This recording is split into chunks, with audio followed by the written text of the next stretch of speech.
The publisher to the reader. The author of these travels, Mr. Lemuel Gulliver, is my ancient and intimate friend. There is likewise some relation between us on the mother's side. About 3 years ago, Mr. Gulliver, growing weary of the concourse of curious people coming to him at his house in Redriff, made a small purchase of land, with a convenient house, near Newark in Nottinghamshire, his native country, where he now lives retired, yet in good esteem among his neighbours. Although Mr. Gulliver was born in Nottinghamshire, where his father dwelt, yet I have heard him say his family came from Oxfordshire. To confirm which, I have observed in the churchyard at Banbury in that county several tombs and monuments of the Gullivers. Before he quitted Redriff, he left the custody of the following papers in my hands, with the liberty to dispose of them as I should think fit. I have carefully perused them 3 times. The style is very plain and simple, and the only fault I find is that the author, after the manner of travelers, is a little too circumstantial. There is an air of truth apparent through the whole, and indeed the author was so distinguished for his veracity that it became a sort of proverb among his neighbours at Redriff, when anyone affirmed a thing, to say, it was as true as if Mr. Gulliver had spoken it. By the advice of several worthy persons, to whom, with the author's permission, I communicated these papers, I now venture to send them into the world, hoping they may be, at least for some time, a better entertainment to our young noblemen than the common scribbles of politics and party. This volume would have been at least twice as large, if I had not made bold to strike out innumerable passages relating to the winds and tides, as well as to the variations and bearings in the several voyages, together with the minute descriptions of the management of the ship in storms, in the style of sailors, likewise the account of longitudes and latitudes, wherein I have reason to apprehend that Mr. Gulliver may be a little dissatisfied. But I was resolved to fit the work as much as possible to the general capacity of readers. However, if my own ignorance in sea affairs shall have led me to commit some mistakes, I alone am answerable for them. And if any traveller hath a curiosity to see the whole work at large, as it came from the hands of the author, I will be ready to gratify him. As for any further particulars relating to the author, the reader will receive satisfaction from the first pages of the book. Richard Sympson.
A letter from Captain Gulliver to his cousin Sympson. Written in the year 1727. I hope you will be ready to own publicly, whenever you shall be called to it, that by your great and frequent urgency you prevailed on me to publish a very loose and uncorrect account of my travels, with directions to hire some young gentleman of either university to put them in order, and correct the style, as my cousin Dampier did, by my advice, in his book called A Voyage Round the World. But I do not remember I gave you power to consent that anything should be omitted, and much less that anything should be inserted.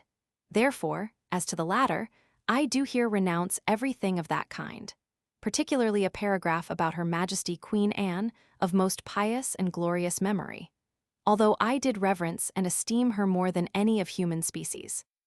But you or your interpolator ought to have considered that it was not my inclination, so was it not decent to praise any animal of our composition before my master Houyhnhnm, And besides, the fact was altogether false. For to my knowledge, being in England during some part of Her Majesty's reign, she did govern by a chief minister. Nay, even by two successively, the first whereof was the Lord of Godolphin, and the second the Lord of Oxford, so that you have made me say the thing that was not. Likewise in the account of the Academy of Projectors, and several passages of my discourse to my master Howihingham, you have either omitted some material circumstances, or minced or changed them in such a manner, that I do hardly know my own work.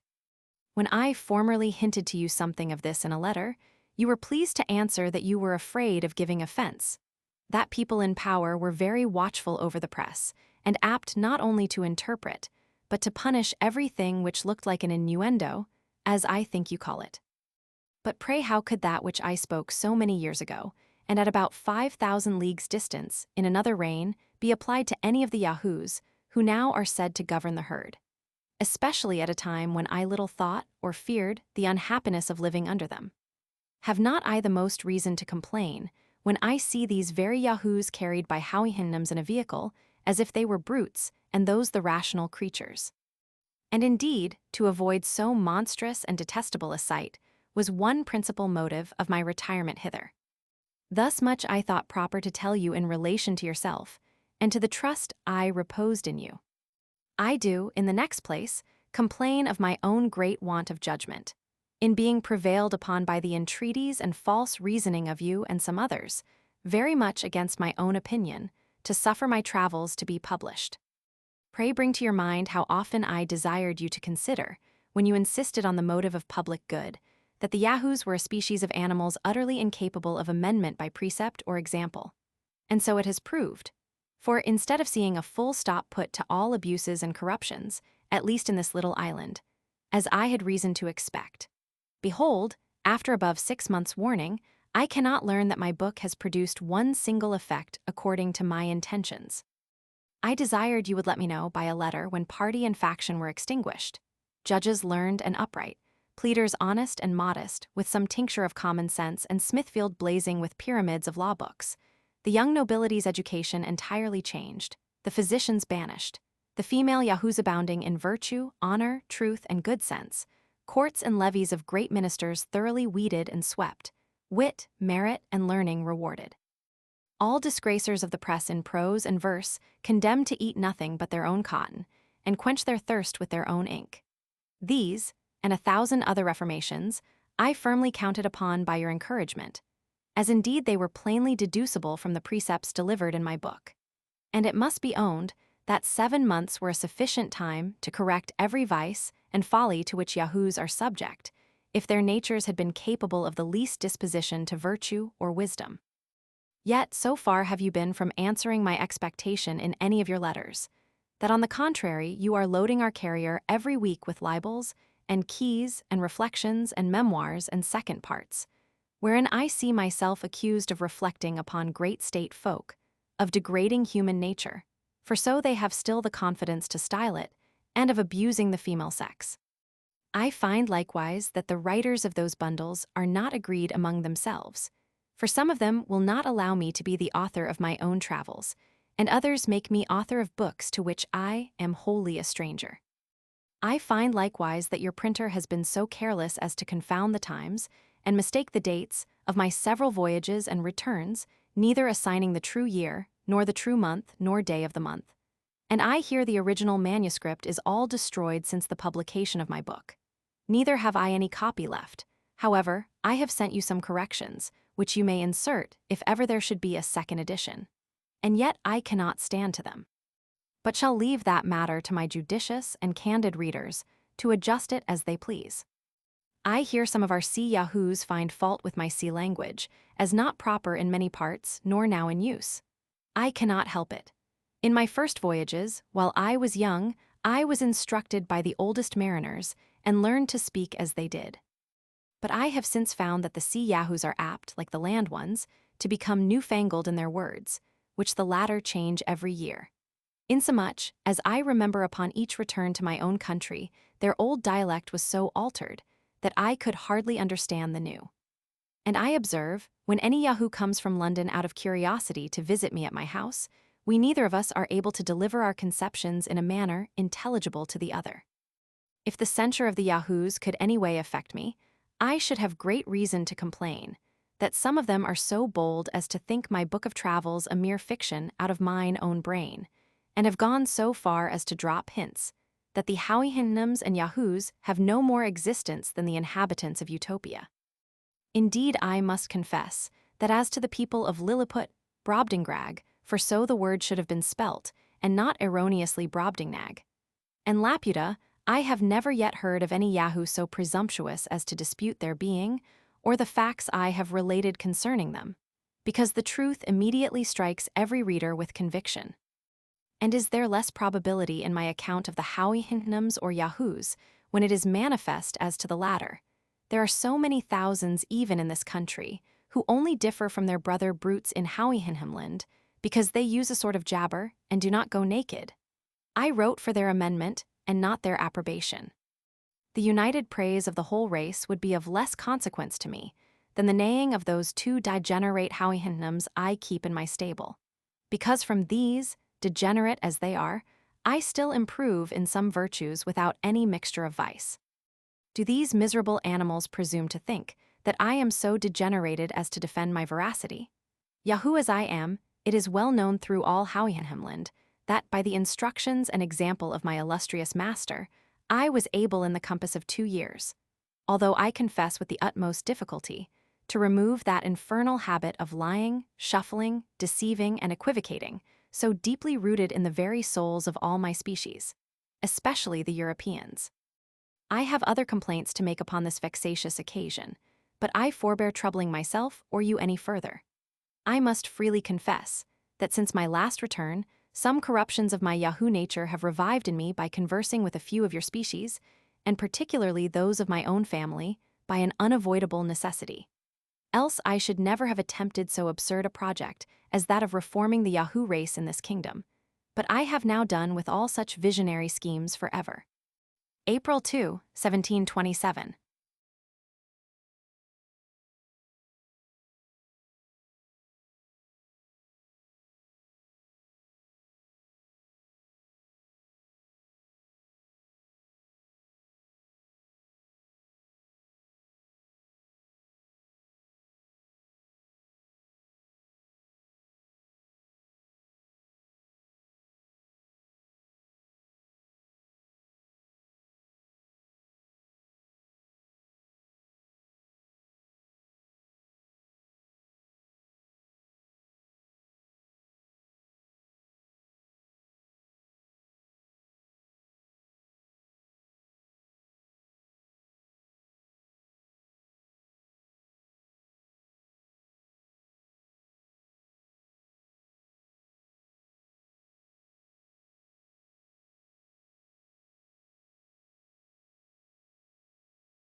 Part 1, A Voyage to Lilliput.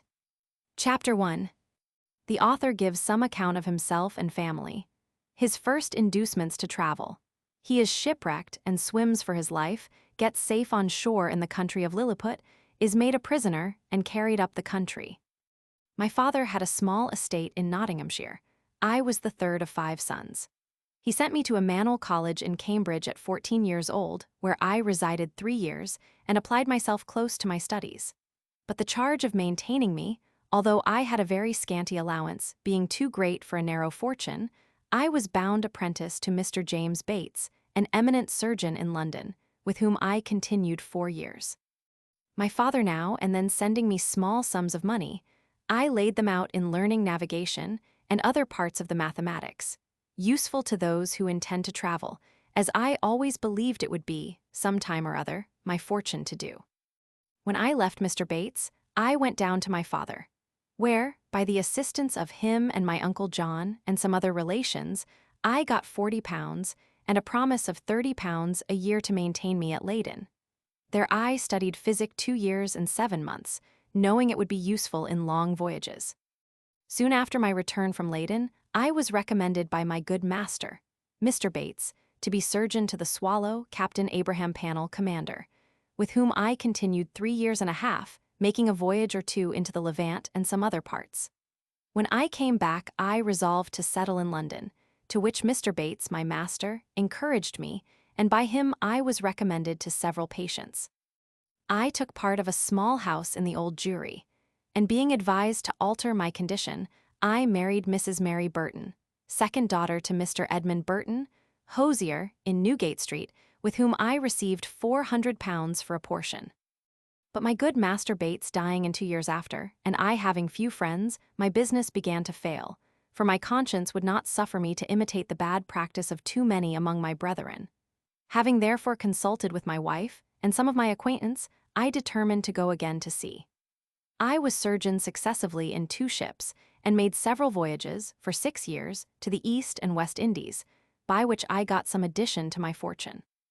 My hours of leisure I spent in reading the best authors, ancient and modern, being always provided with a good number of books. And when I was ashore, in observing the manners and dispositions of the people, as well as learning their language, wherein I had a great facility, by the strength of my memory. The last of these voyages not proving very fortunate, I grew weary of the sea, and intended to stay at home with my wife and family. I removed from the Old Jewry to Fetter Lane, and from thence to Wapping, hoping to get business among the sailors, but it would not turn to account. After 3 years' expectation that things would mend, I accepted an advantageous offer from Captain William Pritchard, master of the Antelope, who was making a voyage to the South Sea. We set sail from Bristol, May 4, 1699, and our voyage was at first very prosperous. It would not be proper, for some reasons, to trouble the reader with the particulars of our adventures in those seas. Let it suffice to inform him that in our passage from thence to the East Indies, we were driven by a violent storm to the northwest of Van Diemen's Land. By an observation, we found ourselves in the latitude of 30 degrees 2 minutes south. 12 of our crew were dead by immoderate labor and ill food. The rest were in a very weak condition. On the 5th of November, which was the beginning of summer in those parts, the weather being very hazy, the seamen spied a rock within half a cable's length of the ship, but the wind was so strong that we were driven directly upon it and immediately split.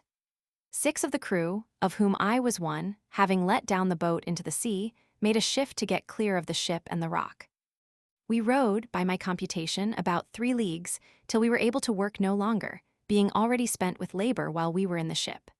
We therefore trusted ourselves to the mercy of the waves, and in about half an hour the boat was overset by a sudden flurry from the north. What became of my companions in the boat, as well as of those who escaped on the rock, or were left in the vessel, I cannot tell, but conclude they were all lost. For my own part, I swam as fortune directed me, and was pushed forward by wind and tide. I often let my legs drop and could feel no bottom, but when I was almost gone, and able to struggle no longer, I found myself within my depth, and by this time the storm was much abated. The declivity was so small that I walked near a mile before I got to the shore, which I conjectured was about 8 o'clock in the evening. I then advanced forward near half a mile, but could not discover any sign of houses or inhabitants.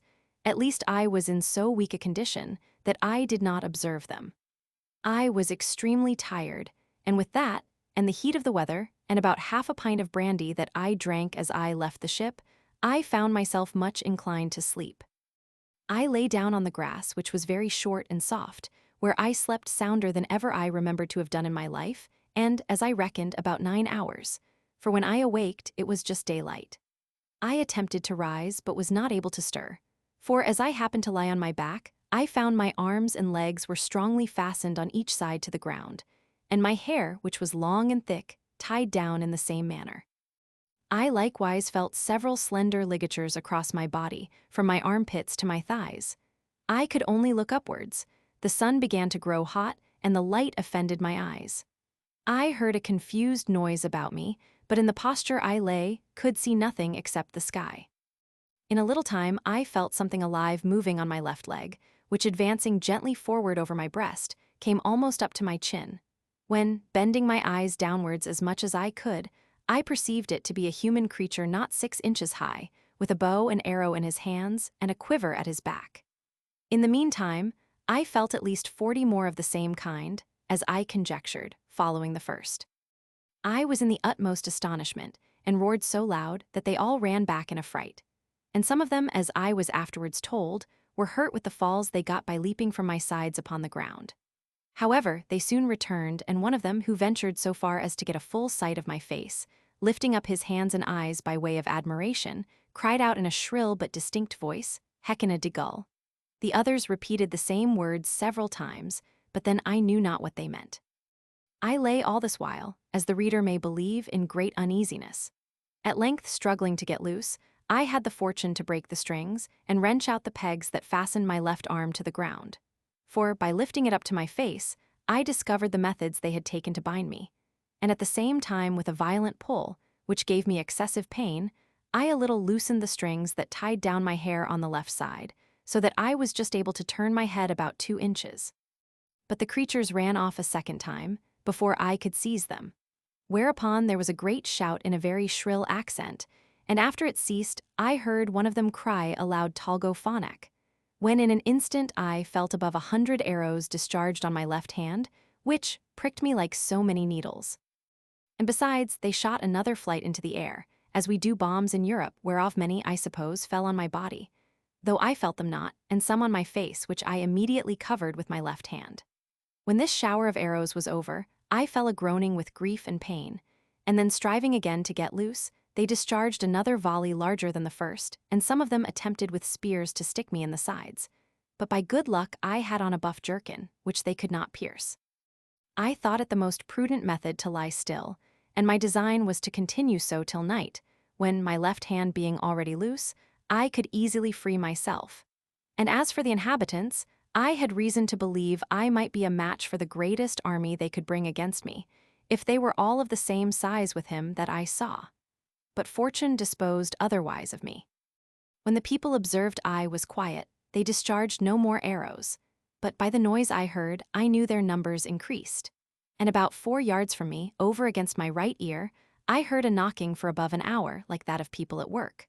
When turning my head that way, as well as the pegs and strings would permit me, I saw a stage erected about 1.5 feet from the ground, capable of holding 4 of the inhabitants, with 2 or 3 ladders to mount it. From whence one of them, who seemed to be a person of quality, made me a long speech, whereof I understood not one syllable. But I should have mentioned that before the principal person began his oration, he cried out 3 times, "Langro di Hull San," these words, and the former were afterwards repeated and explained to me. Whereupon, immediately, about 50 of the inhabitants came and cut the strings that fastened the left side of my head, which gave me the liberty of turning it to the right, and of observing the person and gesture of him that was to speak. He appeared to be of a middle age, and taller than any of the other 3 who attended him, whereof one was a page that held up his train, and seemed to be somewhat longer than my middle finger. The other 2 stood one on each side to support him. He acted every part of an orator, and I could observe many periods of threatenings, and others of promises, pity, and kindness. I answered in a few words, but in the most submissive manner, lifting up my left hand and both my eyes to the sun, as calling him for a witness.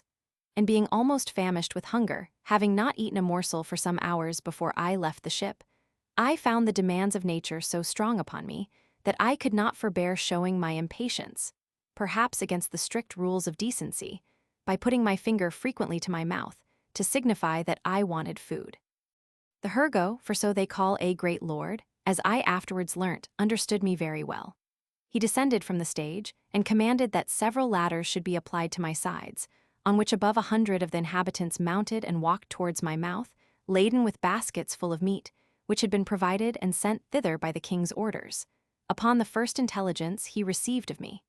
I observed there was the flesh of several animals, but could not distinguish them by the taste.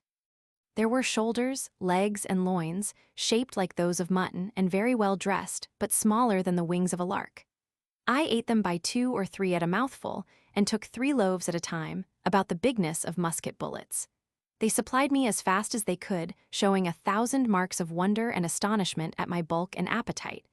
I then made another sign that I wanted drink.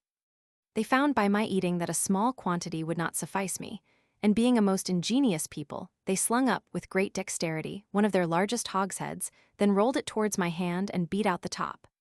I drank it off at a draught, which I might well do, for it did not hold half a pint, and tasted like a small wine of Burgundy, but much more delicious. They brought me a second hogshead, which I drank in the same manner and made signs for more, but they had none to give me. When I had performed these wonders, they shouted for joy and danced upon my breast, repeating several times as they did at first, Hecina de Gull.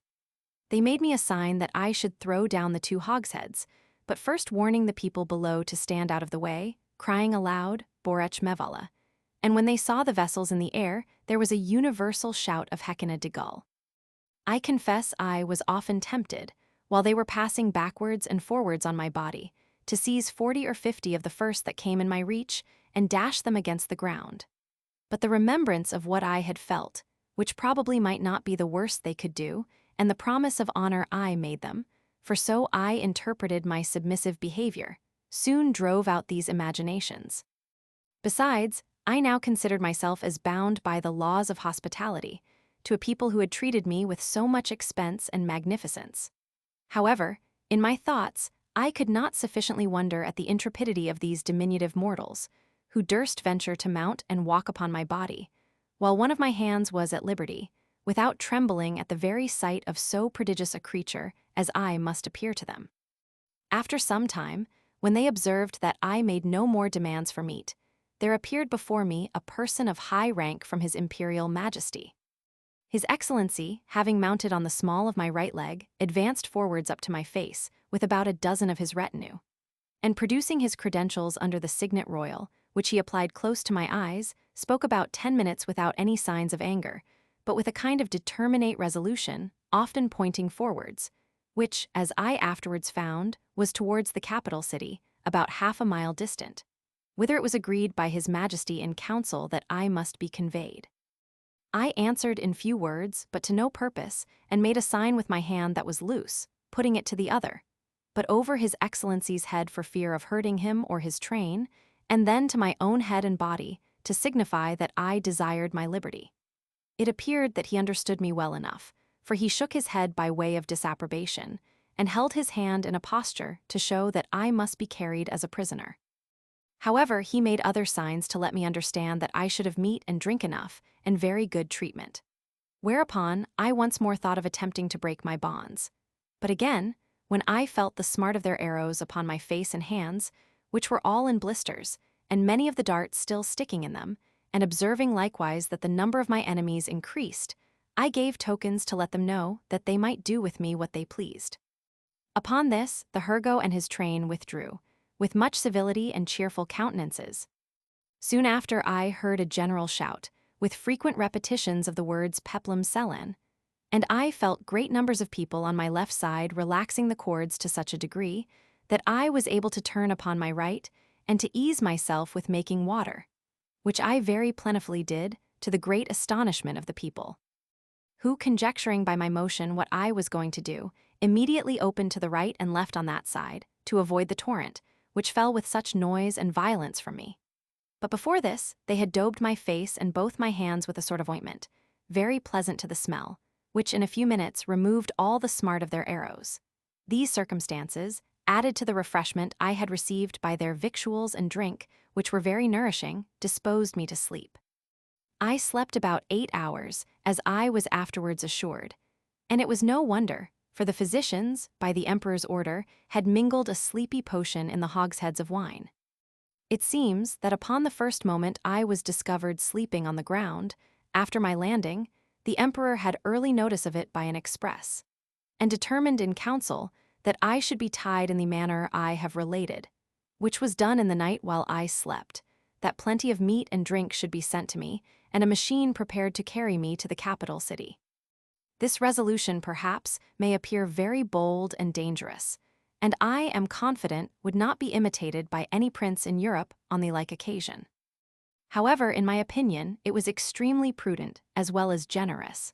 For, supposing these people had endeavored to kill me with their spears and arrows, while I was asleep, I should certainly have awaked with the first sense of smart, which might so far have roused my rage and strength, as to have enabled me to break the strings wherewith I was tied.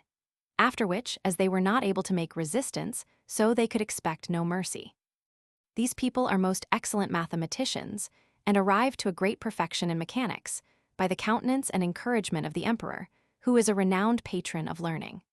This prince has several machines fixed on wheels, for the carriage of trees and other great weights. He often builds his largest men of war, whereof some are 9 feet long, in the woods where the timber grows, and has them carried on these engines 300 or 400 yards to the sea. 500 carpenters and engineers were immediately set at work to prepare the greatest engine they had. It was a frame of wood raised 3 inches from the ground, about 7 feet long and 4 wide, moving upon 22 wheels. The shout I heard was upon the arrival of this engine, which, it seems, set out in 4 hours after my landing. It was brought parallel to me, as I lay. But the principal difficulty was to raise and place me in this vehicle. 80 poles, each of 1 foot high, were erected for this purpose, and very strong cords of the bigness of packthread were fastened by hooks to many bandages, which the workmen had girt round my neck, my hands, my body, and my legs.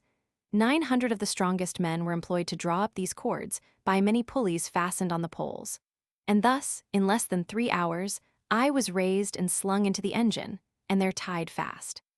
All this I was told, for, while the operation was performing, I lay in a profound sleep, by the force of that soporiferous medicine infused into my liquor. 1,500 of the emperor's largest horses, each about 4 inches and a half high, were employed to draw me towards the metropolis, which, as I said, was half a mile distant. About 4 hours after we began our journey, I awaked by a very ridiculous accident. For the carriage being stopped a while, to adjust something that was out of order, 2 or 3 of the young natives had the curiosity to see how I looked when I was asleep. They climbed up into the engine, and advancing very softly to my face, one of them, an officer in the guards, put the sharp end of his half-pike a good way up into my left nostril, which tickled my nose like a straw, and made me sneeze violently. Whereupon they stole off unperceived, and it was 3 weeks before I knew the cause of my waking so suddenly. We made a long march the remaining part of the day, and rested at night with 500 guards on each side of me, half with torches, and half with bows and arrows, ready to shoot me if I should offer to stir. The next morning at sunrise we continued our march, and arrived within 200 yards of the city gates about noon. The emperor and all his court came out to meet us, but his great officers would by no means suffer his majesty to endanger his person by mounting on my body. At the place where the carriage stopped there stood an ancient temple, esteemed to be the largest in the whole kingdom, which, having been polluted some years before by an unnatural murder, was, according to the zeal of those people, looked upon as profane, and therefore had been applied to common use, and all the ornaments and furniture carried away. In this edifice it was determined I should lodge. The great gate fronting to the north was about 4 feet high and almost 2 feet wide, through which I could easily creep. On each side of the gate was a small window, not above 6 inches from the ground. Into that on the left side, the king's smith conveyed 411 chains, like those that hang to a lady's watch in Europe, and almost as large, which were locked to my left leg with 36 padlocks. Over against this temple, on the other side of the great highway, at 20 feet distance, there was a turret at least 5 feet high. Here the emperor ascended, with many principal lords of his court, to have an opportunity of viewing me, as I was told, for I could not see them. It was reckoned that above 100,000 inhabitants came out of the town upon the same errand, and, in spite of my guards, I believe there could not be fewer than 10,000 at several times, who mounted my body by the help of ladders. But a proclamation was soon issued, to forbid it upon pain of death. When the workmen found it was impossible for me to break loose, they cut all the strings that bound me, whereupon I rose up, with as melancholy a disposition as ever I had in my life. But the noise and astonishment of the people, at seeing me rise and walk, are not to be expressed. The chains that held my left leg were about 2 yards long, and gave me not only the liberty of walking backwards and forwards in a semicircle, but being fixed within 4 inches of the gate, allowed me to creep in and lie at my full length in the temple.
Chapter 2. The Emperor of Lilliput, attended by several of the nobility, comes to see the author in his confinement. The emperor's person and habit described. Learned men appointed to teach the author their language. He gains favor by his mild disposition. His pockets are searched, and his sword and pistols taken from him. When I found myself on my feet, I looked about me, and must confess I never beheld a more entertaining prospect. The country around appeared like a continued garden, and the enclosed fields, which were generally 40 feet square, resembled so many beds of flowers. These fields were intermingled with woods of half a stang, and the tallest trees, as I could judge, appeared to be 7 feet high. I viewed the town on my left hand, which looked like the painted scene of a city in a theater. I had been for some hours extremely pressed by the necessities of nature, which was no wonder, it being almost 2 days since I had last disburdened myself. I was under great difficulties between urgency and shame. The best expedient I could think of was to creep into my house, which I accordingly did, and shutting the gate after me, I went as far as the length of my chain would suffer, and discharged my body of that uneasy load. But this was the only time I was ever guilty of so uncleanly an action, for which I cannot but hope the candid reader will give some allowance, after he has maturely and impartially considered my case, and the distress I was in. From this time, my constant practice was, as soon as I rose, to perform that business in open air, at the full extent of my chain.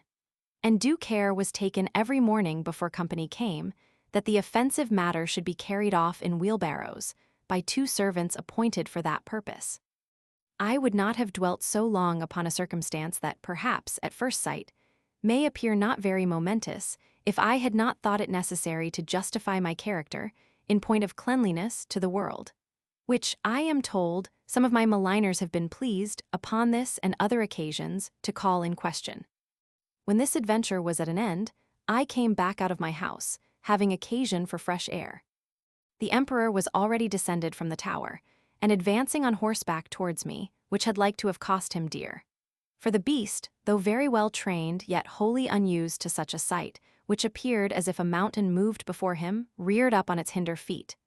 But that prince, who is an excellent horseman, kept his seat, till his attendants ran in, and held the bridle, while his majesty had time to dismount. When he alighted, he surveyed me round with great admiration, but kept beyond the length of my chain. He ordered his cooks and butlers, who were already prepared, to give me victuals and drink, which they pushed forward in a sort of vehicles upon wheels, till I could reach them. I took these vehicles and soon emptied them all. 20 of them were filled with meat, and 10 with liquor. Each of the former afforded me 2 or 3 good mouthfuls, and I emptied the liquor of 10 vessels, which was contained in earthen vials, into one vehicle, drinking it off at a draught, and so I did with the rest. The empress and young princes of the blood of both sexes, attended by many ladies, sat at some distance in their chairs. But upon the accident that happened to the emperor's horse, they alighted and came near his person, which I am now going to describe. He is taller by almost the breadth of my nail than any of his court, which alone is enough to strike an awe into the beholders. His features are strong and masculine, with an Austrian lip and arched nose, his complexion olive, his countenance erect, his body and limbs well proportioned, all his motions graceful, and his deportment majestic. He was then past his prime, being 28 years and 3/4 old, of which he had reigned about 7 in great felicity and generally victorious. For the better convenience of beholding him, I lay on my side, so that my face was parallel to his, and he stood but 3 yards off. However, I have had him since many times in my hand, and therefore cannot be deceived in the description. His dress was very plain and simple, and the fashion of it between the Asiatic and the European. But he had on his head a light helmet of gold, adorned with jewels, and a plume on the crest. He held his sword drawn in his hand to defend himself, if I should happen to break loose. It was almost 3 inches long. The hilt and scabbard were gold enriched with diamonds. His voice was shrill, but very clear and articulate, and I could distinctly hear it when I stood up. The ladies and courtiers were all most magnificently clad, so that the spot they stood upon seemed to resemble a petticoat spread upon the ground, embroidered with figures of gold and silver. His imperial majesty spoke often to me, and I returned answers, but neither of us could understand a syllable. There were several of his priests and lawyers present, as I conjectured by their habits, who were commanded to address themselves to me, and I spoke to them in as many languages as I had the least smattering of, which were High and Low Dutch, Latin, French, Spanish, Italian, and lingua franca, but all to no purpose. After about 2 hours, the court retired, and I was left with a strong guard to prevent the impertinence and probably the malice of the rabble, who were very impatient to crowd about me as near as they durst. And some of them had the impudence to shoot their arrows at me, as I sat on the ground by the door of my house, whereof one very narrowly missed my left eye. But the colonel ordered 6 of the ringleaders to be seized, and thought no punishment so proper as to deliver them bound into my hands, which some of his soldiers accordingly did, pushing them forward with the butt ends of their pikes into my reach. I took them all in my right hand, put 5 of them into my coat pocket, and as to the 6th, I made a countenance as if I would eat him alive. The poor man squalled terribly, and the colonel and his officers were in much pain, especially when they saw me take out my penknife. But I soon put them out of fear, for, looking mildly and immediately cutting the strings he was bound with, I set him gently on the ground, and away he ran. I treated the rest in the same manner, taking them one by one out of my pocket, and I observed both the soldiers and people were highly delighted at this mark of my clemency, which was represented very much to my advantage at court. Towards night I got with some difficulty into my house, where I lay on the ground and continued to do so about a fortnight, during which time the emperor gave orders to have a bed prepared for me. 600 beds of the common measure were brought in carriages and worked up in my house. 150 of their beds, sewn together, made up the breadth and length, and these were 4 double, which, however, kept me but very indifferently from the hardness of the floor, that was of smooth stone. By the same computation, they provided me with sheets, blankets, and coverlets, tolerable enough for one who had been so long inured to hardships. As the news of my arrival spread through the kingdom, it brought prodigious numbers of rich, idle, and curious people to see me, so that the villages were almost emptied, and great neglect of tillage and household affairs must have ensued if His Imperial Majesty had not provided, by several proclamations and orders of state, against this inconveniency. He directed that those who had already beheld me should return home, and not presume to come within 50 yards of my house without license from the court, whereby the secretaries of state got considerable fees. In the meantime, the emperor held frequent councils to debate what course should be taken with me, and I was afterwards assured by a particular friend, a person of great quality, who was as much in the secret as any, that the court was under many difficulties concerning me. They apprehended my breaking loose, that my diet would be very expensive and might cause a famine. Sometimes they determined to starve me, or at least to shoot me in the face and hands with poisoned arrows, which would soon dispatch me. But again they considered that the stench of so large a carcass might produce a plague in the metropolis, and probably spread through the whole kingdom. In the midst of these consultations, several officers of the army went to the door of the great council chamber, and 2 of them being admitted, gave an account of my behavior to the 6 criminals above mentioned, which made so favorable an impression in the breast of His Majesty and the whole board in my behalf, that an imperial commission was issued out, obliging all the villages, 900 yards round the city, to deliver in every morning 6 beeves, 40 sheep, and other victuals for my sustenance, together with a proportionable quantity of bread and wine and other liquors, for the due payment of which His Majesty gave assignments upon his treasury. For this prince lives chiefly upon his own domains, seldom, except upon great occasions, raising any subsidies upon his subjects, who are bound to attend him in his wars at their own expense. An establishment was also made of 600 persons to be my domestics, who had board wages allowed for their maintenance, and tents built for them very conveniently on each side of my door. It was likewise ordered that 300 tailors should make me a suit of clothes, after the fashion of the country, that 6 of His Majesty's greatest scholars should be employed to instruct me in their language, and lastly, that the emperor's horses and those of the nobility and troops of guards should be frequently exercised in my sight to accustom themselves to me. All these orders were duly put in execution, and in about 3 weeks I made a great progress in learning their language, during which time the emperor frequently honored me with his visits and was pleased to assist my masters in teaching me. We began already to converse together in some sort, and the first words I learnt were to express my desire that he would please give me my liberty, which I every day repeated on my knees. His answer, as I could comprehend it, was that this must be a work of time, not to be thought on without the advice of his council, and that first I must lumos kelmen peso desmer lon imposo. That is, swear a peace with him and his kingdom. However, that I should be used with all kindness, and he advised me to acquire, by my patience and discreet behavior, the good opinion of himself and his subjects. He desired I would not take it ill if he gave orders to certain proper officers to search me, for probably I might carry about me several weapons, which must needs be dangerous things, if they answered the bulk of so prodigious a person. I said, His Majesty should be satisfied, for I was ready to strip myself and turn up my pockets before him. This I delivered part in words and part in signs. He replied that, by the laws of the kingdom, I must be searched by 2 of his officers, that he knew this could not be done without my consent and assistance, and he had so good an opinion of my generosity and justice as to trust their persons in my hands, that whatever they took from me should be returned when I left the country or paid for at the rate which I would set upon them. I took up the 2 officers in my hands, put them first into my coat pockets, and then into every other pocket about me, except my 2 fobs and another secret pocket, which I had no mind should be searched, wherein I had some little necessaries that were of no consequence to any but myself.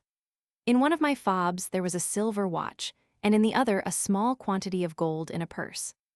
These gentlemen, having pen, ink, and paper about them, made an exact inventory of everything they saw, and when they had done, desired I would set them down, that they might deliver it to the emperor. This inventory I afterwards translated into English, and is, word for word, as follows. Imprimis, in the right coat pocket of the great man mountain, for so I interpret the words quinbus flestrin. After the strictest search, we found only one great piece of coarse cloth, large enough to be a footcloth for your majesty's chief room of state.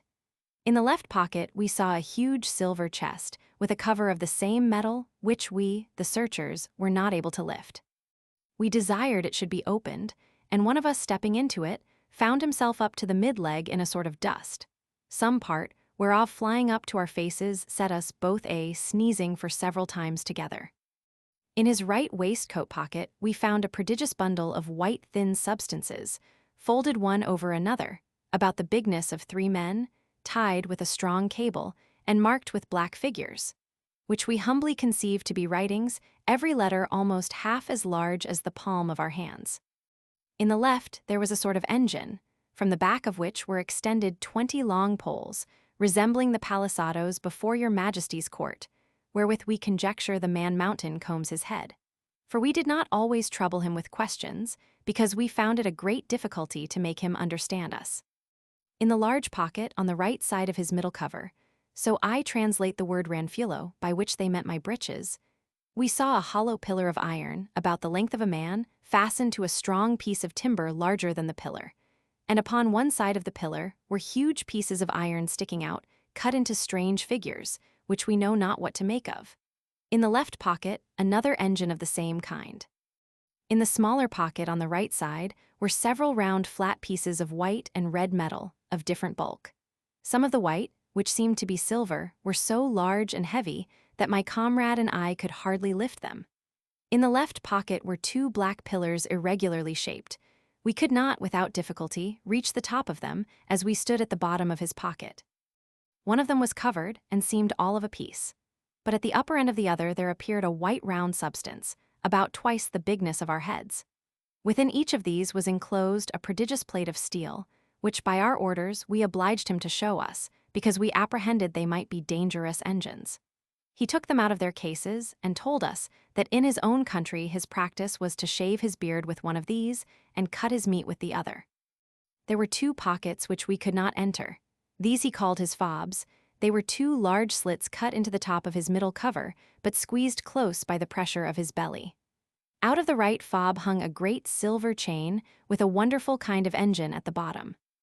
We directed him to draw out whatever was at the end of that chain, which appeared to be a globe, half silver, and half of some transparent metal. For, on the transparent side, we saw certain strange figures circularly drawn and thought we could touch them, till we found our fingers stopped by the lucid substance. He put this engine into our ears, which made an incessant noise, like that of a watermill, and we conjecture it is either some unknown animal or the god that he worships. But we are more inclined to the latter opinion, because he assured us, if we understood him right, for he expressed himself very imperfectly, that he seldom did anything without consulting it. He called it his oracle, and said it pointed out the time for every action of his life. From the left fob he took out a net almost large enough for a fisherman, but contrived to open and shut like a purse, and served him for the same use. We found therein several massy pieces of yellow metal, which, if they be real gold, must be of immense value. Having thus, in obedience to your Majesty's commands, diligently searched all his pockets, we observed a girdle about his waist made of the hide of some prodigious animal, from which, on the left side, hung a sword of the length of 5 men, and on the right, a bag or pouch divided into 2 cells, each cell capable of holding 3 of your Majesty's subjects. In one of these cells were several globes, or balls, of a most ponderous metal, about the bigness of our heads, and requiring a strong hand to lift them. The other cell contained a heap of certain black grains, but of no great bulk or weight, for we could hold above 50 of them in the palms of our hands.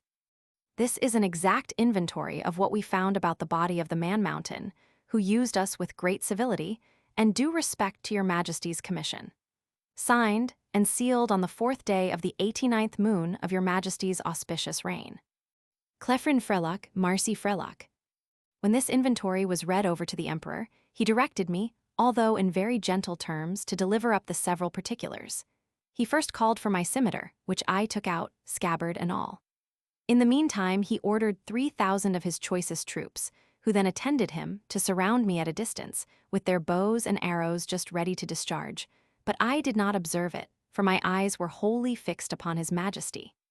He then desired me to draw my scimitar, which, although it had got some rust by the sea-water, was, in most parts, exceeding bright. I did so, and immediately all the troops gave a shout between terror and surprise, for the sun shone clear, and the reflection dazzled their eyes, as I waved the scimitar to and fro in my hand. His Majesty, who is a most magnanimous prince, was less daunted than I could expect. He ordered me to return it into the scabbard, and cast it on the ground as gently as I could, about 6 feet from the end of my chain. The next thing he demanded was one of the hollow iron pillars, by which he meant my pocket pistols.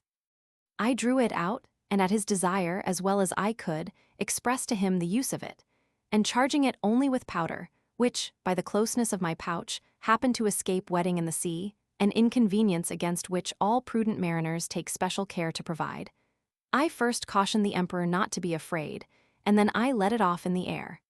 The astonishment here was much greater than at the sight of my scimitar. Hundreds fell down as if they had been struck dead, and even the Emperor, although he stood his ground, could not recover himself for some time. I delivered up both my pistols in the same manner as I had done my scimitar, and then my pouch of powder and bullets, begging him that the former might be kept from fire, for it would kindle with the smallest spark and blow up his imperial palace into the air. I likewise delivered up my watch, which the Emperor was very curious to see, and commanded 2 of his tallest yeomen of the guards to bear it on a pole upon their shoulders, as draymen in England do a barrel of ale. He was amazed at the continual noise it made, and the motion of the minute hand, which he could easily discern, for their sight is much more acute than ours. He asked the opinions of his learned men about it, which were various and remote, as the reader may well imagine without my repeating, although indeed I could not very perfectly understand them. I then gave up my silver and copper money, my purse, with 9 large pieces of gold and some smaller ones, my knife and razor, my comb and silver snuff-box, my handkerchief and journal book. My scimitar, pistols, and pouch were conveyed in carriages to His Majesty's stores, but the rest of my goods were returned me. I had, as I before observed, 1 private pocket, which escaped their search, wherein there was a pair of spectacles, which I sometimes use for the weakness of my eyes, a pocket perspective, and some other little conveniences, which, being of no consequence to the Emperor, I did not think myself bound in honor to discover, and I apprehended they might be lost or spoiled if I ventured them out of my possession.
Chapter 3.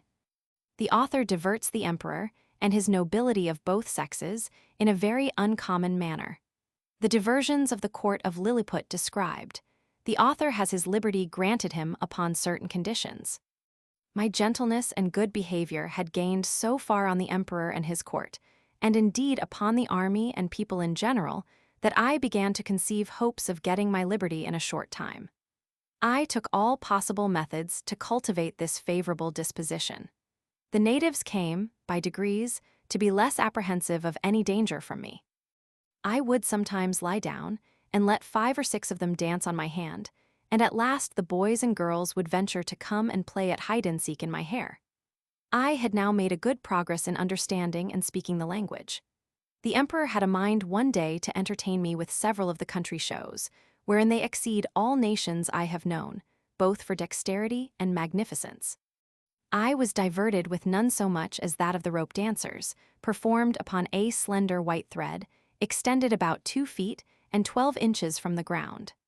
Upon which I shall desire liberty, with the reader's patience, to enlarge a little. This diversion is only practiced by those persons who are candidates for great employments and high favor at court. They are trained in this art from their youth, and are not always of noble birth or liberal education. When a great office is vacant, either by death or disgrace, which often happens, 5 or 6 of those candidates petition the emperor to entertain his majesty and the court with a dance on the rope, and whoever jumps the highest, without falling, succeeds in the office. Very often the chief ministers themselves are commanded to show their skill, and to convince the emperor that they have not lost their faculty. Flimnap, the treasurer, is allowed to cut a caper on the straight rope, at least an inch higher than any other lord in the whole empire. I have seen him do the somerset several times together, upon a trencher fixed on a rope which is no thicker than a common packthread in England. My friend Rildrezel, principal secretary for private affairs, is, in my opinion, if I am not partial, the second after the treasurer. The rest of the great officers are much upon a par. These diversions are often attended with fatal accidents, whereof great numbers are on record. I myself have seen 2 or 3 candidates break a limb. But the danger is much greater, when the ministers themselves are commanded to show their dexterity. For, by contending to excel themselves and their fellows, they strain so far that there is hardly one of them who has not received a fall, and some of them 2 or 3. I was assured that, a year or 2 before my arrival, Flimnap would infallibly have broke his neck, if one of the king's cushions, that accidentally lay on the ground, had not weakened the force of his fall. There is likewise another diversion, which is only shown before the emperor and empress and first minister, upon particular occasions. The emperor lays on the table 3 fine silken threads of 6 inches long, one is blue, the other red, and the third green.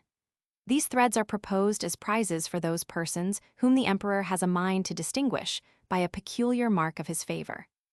The ceremony is performed in his majesty's great chamber of state, where the candidates are to undergo a trial of dexterity very different from the former, and such as I have not observed the least resemblance of in any other country of the New or Old World.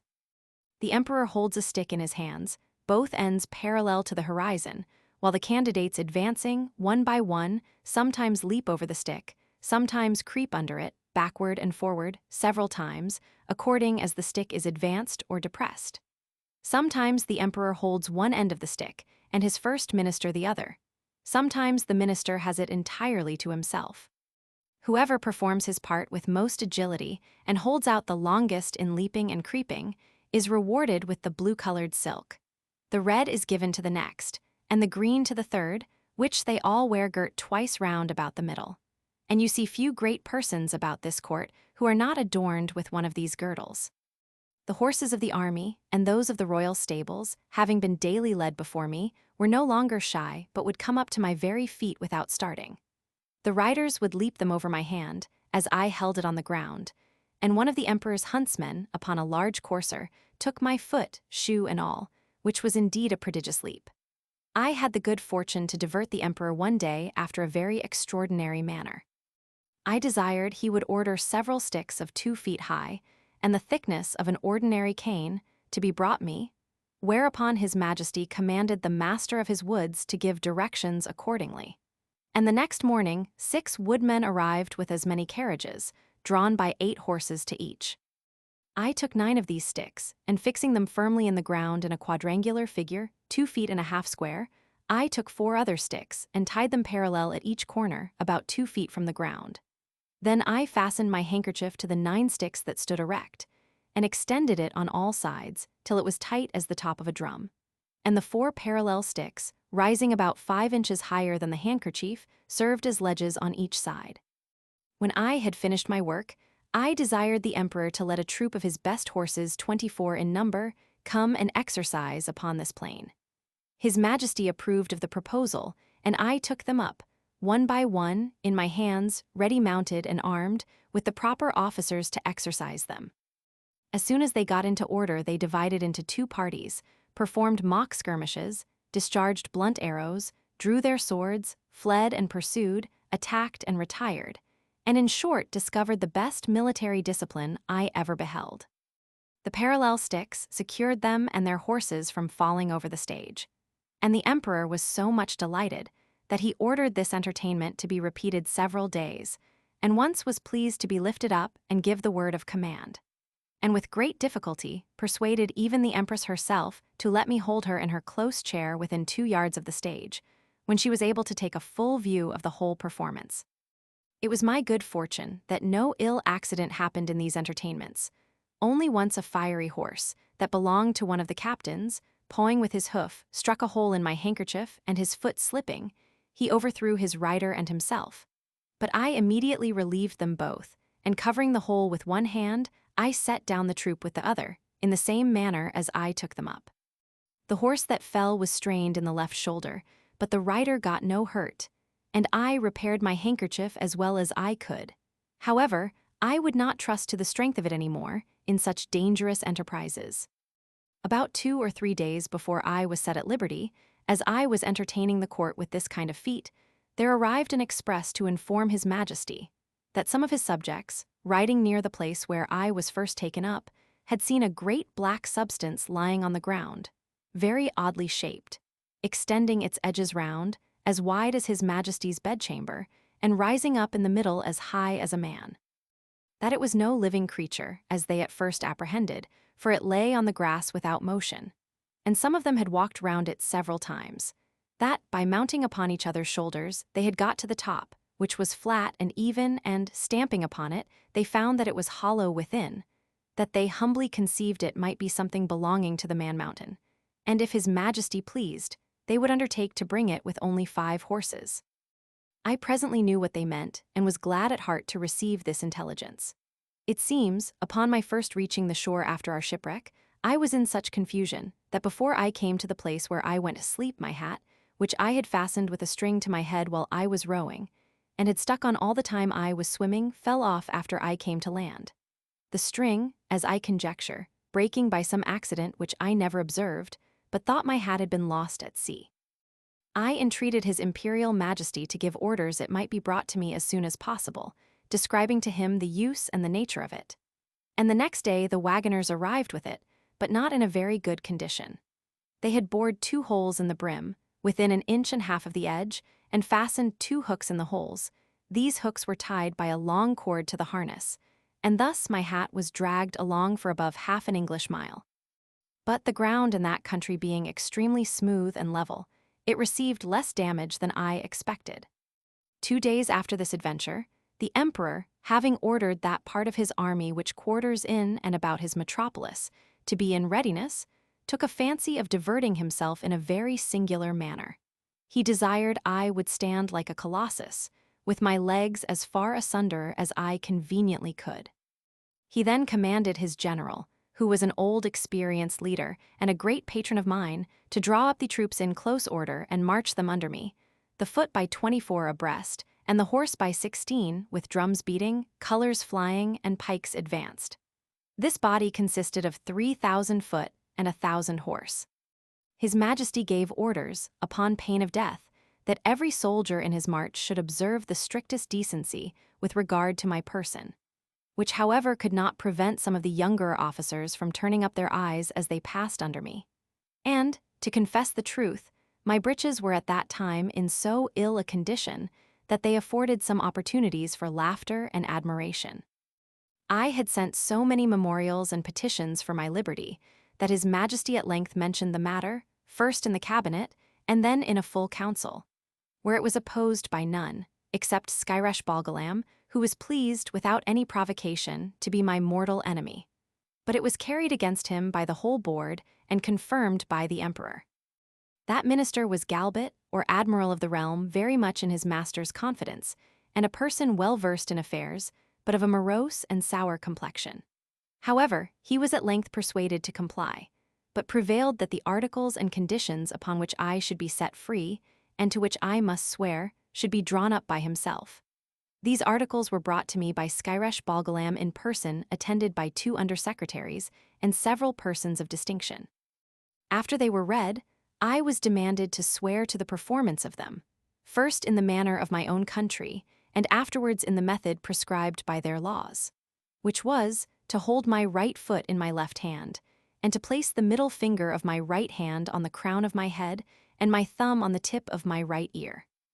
But because the reader may be curious to have some idea of the style and manner of expression peculiar to that people, as well as to know the article upon which I recovered my liberty, I have made a translation of the whole instrument, word for word, as near as I was able, which I here offer to the public. Gulbasto Mamirm Evlaim Gurdillo Shefin Mully Ulig, most mighty emperor of Lilliput, delight and terror of the universe, whose dominions extend 5,000 blustrugs, about 12 miles in circumference, to the extremities of the globe. Monarch of all monarchs, taller than the sons of men, whose feet press down to the center, and whose head strikes against the sun, at whose nod the princes of the earth shake their knees. Pleasant as the spring, comfortable as the summer, fruitful as autumn, dreadful as winter. His most sublime majesty proposes to the man-mountain, lately arrived at our celestial dominions, the following articles, which, by a solemn oath, he shall be obliged to perform. First, the man-mountain shall not depart from our dominions, without our license under our great seal. 2d, he shall not presume to come into our metropolis, without our express order, at which time the inhabitants shall have 2 hours' warning to keep within doors. 3d, the said man-mountain shall confine his walks to our principal high roads, and not offer to walk, or lie down, in a meadow or field of corn. 4th, as he walks the said roads, he shall take the utmost care not to trample upon the bodies of any of our loving subjects, their horses, or carriages, nor take any of our subjects into his hands without their own consent. 5th, if an express requires extraordinary dispatch, the man-mountain shall be obliged to carry, in his pocket, the messenger and horse a 6 days' journey, once in every moon, and return the said messenger back, if so required, safe to our imperial presence. 6th, he shall be our ally against our enemies in the island of Blefuscu, and do his utmost to destroy their fleet, which is now preparing to invade us. Seventh, that the said man-mountain shall, at his times of leisure, be aiding and assisting to our workmen, in helping to raise certain great stones, towards covering the wall of the principal park and other our royal buildings. Eighth, that the said man-mountain shall, in 2 moons' time, deliver in an exact survey of the circumference of our dominions, by a computation of his own paces round the coast. Lastly, that, upon his solemn oath to observe all the above articles, the said man-mountain shall have a daily allowance of meat and drink sufficient for the support of 1724 of our subjects, with free access to our royal person and other marks of our favor. Given at our palace at Belfaborac, the 12th day of the 91st moon of our reign. I swore and subscribed to these articles with great cheerfulness and content, although some of them were not so honorable as I could have wished, which proceeded wholly from the malice of Skyresh Balgalam, the High Admiral, whereupon my chains were immediately unlocked, and I was at full liberty. The Emperor himself, in person, did me the honor to be by at the whole ceremony. I made my acknowledgments by prostrating myself at His Majesty's feet, but he commanded me to rise, and after many gracious expressions, which, to avoid the censure of vanity, I shall not repeat, he added, that he hoped I should prove a useful servant, and well deserve all the favors he had already conferred upon me, or might do for the future. The reader may please to observe, that, in the last article of the recovery of my liberty, the Emperor stipulates to allow me a quantity of meat and drink sufficient for the support of 1724 Lilliputians.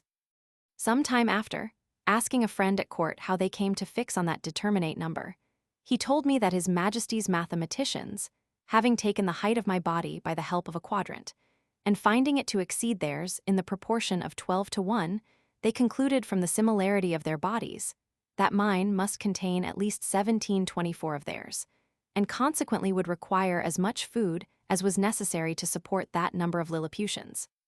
By which the reader may conceive an idea of the ingenuity of that people, as well as the prudent and exact economy of so great a prince.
Chapter 4.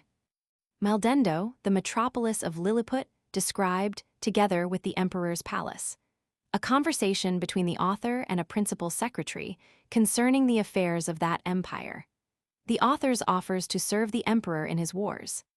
The first request I made, after I had obtained my liberty, was that I might have license to see Maldendo, the metropolis, which the Emperor easily granted me, but with a special charge to do no hurt either to the inhabitants or their houses. The people had notice, by proclamation, of my design to visit the town. The wall which encompassed it is 2.5 feet high, and at least 11 inches broad, so that a coach and horses may be driven very safely round it, and it is flanked with strong towers at 10 feet distance. I stepped over the great western gate and passed very gently, and sidling through the 2 principal streets, only in my short waistcoat, for fear of damaging the roofs and eaves of the houses with the skirts of my coat. I walked with the utmost circumspection, to avoid treading on any stragglers who might remain in the streets, although the orders were very strict, that all people should keep in their houses at their own peril. The garret windows and tops of houses were so crowded with spectators that I thought in all my travels I had not seen a more populous place. The city is an exact square, each side of the wall being 500 feet long. The two great streets, which run across and divide it into 4 quarters, are 5 feet wide. The lanes and alleys, which I could not enter, but only view them as I passed, are from 12 to 18 inches. The town is capable of holding 500,000 souls. The houses are from 3 to 5 stories. The shops and markets well provided. The emperor's palace is in the center of the city where the two great streets meet. It is enclosed by a wall of 2 feet high and 20 feet distance from the buildings. I had His Majesty's permission to step over this wall, and, the space being so wide between that and the palace, I could easily view it on every side. The outward court is a square of 40 feet and includes 2 other courts. In the inmost are the royal apartments, which I was very desirous to see, but found it extremely difficult, for the great gates from one square into another were but 18 inches high and 7 inches wide. Now the buildings of the outer court were at least 5 feet high, and it was impossible for me to stride over them without infinite damage to the pile, though the walls were strongly built of hewn stone and 4 inches thick.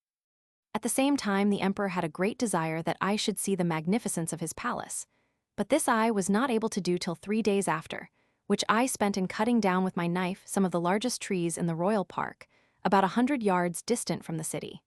Of these trees I made 2 stools, each about 3 feet high and strong enough to bear my weight. The people having received notice a second time, I went again through the city to the palace with my 2 stools in my hands. When I came to the side of the outer court, I stood upon one stool and took the other in my hand. This I lifted over the roof and gently set it down on the space between the first and second court, which was 8 feet wide. I then stepped over the building very conveniently from one stool to the other and drew up the first after me with a hooked stick. By this contrivance I got into the inmost court, and lying down upon my side, I applied my face to the windows of the middle stories, which were left open on purpose, and discovered the most splendid apartments that can be imagined. There I saw the empress and the young princes, in their several lodgings, with their chief attendants about them. Her imperial majesty was pleased to smile very graciously upon me, and gave me out of the window her hand to kiss.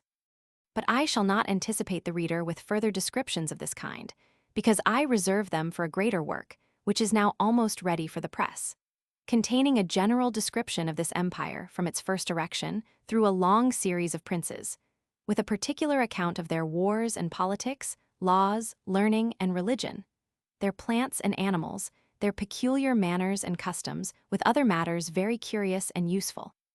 My chief design at present being only to relate such events and transactions as happen to the public, or to myself, during a residence of about 9 months in that empire. One morning, about a fortnight after I had obtained my liberty, Rildrezel, principal secretary, as they style him, for private affairs, came to my house attended only by one servant. He ordered his coach to wait at a distance, and desired I would give him an hour's audience, which I readily consented to, on account of his quality and personal merits, as well as of the many good offices he had done me during my solicitations at court. I offered to lie down that he might the more conveniently reach my ear, but he chose rather to let me hold him in my hand during our conversation.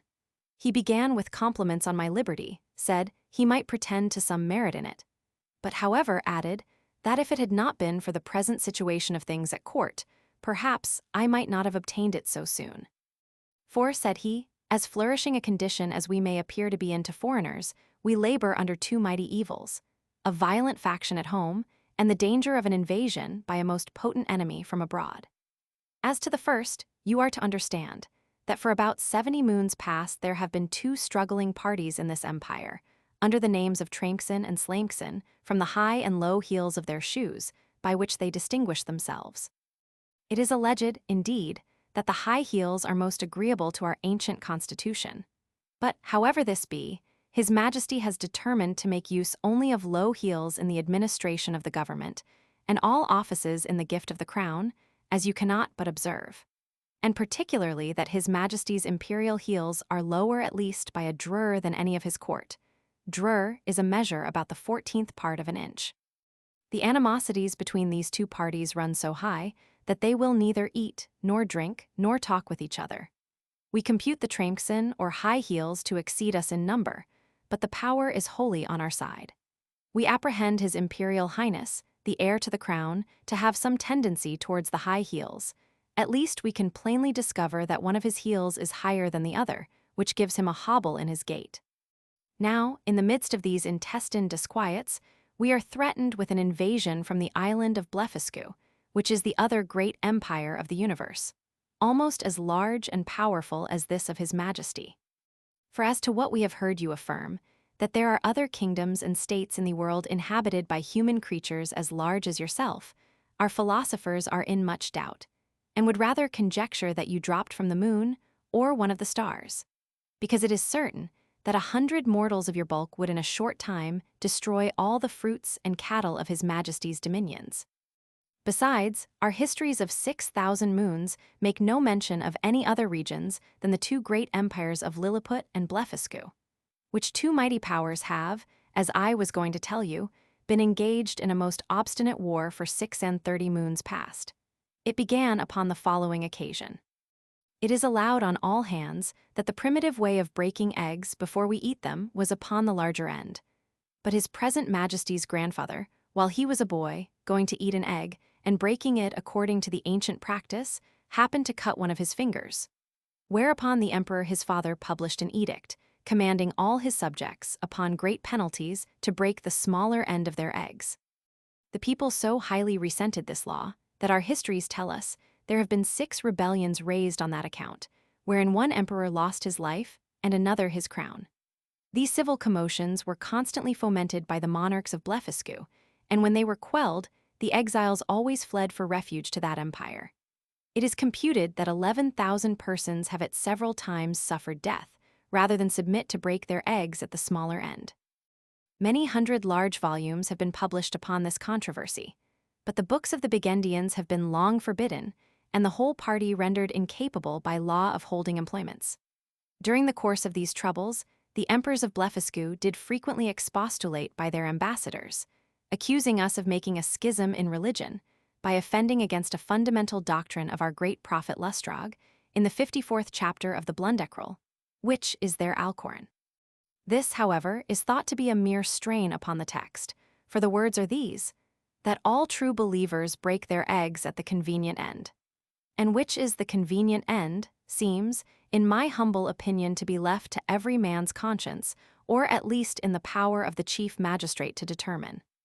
Now, the Burgundian exiles have found so much credit in the emperor of Blefuscu's court, and so much private assistance and encouragement from their party here at home, that a bloody war has been carried on between the two empires for 36 moons, with various success, during which time we have lost 40 capital ships, and a much greater number of smaller vessels, together with 30,000 of our best seamen and soldiers.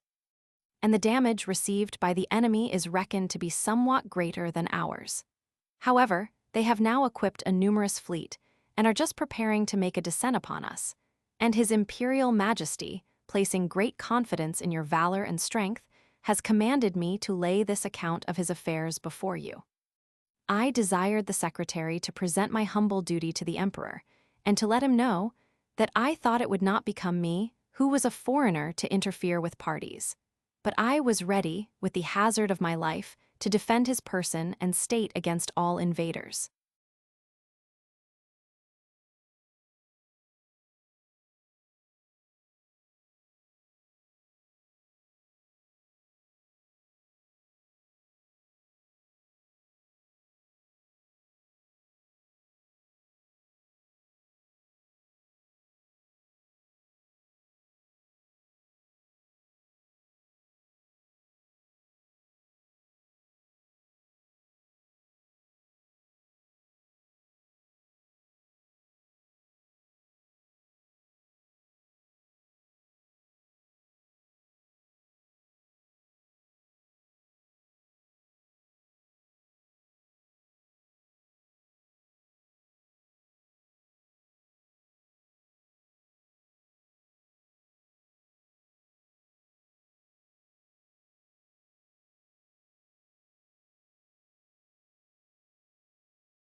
Chapter 5. The author, by an extraordinary stratagem, prevents an invasion. A high title of honor is conferred upon him. Ambassadors arrive from the Emperor of Blefuscu and sue for peace. The Empress's apartment on fire by an accident, the author instrumental in saving the rest of the palace. The Empire of Blefuscu is an island situated to the northeast of Lilliput, from which it is parted only by a channel of 800 yards wide. I had not yet seen it, and upon this notice of an intended invasion, I avoided appearing on that side of the coast, for fear of being discovered by some of the enemy's ships, who had received no intelligence of me. All intercourse between the two empires having been strictly forbidden during the war, upon pain of death, and an embargo laid by our emperor upon all vessels whatsoever. I communicated to His Majesty a project I had formed of seizing the enemy's whole fleet which, as our scouts assured us, lay at anchor in the harbor, ready to sail with the first fair wind. I consulted the most experienced seamen upon the depth of the channel, which they had often plumbed, who told me that in the middle at high water it was 70 glumgluffs deep, which is about 6 feet of European measure, and the rest of it 50 glumgluffs at most. I walked towards the northeast coast, over against Blefuscu, where, lying down behind a hillock, I took out my small perspective glass and viewed the enemy's fleet at anchor, consisting of about 50 men of war and a great number of transports. I then came back to my house and gave orders, for which I had a warrant for a great quantity of the strongest cable and bars of iron. The cable was about as thick as packthread, and the bars of the length and size of a knitting needle. I trebled the cable to make it stronger, and for the same reason I twisted 3 of the iron bars together, bending the extremities into a hook. Having thus fixed 50 hooks to as many cables, I went back to the northeast coast, and putting off my coat, shoes, and stockings, walked into the sea in my leathern jerkin about half an hour before high water. I waded with what haste I could, and swam in the middle about 30 yards, till I felt ground. I arrived at the fleet in less than half an hour. The enemy was so frightened when they saw me that they leaped out of their ships and swam to shore, where there could not be fewer than 30,000 souls.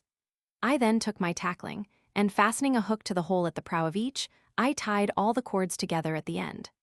While I was thus employed, the enemy discharged several thousand arrows, many of which stuck in my hands and face, and, beside the excessive smart, gave me much disturbance in my work. My greatest apprehension was for my eyes, which I should have infallibly lost if I had not suddenly thought of an expedient. I kept, among other little necessaries, a pair of spectacles in a private pocket, which, as I observed before, had escaped the emperor's searchers.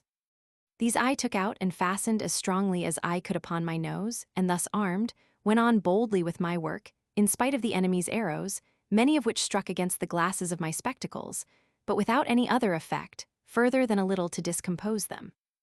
I had now fastened all the hooks, and taking the knot in my hand, began to pull, but not a ship would stir, for they were all too fast held by their anchors, so that the boldest part of my enterprise remained. I therefore let go the cord, and leaving the hooks fixed to the ships, I resolutely cut with my knife the cables that fastened the anchors, receiving about 200 shots in my face and hands.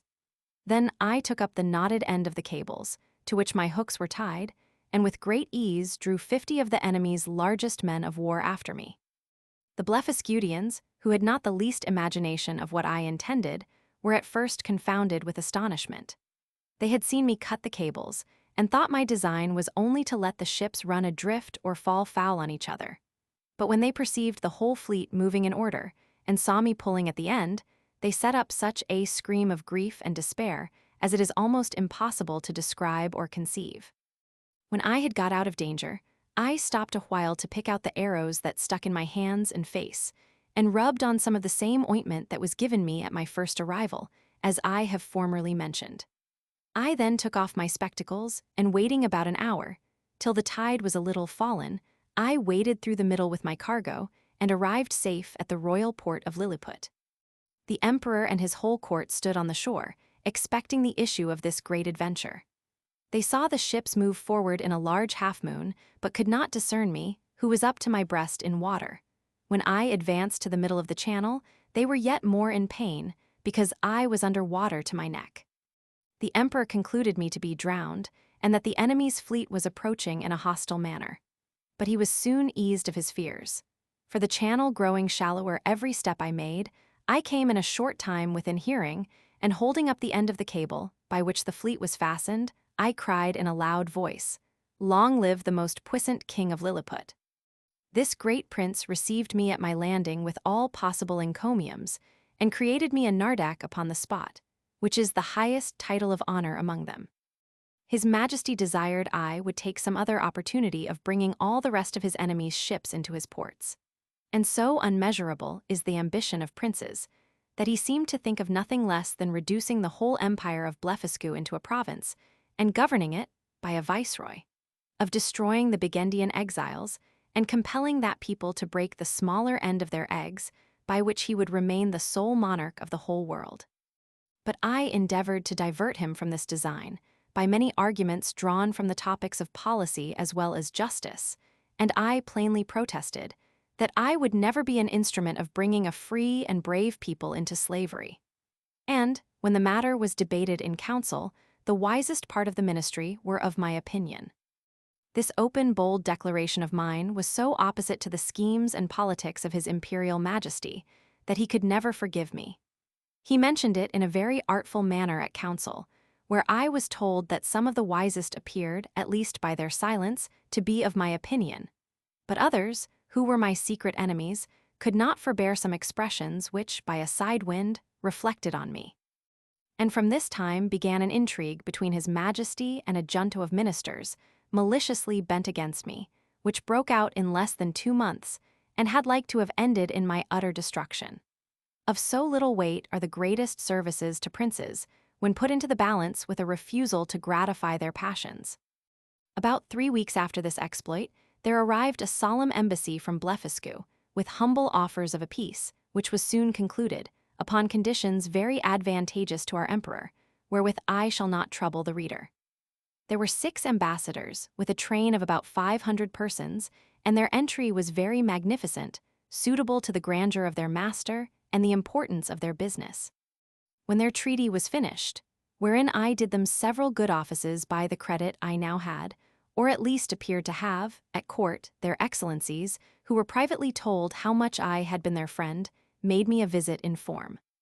They began with many compliments upon my valor and generosity, invited me to that kingdom in the emperor their master's name, and desired me to show them some proofs of my prodigious strength, of which they had heard so many wonders, wherein I readily obliged them, but shall not trouble the reader with the particulars.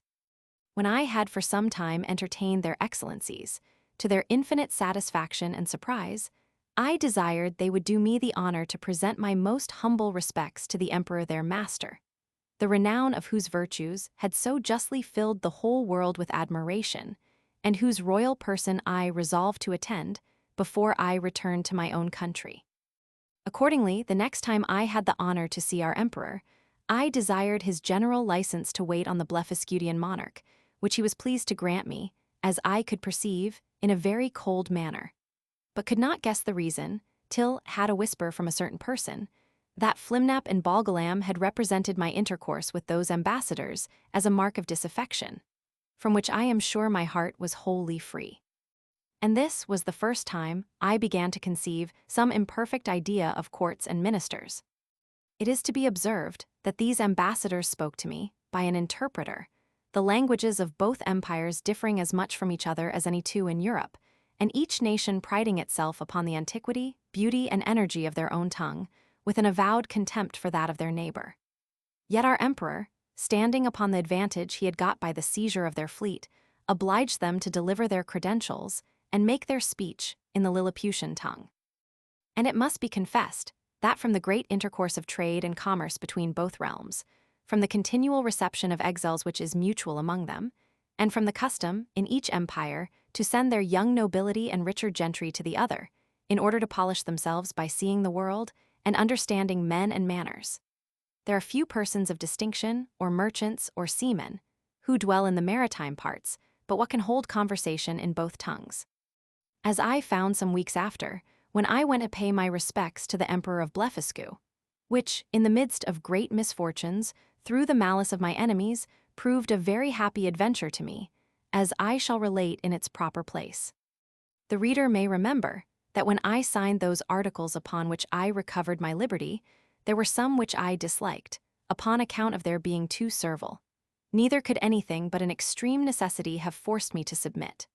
But being now a nardac of the highest rank in that empire, such offices were looked upon as below my dignity, and the emperor, to do him justice, never once mentioned them to me.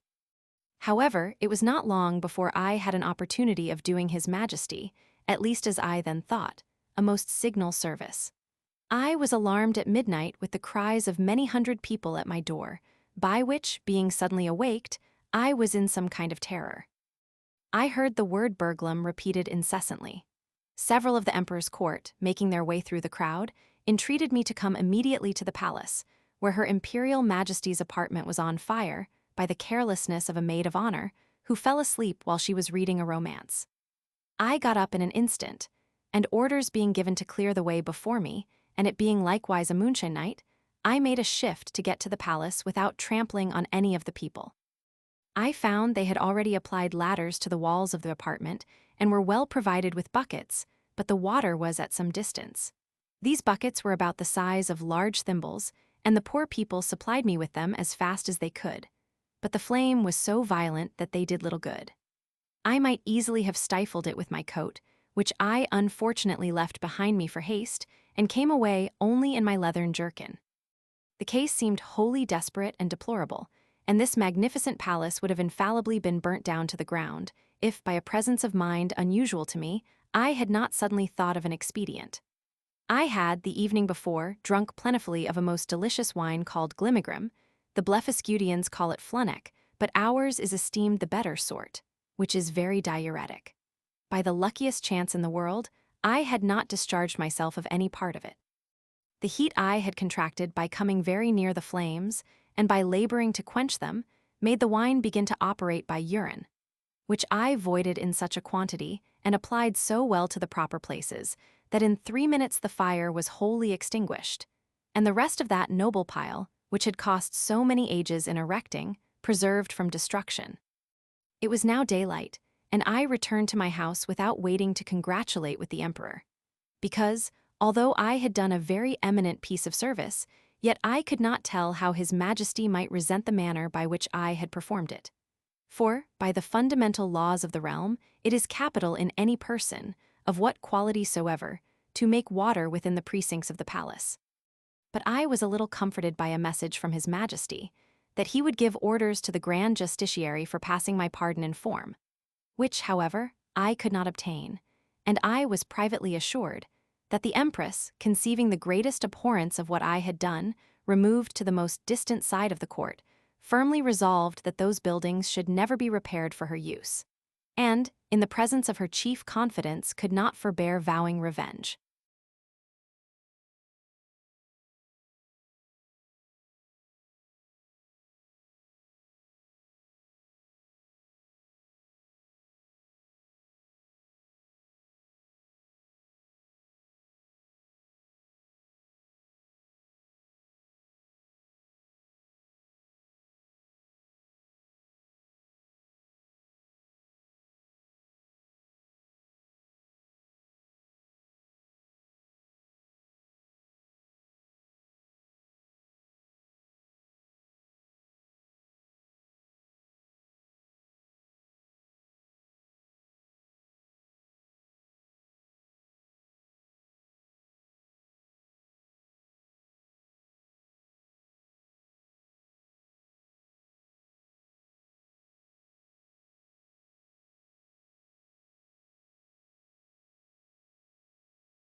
Chapter 6. Of the inhabitants of Lilliput, their learning, laws, and customs, the manner of educating their children, the author's way of living in that country, his vindication of a great lady. Although I intend to leave the description of this empire to a particular treatise, yet, in the meantime, I am content to gratify the curious reader with some general ideas. As the common size of the natives is somewhat under 6 inches high, so there is an exact proportion in all other animals, as well as plants and trees. For instance, the tallest horses and oxen are between 4 and 5 inches in height, the sheep 1.5 inches, more or less. They're geese about the bigness of a sparrow, and so the several gradations downwards till you come to the smallest, which to my sight were almost invisible. But nature has adapted the eyes of the Lilliputians to all objects proper for their view. They see with great exactness, but at no great distance. And, to show the sharpness of their sight towards objects that are near, I have been much pleased with observing a cook pulling a lark, which was not so large as a common fly, and a young girl threading an invisible needle with invisible silk. Their tallest trees are about 7 feet high. I mean some of those in the great royal park, the tops whereof I could but just reach with my fist clenched. The other vegetables are in the same proportion, but this I leave to the reader's imagination. I shall say but little at present of their learning, which for many ages has flourished in all its branches among them. But their manner of writing is very peculiar, being neither from the left to the right, like the Europeans, nor from the right to the left, like the Arabians, nor from up to down, like the Chinese, but aslant from one corner of the paper to the other, like ladies in England. They bury their dead with their heads directly downward, because they hold an opinion that in 11,000 moons they are all to rise again, in which period the earth, which they conceive to be flat, will turn upside down, and by this means they shall, at their resurrection, be found ready standing on their feet. The learned among them confess the absurdity of this doctrine, but the practice still continues, in compliance to the vulgar. There are some laws and customs in this empire very peculiar, and if they were not so directly contrary to those of my own dear country, I should be tempted to say a little in their justification. It is only to be wished they were as well executed. The first I shall mention relates to informers. All crimes against the state are punished here with the utmost severity. But if the person accused makes his innocence plainly to appear upon his trial, the accuser is immediately put to an ignominious death. And out of his goods or lands the innocent person is quadruply recompensed for the loss of his time, for the danger he underwent, for the hardship of his imprisonment, and for all the charges he has been at in making his defense. Or, if that fund be deficient, it is largely supplied by the crown.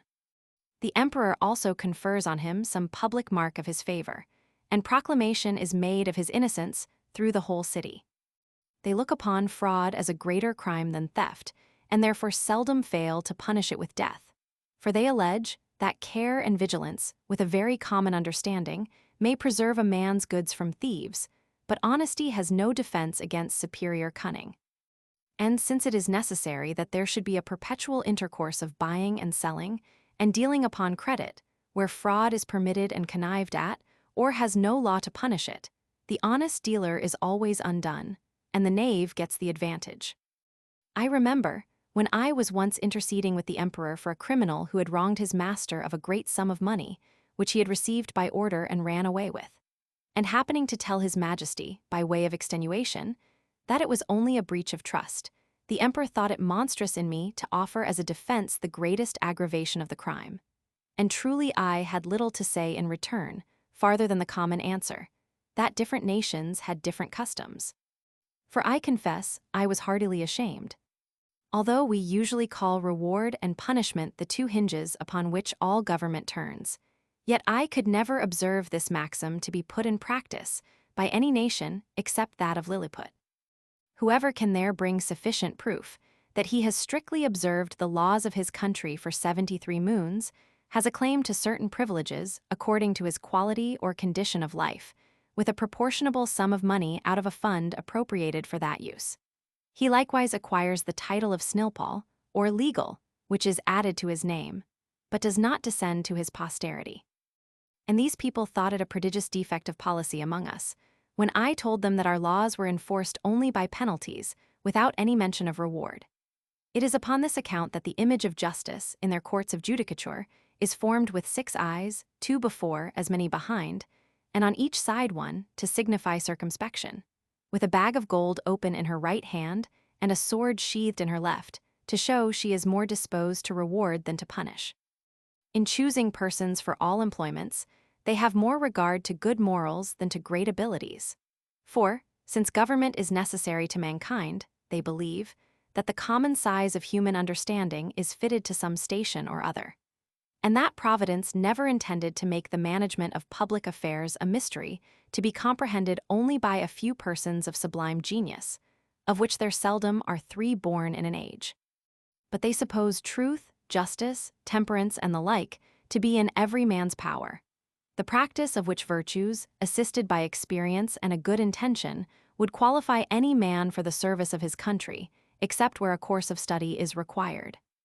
But they thought the want of moral virtues was so far from being supplied by superior endowments of the mind, that employments could never be put into such dangerous hands as those of persons so qualified, and at least, that the mistakes committed by ignorance in a virtuous disposition would never be of such fatal consequence to the public weal, as the practices of a man whose inclinations led him to be corrupt, and who had great abilities to manage, to multiply, and defend his corruptions.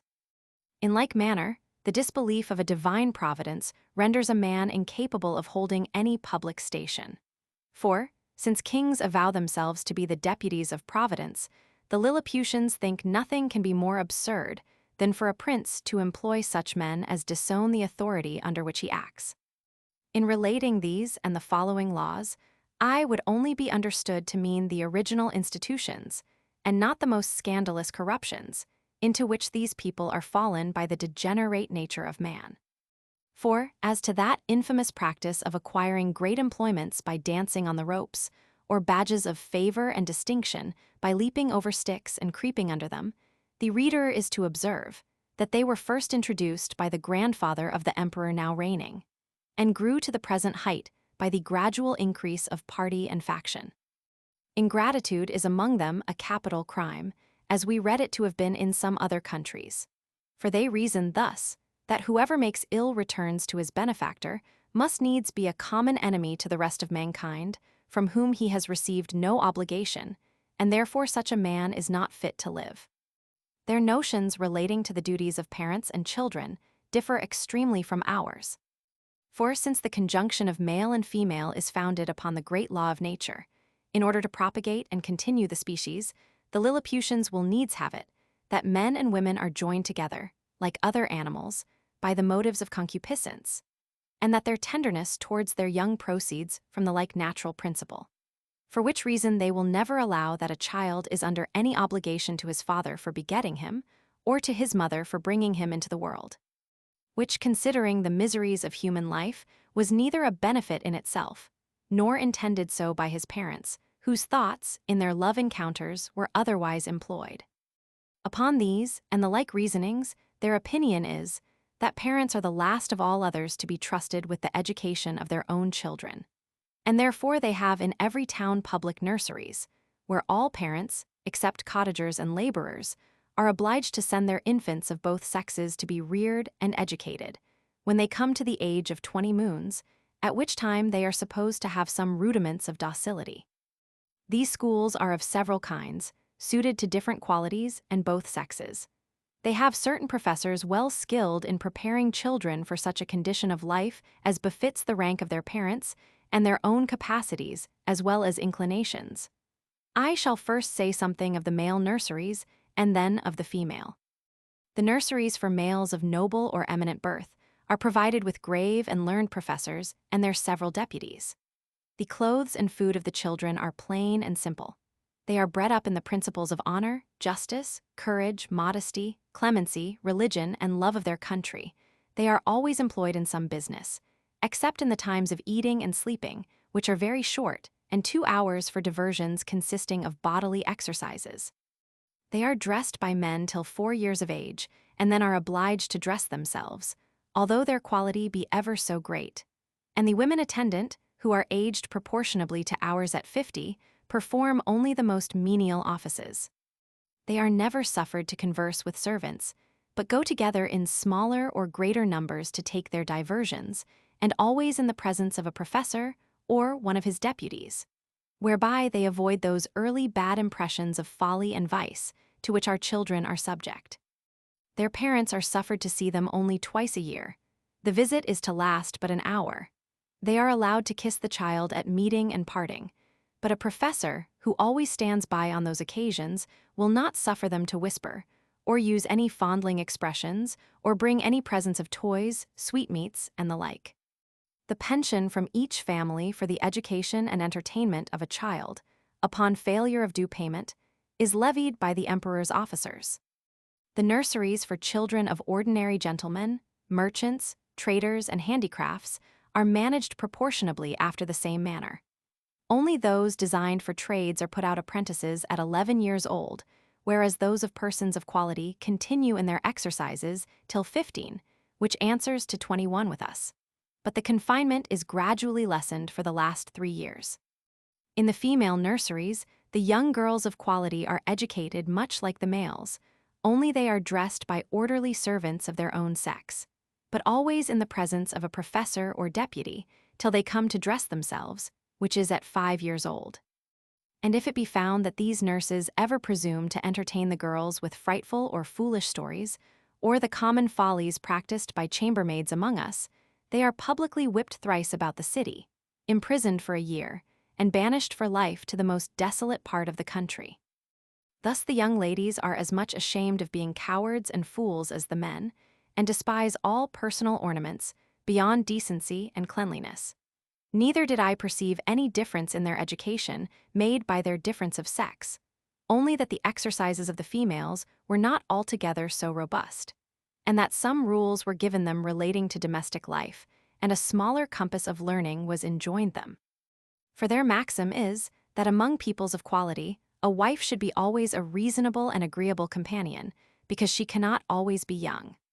When the girls are 12 years old, which among them is the marriageable age, their parents or guardians take them home, with great expressions of gratitude to the professors, and seldom without tears of the young lady and her companions.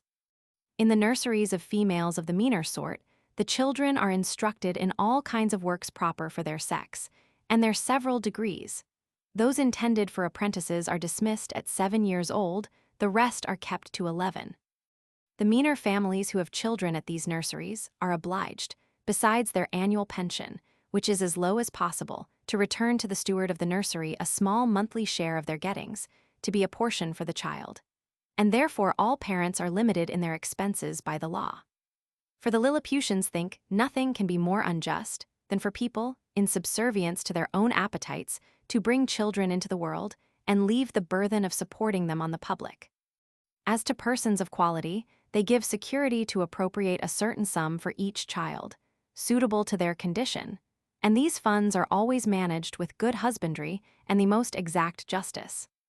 The cottagers and laborers keep their children at home, their business being only to till and cultivate the earth, and therefore their education is of little consequence to the public. But the old and diseased among them are supported by hospitals, for begging is a trade unknown in this empire. And here it may, perhaps, divert the curious reader to give some account of my domestics and my manner of living in this country during a residence of 9 months and 13 days. Having a head mechanically turned, and being likewise forced by necessity, I had made for myself a table and chair convenient enough, out of the largest trees in the royal park. 200 sempstresses were employed to make me shirts, and linen for my bed and table, all of the strongest and coarsest kind they could get, which, however, they were forced to quilt together in several folds, for the thickest was some degrees finer than lawn. Their linen is usually 3 inches wide, and 3 feet make a piece. The sempstresses took my measure as I lay on the ground, one standing at my neck, and another at my mid-leg, with a strong cord extended that each held by the end, while a third measured the length of the cord with a rule of 1 inch long. Then they measured my right thumb, and desired no more, for by a mathematical computation, that twice round the thumb is once round the wrist, and so on to the neck and the waist, and by the help of my old shirt, which I displayed on the ground before them for a pattern, they fitted me exactly. 300 tailors were employed in the same manner to make me clothes, but they had another contrivance for taking my measure. I kneeled down, and they raised a ladder from the ground to my neck. Upon this ladder one of them mounted, and let fall a plumb line from my collar to the floor, which just answered the length of my coat. but my waist and arms I measured myself. When my clothes were finished, which was done in my house, for the largest of theirs would not have been able to hold them, they looked like the patchwork made by the ladies in England, only that mine were all of a color. I had 300 cooks to dress my victuals, in little convenient huts built about my house, where they and their families lived, and prepared me 2 dishes apiece. I took up 20 waiters in my hand and placed them on the table. 100 more attended below on the ground, some with dishes of meat, and some with barrels of wine and other liquors slung on their shoulders, all which the waiters above drew up, as I wanted, in a very ingenious manner, by certain cords, as we draw the bucket up a well in Europe. A dish of their meat was a good mouthful, and a barrel of their liquor a reasonable draught. Their mutton yields to ours, but their beef is excellent. I have had a sirloin so large that I have been forced to make 3 bites of it, but this is rare. My servants were astonished to see me eat it, bones and all, as in our country we do the leg of a lark. Their geese and turkeys I usually ate at a mouthful, and I confess they far exceed ours. Of their smaller fowl, I could take up 20 or 30 at the end of my knife. One day His Imperial Majesty, being informed of my way of living, desired that himself and his royal consort, with the young princes of the blood of both sexes, might have the happiness, as he was pleased to call it, of dining with me. They came accordingly, and I placed them in chairs of state, upon my table just over against me, with their guards about them. Flimnap, the Lord High Treasurer, attended there likewise with his white staff, and I observed he often looked on me with a sour countenance, which I would not seem to regard, but ate more than usual, in honor to my dear country, as well as to fill the court with admiration. I have some private reasons to believe that this visit from His Majesty gave Flimnap an opportunity of doing me ill offices to his master. That minister had always been my secret enemy, though he outwardly caressed me more than was usual to the moroseness of his nature. He represented to the emperor, the low condition of his treasury, that he was forced to take up money at a great discount, that exchequer bills would not circulate under 9%. Below par, that I had cost His Majesty above 1.5 million of sprugs, their greatest gold coin, about the bigness of a spangle. And, upon the whole, that it would be advisable in the emperor to take the first fair occasion of dismissing me. I am here obliged to vindicate the reputation of an excellent lady, who was an innocent sufferer upon my account. The treasurer took a fancy to be jealous of his wife, from the malice of some evil tongues, who informed him that her grace had taken a violent affection for my person, and the court scandal ran for some time that she once came privately to my lodging.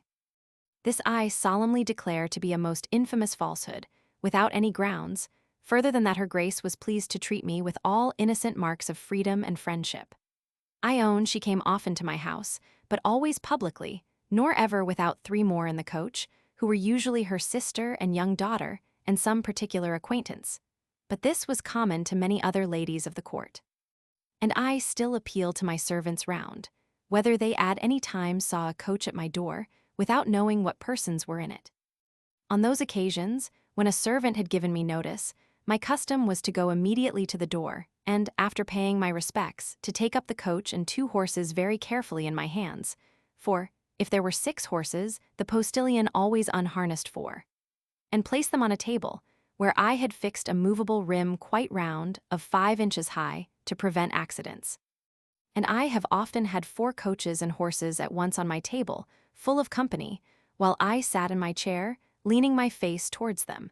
And when I was engaged with one set, the coachman would gently drive the others round my table. I have passed many an afternoon very agreeably in these conversations.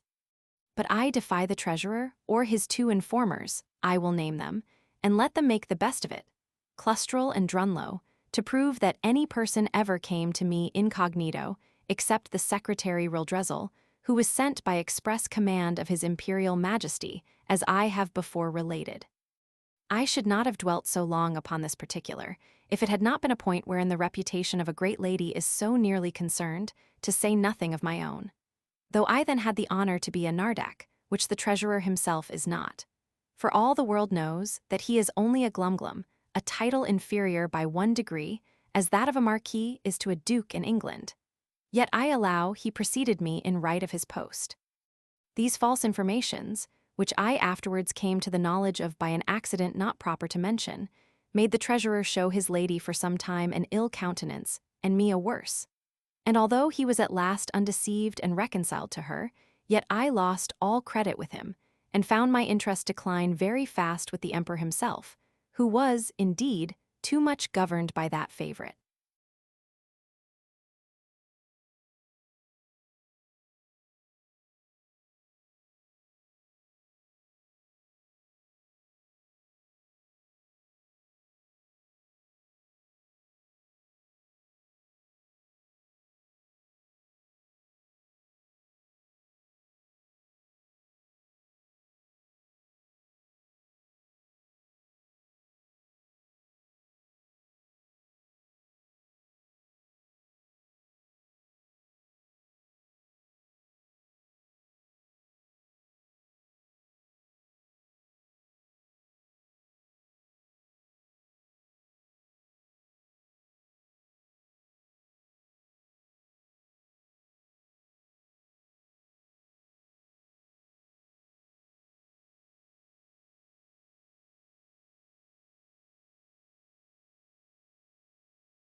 Chapter 7.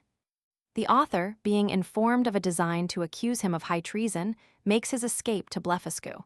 His reception there. Before I proceed to give an account of my leaving this kingdom, it may be proper to inform the reader of a private intrigue, which had been for 2 months forming against me. I had been hitherto, all my life, a stranger to courts, for which I was unqualified by the meanness of my condition. I had indeed heard and read enough of the dispositions of great princes and ministers, but never expected to have found such terrible effects of them in so remote a country, governed, as I thought, by very different maxims from those in Europe. When I was just preparing to pay my attendance on the Emperor of Blefuscu, a considerable person at court, to whom I had been very serviceable, at a time when he lay under the highest displeasure of his imperial majesty, came to my house very privately at night, in a close chair, and, without sending his name, desired admittance. The chairmen were dismissed.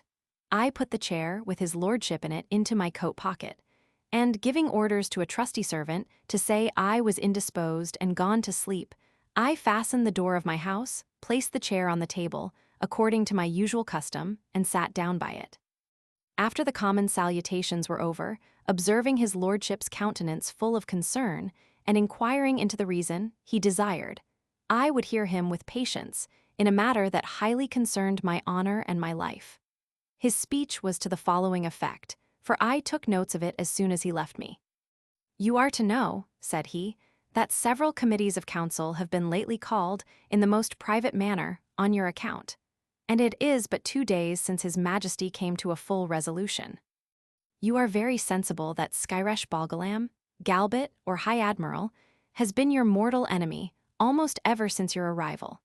His original reasons I know not, but his hatred is increased since your great success against Blefuscu, by which his glory as admiral is much obscured. This lord, in conjunction with Flimnap the High Treasurer, whose enmity against you is notorious on account of his lady, Limtok the General, Lalkin the Chamberlain, and Bamuff the Grand Justiciary, have prepared articles of impeachment against you, for treason and other capital crimes. This preface made me so impatient, being conscious of my own merits and innocence, that I was going to interrupt him, when he entreated me to be silent, and thus proceeded. Out of gratitude for the favors you have done me, I procured information of the whole proceedings, and a copy of the articles, wherein I venture my head for your service. Articles of impeachment against Quinbus Flestrin, the Man Mountain. Article I. Whereas, by a statute made in the reign of His Imperial Majesty Calin de Far Plune, it is enacted that whoever shall make water within the precincts of the royal palace shall be liable to the pains and penalties of high treason. Notwithstanding, the said Quinbus Flestrin in open breach of the said law, under color of extinguishing the fire kindled in the apartment of His Majesty's most dear imperial consort, did maliciously, traitorously, and devilishly, by discharge of his urine, put out the said fire kindled in the said apartment, lying and being within the precincts of the said royal palace, against the statute in that case provided, etc. against the duty, etc. Article Roman 2. That the said Quinbus Flestrin, having brought the imperial fleet of Blefuscu into the royal port, and being afterwards commanded by his imperial majesty to seize all the other ships of the said empire of Blefuscu, and reduce that empire to a province, to be governed by a viceroy from hence, and to destroy and put to death, not only all the big Indian exiles, but likewise all the people of that empire who would not immediately forsake the big Indian heresy, he, the said Flestrin, like a false traitor against his most auspicious, serene, imperial majesty, did petition to be excused from the said service, upon pretense of unwillingness to force the consciences or destroy the liberties and lives of an innocent people. Article Roman 3. That, whereas certain ambassadors arrived from the court of Blefuscu to sue for peace in His Majesty's court, he, the said Flestrin, did, like a false traitor, aid, abet, comfort, and divert the said ambassadors, although he knew them to be servants to a prince who was lately an open enemy to his imperial majesty, and in an open war against his said majesty. Article Roman 4. That the said Quinbus Flestrin, contrary to the duty of a faithful subject, is now preparing to make a voyage to the court and empire of Blefuscu, for which he has received only verbal license from his imperial majesty, and under color of the said license, does falsely and traitorously intend to take the said voyage, and thereby to aid, comfort, and abet the emperor of Blefuscu, so lately an enemy, and in open war with his imperial majesty aforesaid. There are some other articles, but these are the most important, of which I have read you an abstract. In the several debates upon this impeachment, it must be confessed that His Majesty gave many marks of his great lenity, often urging the services you had done him, and endeavoring to extenuate your crimes. The treasurer and admiral insisted that you should be put to the most painful and ignominious death, by setting fire to your house at night, and the general was to attend with 20,000 men, armed with poisoned arrows, to shoot you on the face and hands. Some of your servants were to have private orders to strew a poisonous juice on your shirts and sheets, which would soon make you tear your own flesh and die in the utmost torture. The general came into the same opinion, so that for a long time there was a majority against you. But His Majesty resolving, if possible, to spare your life, at last brought off the chamberlain. Upon this incident, Reldresel, principal secretary for private affairs, who always approved himself your true friend, was commanded by the emperor to deliver his opinion, which he accordingly did, and therein justified the good thoughts you have of him. He allowed your crimes to be great, but that still there was room for mercy, the most commendable virtue in a prince, and for which His Majesty was so justly celebrated. He said the friendship between you and him was so well known to the world, that perhaps the most honorable board might think him partial. However, in obedience to the command he had received, he would freely offer his sentiments. That if His Majesty, in consideration of your services, and pursuant to his own merciful disposition, would please to spare your life, and only give orders to put out both your eyes, he humbly conceived that by this expedient justice might in some measure be satisfied, and all the world would applaud the lenity of the emperor, as well as the fair and generous proceedings of those who have the honor to be his counselors. That the loss of your eyes would be no impediment to your bodily strength, by which you might still be useful to His Majesty. That blindness is an addition to courage, by concealing dangers from us. That the fear you had for your eyes was the greatest difficulty in bringing over the enemy's fleet, and it would be sufficient for you to see by the eyes of the ministers, since the greatest princes do no more. This proposal was received with the utmost disapprobation by the whole board. Bolgolam, the admiral, could not preserve his temper, but, rising up in fury, said, he wondered how the secretary durst presume to give his opinion for preserving the life of a traitor. That the services you had performed were, by all true reasons of state, the great aggravation of your crimes. That you, who were able to extinguish the fire by discharge of urine in Her Majesty's apartment, which he mentioned with horror, might, at another time, raise an inundation by the same means to drown the whole palace. and the same strength which enabled you to bring over the enemy's fleet might serve, upon the first discontent, to carry it back. That he had good reasons to think you were a Bigendian in your heart. And, as treason begins in the heart, before it appears in overt acts, so he accused you as a traitor on that account, and therefore insisted you should be put to death. The treasurer was of the same opinion. He showed to what straits his Majesty's revenue was reduced by the charge of maintaining you, which would soon grow insupportable. That the secretary's expedient of putting out your eyes was so far from being a remedy against this evil that it would probably increase it, as is manifest from the common practice of blinding some kind of fowls, after which they fed the faster and grew sooner fat. That his sacred Majesty and the council, who are your judges, were, in their own consciences, fully convinced of your guilt, which was a sufficient argument to condemn you to death, without the formal proofs required by the strict letter of the law. But his Imperial Majesty, fully determined against capital punishment, was graciously pleased to say that since the council thought the loss of your eyes too easy a censure, some other way may be inflicted hereafter. And your friend the secretary, humbly desiring to be heard again, in answer to what the treasurer had objected, concerning the great charge his Majesty was at in maintaining you, said that His Excellency, who had the sole disposal of the Emperor's revenue, might easily provide against that evil by gradually lessening your establishment, by which, for want of sufficient food, you would grow weak and faint, and lose your appetite, and consequently decay and consume in a few months. Neither would the stench of your carcass be then so dangerous, when it should become more than half diminished, and immediately upon your death 5,000 or 6,000 of His Majesty's subjects might, in 2 or 3 days, cut your flesh from your bones, take it away by cartloads, and bury it in distant parts, to prevent infection, leaving the skeleton as a monument of admiration to posterity. Thus, by the great friendship of the secretary, the whole affair was compromised. It was strictly enjoined that the project of starving you by degrees should be kept a secret, but the sentence of putting out your eyes was entered on the books. None dissenting, except Bolgolam the admiral, who, being a creature of the Empress, was perpetually instigated by Her Majesty to insist upon your death, she having borne perpetual malice against you, on account of that infamous and illegal method you took to extinguish the fire in her apartment.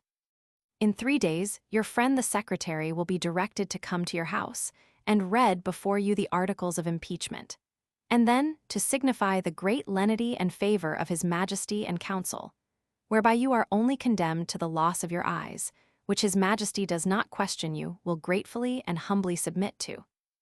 And 20 of His Majesty's surgeons will attend, in order to see the operation well performed, by discharging very sharp-pointed arrows into the balls of your eyes as you lie on the ground. I leave to your prudence what measures you will take, and to avoid suspicion, I must immediately return in as private a manner as I came. His lordship did so, and I remained alone, under many doubts and perplexities of mind.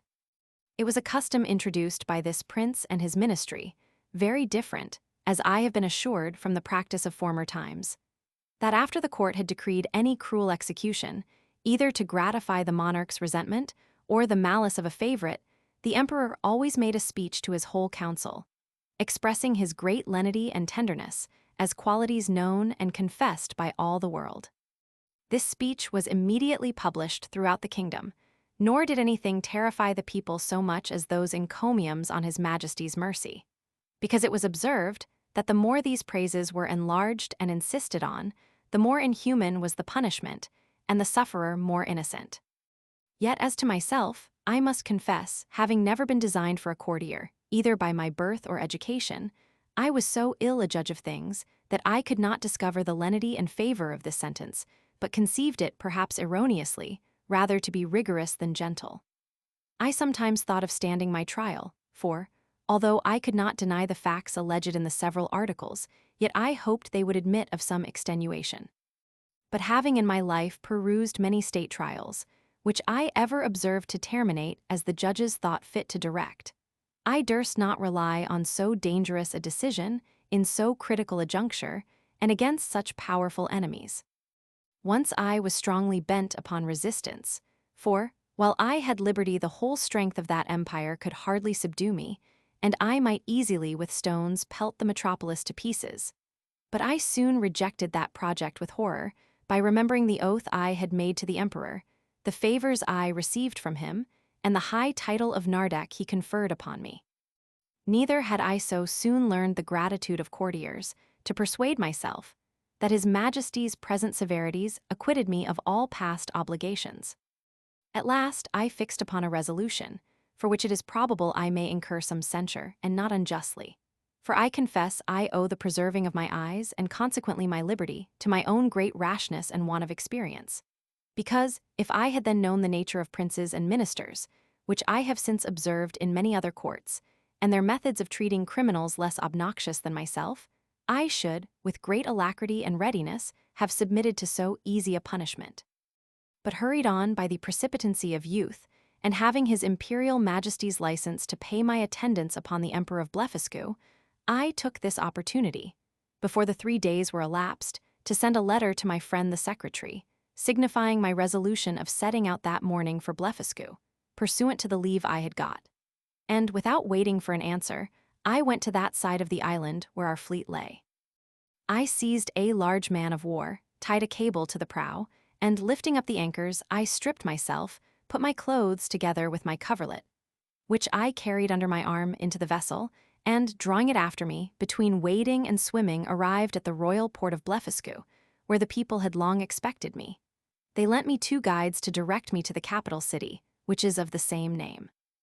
I held them in my hands till I came within 200 yards of the gate, and desired them to signify my arrival to one of the secretaries, and let him know I there waited His Majesty's command.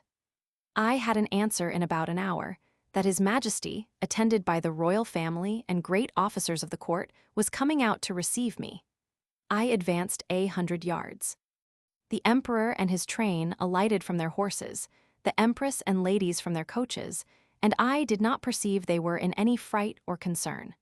I lay on the ground to kiss His Majesty's and the empress's hands.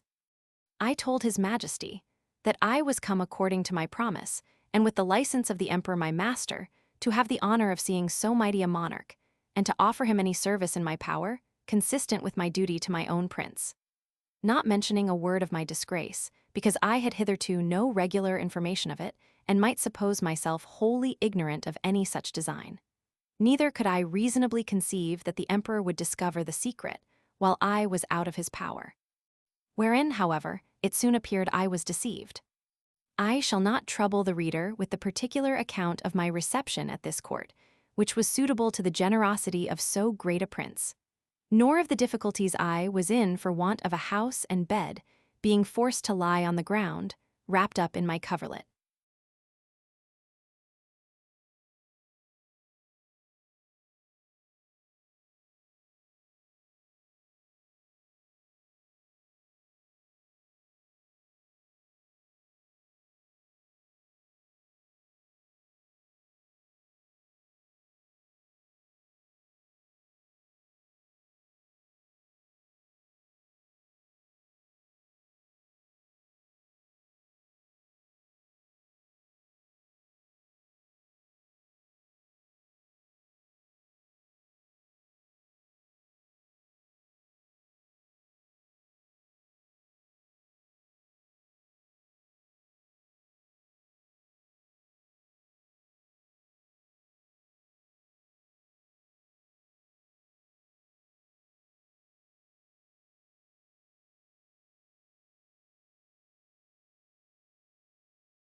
Chapter 8. The author, by a lucky accident, finds means to leave Blefuscu, and, after some difficulties, returns safe to his native country. 3 days after my arrival, walking out of curiosity to the northeast coast of the island, I observed, about half a league off in the sea, somewhat that looked like a boat overturned. I pulled off my shoes and stockings, and wading 200 or 300 yards, I found the object to approach nearer by force of the tide. and then plainly saw it to be a real boat, which I supposed might by some tempest have been driven from a ship. Whereupon I returned immediately towards the city, and desired his imperial majesty to lend me 20 of the tallest vessels he had left, after the loss of his fleet, and 3,000 seamen under the command of his vice-admiral. This fleet sailed round, while I went back the shortest way to the coast, where I first discovered the boat. I found the tide had driven it still nearer. The seamen were all provided with cordage, which I had beforehand twisted to a sufficient strength. When the ships came up, I stripped myself, and waited till I came within 100 yards of the boat, after which I was forced to swim till I got up to it. The seamen threw me the end of the cord, which I fastened to a hole in the forepart of the boat, and the other end to a man of war. But I found all my labor to little purpose, for being out of my depth, I was not able to work. In this necessity, I was forced to swim behind, and push the boat forward, as often as I could, with one of my hands, and the tide favoring me, I advanced so far that I could just hold up my chin and feel the ground. I rested 2 or 3 minutes, and then gave the boat another shove, and so on, till the sea was no higher than my armpits. And now, the most laborious part being over, I took out my other cables, which were stowed in one of the ships, and fastened them first to the boat, and then to 9 of the vessels which attended me. The wind being favorable, the seamen towed, and I shoved, until we arrived within 40 yards of the shore. And waiting till the tide was out, I got dry to the boat, and by the assistance of 2,000 men, with ropes and engines, I made a shift to turn it on its bottom, and found it was but little damaged. I shall not trouble the reader with the difficulties I was under, by the help of certain paddles, which cost me 10 days making, to get my boat to the royal port of Blefuscu, where a mighty concourse of people appeared upon my arrival, full of wonder at the sight of so prodigious a vessel. I told the emperor that my good fortune had thrown this boat in my way to carry me to some place whence I might return into my native country, and begged his majesty's orders for getting materials to fit it up, together with his license to depart, which, after some kind expostulations, he was pleased to grant. I did very much wonder, in all this time, not to have heard of any express relating to me from our emperor to the court of Blefuscu. But I was afterward given privately to understand that his imperial majesty, never imagining I had the least notice of his designs, believed I was only gone to Blefuscu in performance of my promise, according to the license he had given me, which was well known at our court, and would return in a few days, when the ceremony was ended. But he was at last in pain at my long absence, and after consulting with the treasurer and the rest of that cabal, a person of quality was dispatched with the copy of the articles against me. This envoy had instructions to represent to the monarch of Blefuscu the great lenity of his master, who was content to punish me no farther than with the loss of my eyes, that I had fled from justice, and if I did not return in 2 hours, I should be deprived of my title of Nardec and declared a traitor. The envoy further added that in order to maintain the peace and amity between both empires, his master expected that his brother of Blefuscu would give orders to have me sent back to Lilliput, bound hand and foot, to be punished as a traitor. The emperor of Blefuscu, having taken 3 days to consult, returned an answer consisting of many civilities and excuses. He said that as for sending me bound, his brother knew it was impossible, that, although I had deprived him of his fleet, yet he owed great obligations to me for many good offices I had done him in making the peace. That, however, both their majesties would soon be made easy, for I had found a prodigious vessel on the shore, able to carry me on the sea, which he had given orders to fit up, with my own assistance and direction. And he hoped, in a few weeks, both empires would be freed from so insupportable an encumbrance. With this answer, the envoy returned to Lilliput, and the monarch of Blefuscu related to me all that had passed, offering me at the same time, but under the strictest confidence, his gracious protection, if I would continue in his service. Wherein, although I believed him sincere, yet I resolved never more to put any confidence in princes or ministers where I could possibly avoid it. And therefore, with all due acknowledgments for his favorable intentions, I humbly begged to be excused. I told him that since fortune, whether good or evil, had thrown a vessel in my way, I was resolved to venture myself on the ocean, rather than be an occasion of difference between 2 such mighty monarchs. Neither did I find the emperor at all displeased, and I discovered, by a certain accident, that he was very glad of my resolution, and so were most of his ministers. These considerations moved me to hasten my departure somewhat sooner than I intended, to which the court, impatient to have me gone, very readily contributed. 500 workmen were employed to make 2 sails to my boat, according to my directions, by quilting 13 folds of their strongest linen together. I was at the pains of making ropes and cables, by twisting 10, 20, or 30 of the thickest and strongest of theirs. A great stone that I happened to find, after a long search by the seashore, served me for an anchor.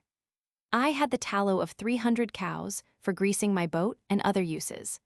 I was at incredible pains in cutting down some of the largest timber trees for oars and masts, wherein I was, however, much assisted by His Majesty's ship carpenters, who helped me in smoothing them, after I had done the rough work.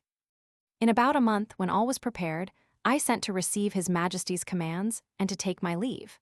The emperor and royal family came out of the palace. I lay down on my face to kiss his hand, which he very graciously gave me. So did the empress and young princes of the blood. His Majesty presented me with 50 purses of 200 sprugs apiece, together with his picture at full length, which I put immediately into one of my gloves to keep it from being hurt. The ceremonies at my departure were too many to trouble the reader with at this time. I stored the boat with the carcasses of 100 oxen and 300 sheep, with bread and drink proportionable, and as much meat ready dressed as 400 cooks could provide. I took with me 6 cows and 2 bulls alive, with as many ewes and rams, intending to carry them into my own country and propagate the breed. And to feed them on board, I had a good bundle of hay and a bag of corn. I would gladly have taken a dozen of the natives, but this was a thing the emperor would by no means permit. And, besides a diligent search into my pockets, His Majesty engaged my honor not to carry away any of his subjects, although with their own consent and desire. Having thus prepared all things as well as I was able, I set sail on the 24th day of September 1701 at 6 in the morning, and when I had gone about 4 leagues to the northward, the wind being at southeast, at 6 in the evening I descried a small island, about half a league to the northwest. I advanced forward and cast anchor on the lee side of the island, which seemed to be uninhabited. I then took some refreshment and went to my rest. I slept well, and as I conjectured at least 6 hours, for I found the day broke in 2 hours after I awaked. It was a clear night. I ate my breakfast before the sun was up, and heaving anchor, the wind being favorable, I steered the same course that I had done the day before, wherein I was directed by my pocket compass. My intention was to reach, if possible, one of those islands which I had reason to believe lay to the northeast of Van Diemen's Land. I discovered nothing all that day, but upon the next, about 3 in the afternoon, when I had by my computation made 24 leagues from Blefuscu, I descried a sail steering to the southeast. My course was due east. I hailed her, but could get no answer. Yet I found I gained upon her, for the wind slackened. I made all the sail I could, and in half an hour she spied me, then hung out her ancient, and discharged a gun. It is not easy to express the joy I was in, upon the unexpected hope of once more seeing my beloved country, and the dear pledges I left in it. The ship slackened her sails, and I came up with her between 5 and 6 in the evening, September 26th, but my heart leaped within me to see her English colors. I put my cows and sheep into my coat pockets, and got on board with all my little cargo of provisions. The vessel was an English merchantman, returning from Japan by the North and South Seas. The captain, Mr. John Biddle, of Deptford, a very civil man and an excellent sailor. We were now in the latitude of 30 degrees south. There were about 50 men in the ship, and here I met an old comrade of mine, one Peter Williams, who gave me a good character to the captain. This gentleman treated me with kindness, and desired I would let him know what place I came from last, and whither I was bound, which I did in a few words, but he thought I was raving, and that the dangers I underwent had disturbed my head. Whereupon I took my black cattle and sheep out of my pocket, which, after great astonishment, clearly convinced him of my veracity. I then showed him the gold given me by the Emperor of Blefuscu, together with His Majesty's picture at full length and some other rarities of that country. I gave him 2 purses of 200 sprugs each, and promised, when we arrived in England, to make him a present of a cow and a sheep big with young. I shall not trouble the reader with a particular account of this voyage, which was very prosperous for the most part. We arrived in the Downs on the 13th of April, 1702. I had only one misfortune, that the rats on board carried away one of my sheep. I found her bones in a hole, picked clean from the flesh. The rest of my cattle I got safe ashore, and set them a-grazing in a bowling green at Greenwich, where the fineness of the grass made them feed very heartily, though I had always feared the contrary. Neither could I possibly have preserved them in so long a voyage, if the captain had not allowed me some of his best biscuit, which, rubbed to powder and mingled with water, was their constant food. The short time I continued in England, I made a considerable profit by showing my cattle to many persons of quality and others, and before I began my second voyage, I sold them for £600. Since my last return, I find the breed is considerably increased, especially the sheep, which I hope will prove much to the advantage of the woolen manufacture, by the fineness of the fleeces. I stayed but 2 months with my wife and family, for my insatiable desire of seeing foreign countries would suffer me to continue no longer. I left £1,500 with my wife and fixed her in a good house at Redriff. My remaining stock I carried with me, part in money and part in goods, in hopes to improve my fortunes. My eldest Uncle John had left me an estate in land, near Epping, of about £30 a year, and I had a long lease of the Black Bull in Fetter Lane, which yielded me as much more, so that I was not in any danger of leaving my family upon the parish. My son Johnny, named so after his uncle, was at the grammar school and a towardly child. My daughter Betty, who is now well married and has children, was then at her needlework. I took leave of my wife and boy and girl with tears on both sides, and went on board the Adventure, a merchant ship of 300 tons, bound for Surat, Captain John Nicholas of Liverpool commander. But my account of this voyage must be referred to the second part of my travels.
Part 2, A Voyage to Brobdingnag. Chapter 1. A great storm described, the long boat sent to fetch water, the author goes with it to discover the country. He is left on shore, is seized by one of the natives, and carried to a farmer's house. His reception with several accidents that happened there, a description of the inhabitants. Having been condemned by nature and fortune to active and restless life, in 2 months after my return, I again left my native country, and took shipping in the Downs on the 20th day of June, 1702, in the Adventure, Captain John Nicholas, a Cornish man, commander, bound for Surat. We had a very prosperous gale, till we arrived at the Cape of Good Hope, where we landed for fresh water. But discovering a leak, we unshipped our goods and wintered there. For the captain falling sick of an ague, we could not leave the Cape till the end of March. We then set sail, and had a good voyage till we passed the Straits of Madagascar, but having got northward of that island, and to about 5 degrees south latitude, the winds, which in those seas are observed to blow a constant equal gale between the north and west, from the beginning of December to the beginning of May, on the 19th of April began to blow with much greater violence, and more westerly than usual, continuing so for 20 days together. during which time we were driven a little to the east of the Molucca Islands, and about 3 degrees northward of the line, as our captain found by an observation he took the 2nd of May, at which time the wind ceased, and it was a perfect calm, whereat I was not a little rejoiced. But he, being a man well experienced in the navigation of those seas, bid us all prepare against a storm, which accordingly happened the day following. For the southern wind, called the southern monsoon, began to set in. Finding it was likely to overblow, we took in our spritsail and stood by to hand the foresail, but making foul weather, we looked the guns were all fast and handed the mizzen. The ship lay very broad off, so we thought it better spooning before the sea than trying or hulling. We reefed the foresail and set him, and hauled aft the foresheet.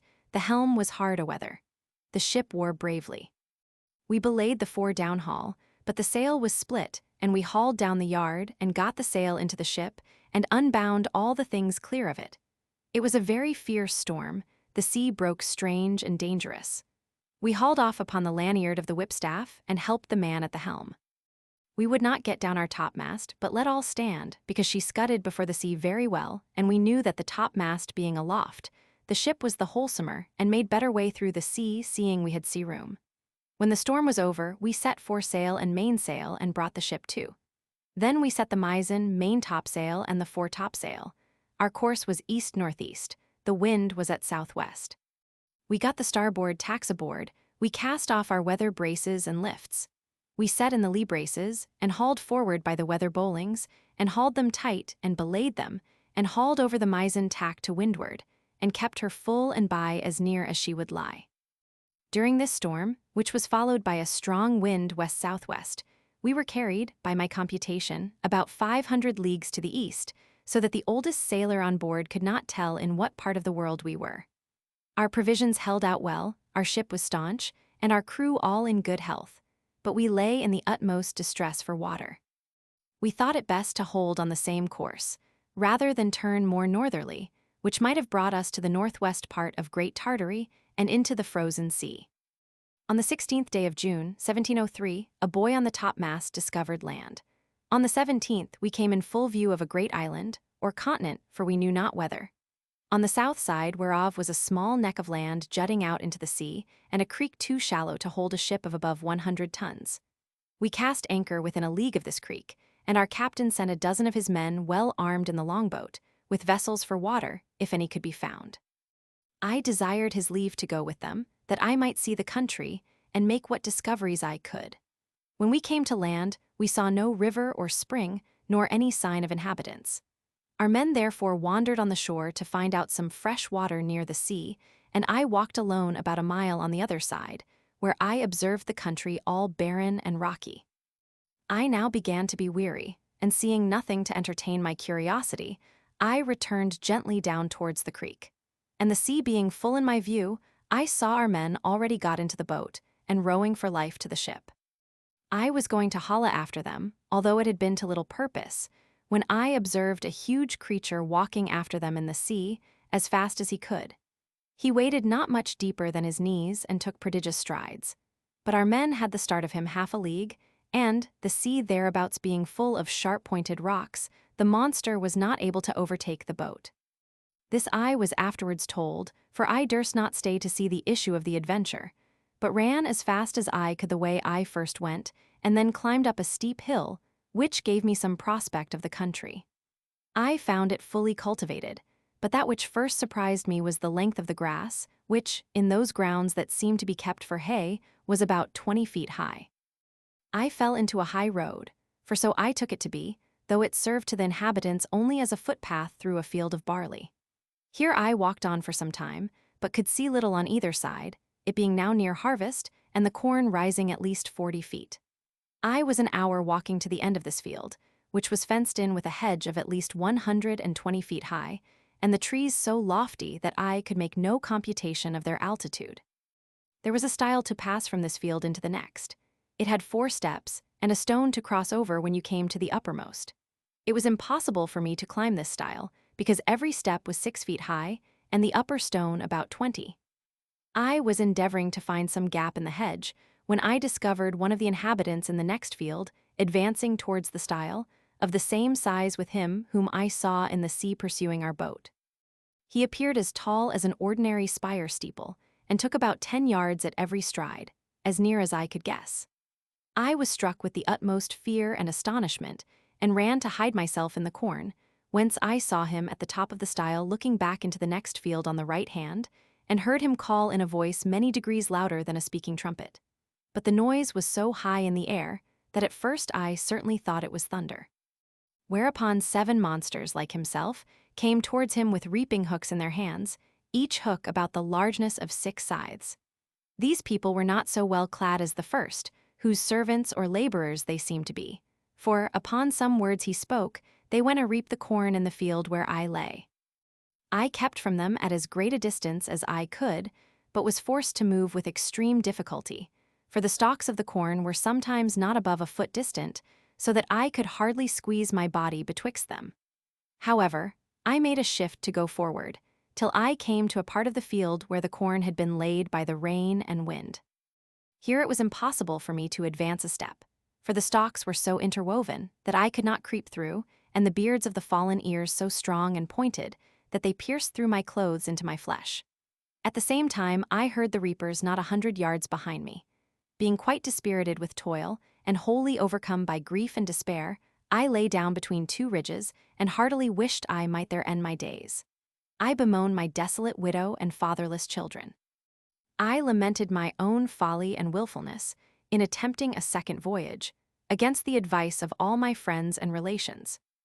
In this terrible agitation of mind, I could not forbear thinking of Lilliput, whose inhabitants looked upon me as the greatest prodigy that ever appeared in the world, where I was able to draw an imperial fleet in my hand and perform those other actions, which will be recorded forever in the chronicles of that empire, while posterity shall hardly believe them, although attested by millions. I reflected what a mortification it must prove to me to appear as inconsiderable in this nation as one single Lilliputian would be among us. But this I conceived was to be the least of my misfortunes. For, as human creatures are observed to be more savage and cruel in proportion to their bulk, what could I expect but to be a morsel in the mouth of the first among these enormous barbarians that should happen to seize me? Undoubtedly philosophers are in the right when they tell us that nothing is great or little otherwise than by comparison. It might have pleased fortune to have let the Lilliputians find some nation where the people were as diminutive with respect to them as they were to me. And who knows but that even this prodigious race of mortals might be equally overmatched in some distant part of the world, whereof we have yet no discovery.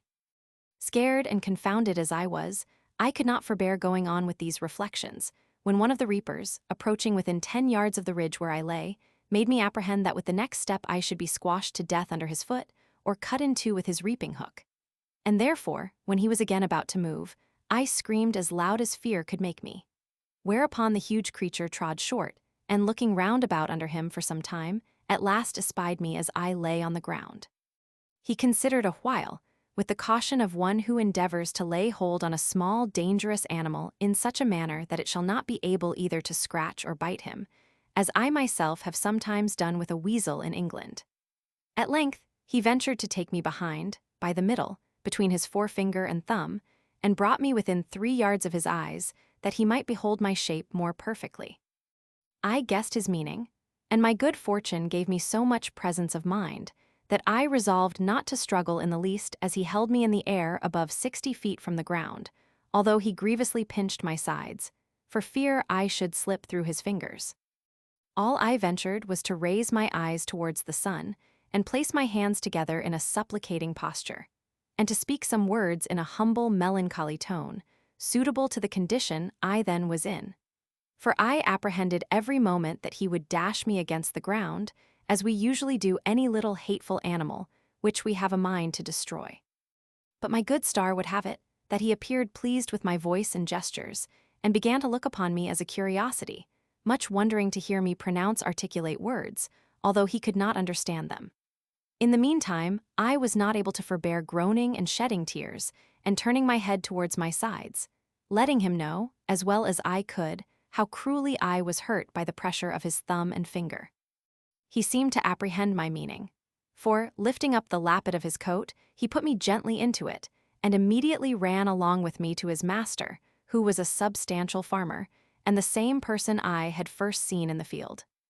The farmer having, as I suppose by their talk, received such an account of me as his servant could give him, took a piece of a small straw about the size of a walking staff, and therewith lifted up the lappets of my coat, which it seems he thought to be some kind of covering that nature had given me. He blew my hairs aside to take a better view of my face. He called his hinds about him, and asked them, as I afterwards learned, whether they had ever seen in the fields any little creature that resembled me. He then placed me softly on the ground upon all fours, but I got immediately up and walked slowly backward and forward to let those people see I had no intent to run away. They all sat down in a circle about me, the better to observe my motions. I pulled off my hat and made a low bow towards the farmer. I fell on my knees and lifted up my hands and eyes and spoke several words as loud as I could. I took a purse of gold out of my pocket and humbly presented it to him. He received it on the palm of his hand, then applied it close to his eye to see what it was, and afterwards turned it several times with the point of a pin, which he took out of his sleeve, but could make nothing of it. Whereupon I made a sign that he should place his hand on the ground. I then took the purse, and opening it, poured all the gold into his palm. There were 6 Spanish pieces of 4 pistoles each, beside 20 or 30 smaller coins. I saw him wet the tip of his little finger upon his tongue, and take up one of my largest pieces, and then another, but he seemed to be wholly ignorant what they were. He made me a sign to put them again into my purse, and the purse again into my pocket, which, after offering it to him several times, I thought it best to do. The farmer, by this time, was convinced I must be a rational creature. He spoke often to me, but the sound of his voice pierced my ears like that of a watermill, yet his words were articulate enough. I answered as loud as I could in several languages, and he often laid his ear within 2 yards of me, but all in vain, for we were wholly unintelligible to each other. He then sent his servants to their work, and taking his handkerchief out of his pocket, he doubled and spread it on his left hand, which he placed flat on the ground with the palm upward, making me a sign to step into it, as I could easily do, for it was not above a foot in thickness. I thought it my part to obey, and for fear of falling, laid myself at full length upon the handkerchief, with the remainder of which he lapped me up to the head for further security, and in this manner carried me home to his house. There he called his wife and showed me to her, but she screamed and ran back, as women in England do at the sight of a toad or a spider. However, when she had a while seen my behavior, and how well I observed the signs her husband made, she was soon reconciled, and by degrees grew extremely tender of me. It was about 12 at noon, and a servant brought in dinner. It was only one substantial dish of meat, fit for the plain condition of a husbandman, in a dish of about 24 feet diameter. The company were the farmer and his wife, 3 children, and an old grandmother. When they were sat down, the farmer placed me at some distance from him on the table, which was 30 feet high from the floor. I was in a terrible fright, and kept as far as I could from the edge for fear of falling. The wife minced a bit of meat, then crumbled some bread on a trencher, and placed it before me. I made her a low bow, took out my knife and fork, and fell to eat, which gave them exceeding delight. The mistress sent her maid for a small dram cup, which held about 2 gallons, and filled it with drink. I took up the vessel with much difficulty in both hands, and in a most respectful manner drank to her ladyship's health, expressing the words as loud as I could in English, which made the company laugh so heartily that I was almost deafened with the noise. This liquor tasted like a small cider, and was not unpleasant. Then the master made me a sign to come to his trencher side. But as I walked on the table, being in great surprise all the time, as the indulgent reader will easily conceive and excuse, I happened to stumble against a crust, and fell flat on my face, but received no hurt. I got up immediately, and observing the good people to be in much concern, I took my hat, which I held under my arm out of good manners, and waving it over my head, made 3 huzzas to show I had got no mischief by my fall. But advancing forward towards my master, as I shall henceforth call him, his youngest son, who sat next to him, an arch boy of about 10 years old, took me up by the legs, and held me so high in the air that I trembled every limb.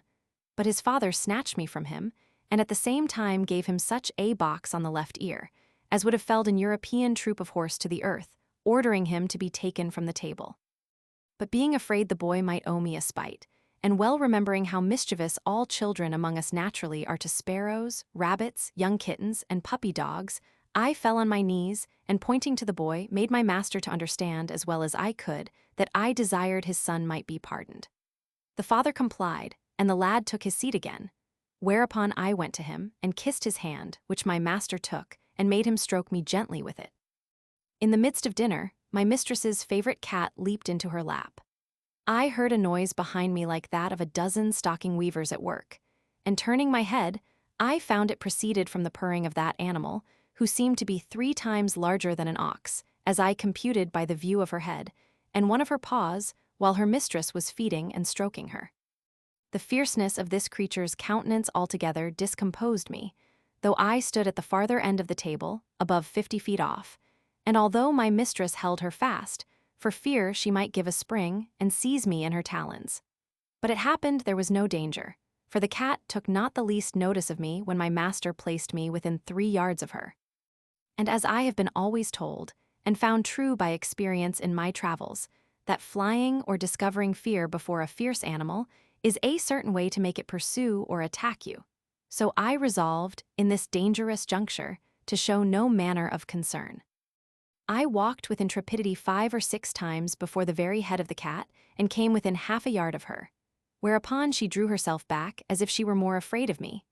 I had less apprehension concerning the dogs, whereof 3 or 4 came into the room, as it is usual in farmers' houses, one of which was a mastiff, equal in bulk to 4 elephants, and another a greyhound, somewhat taller than the mastiff, but not so large.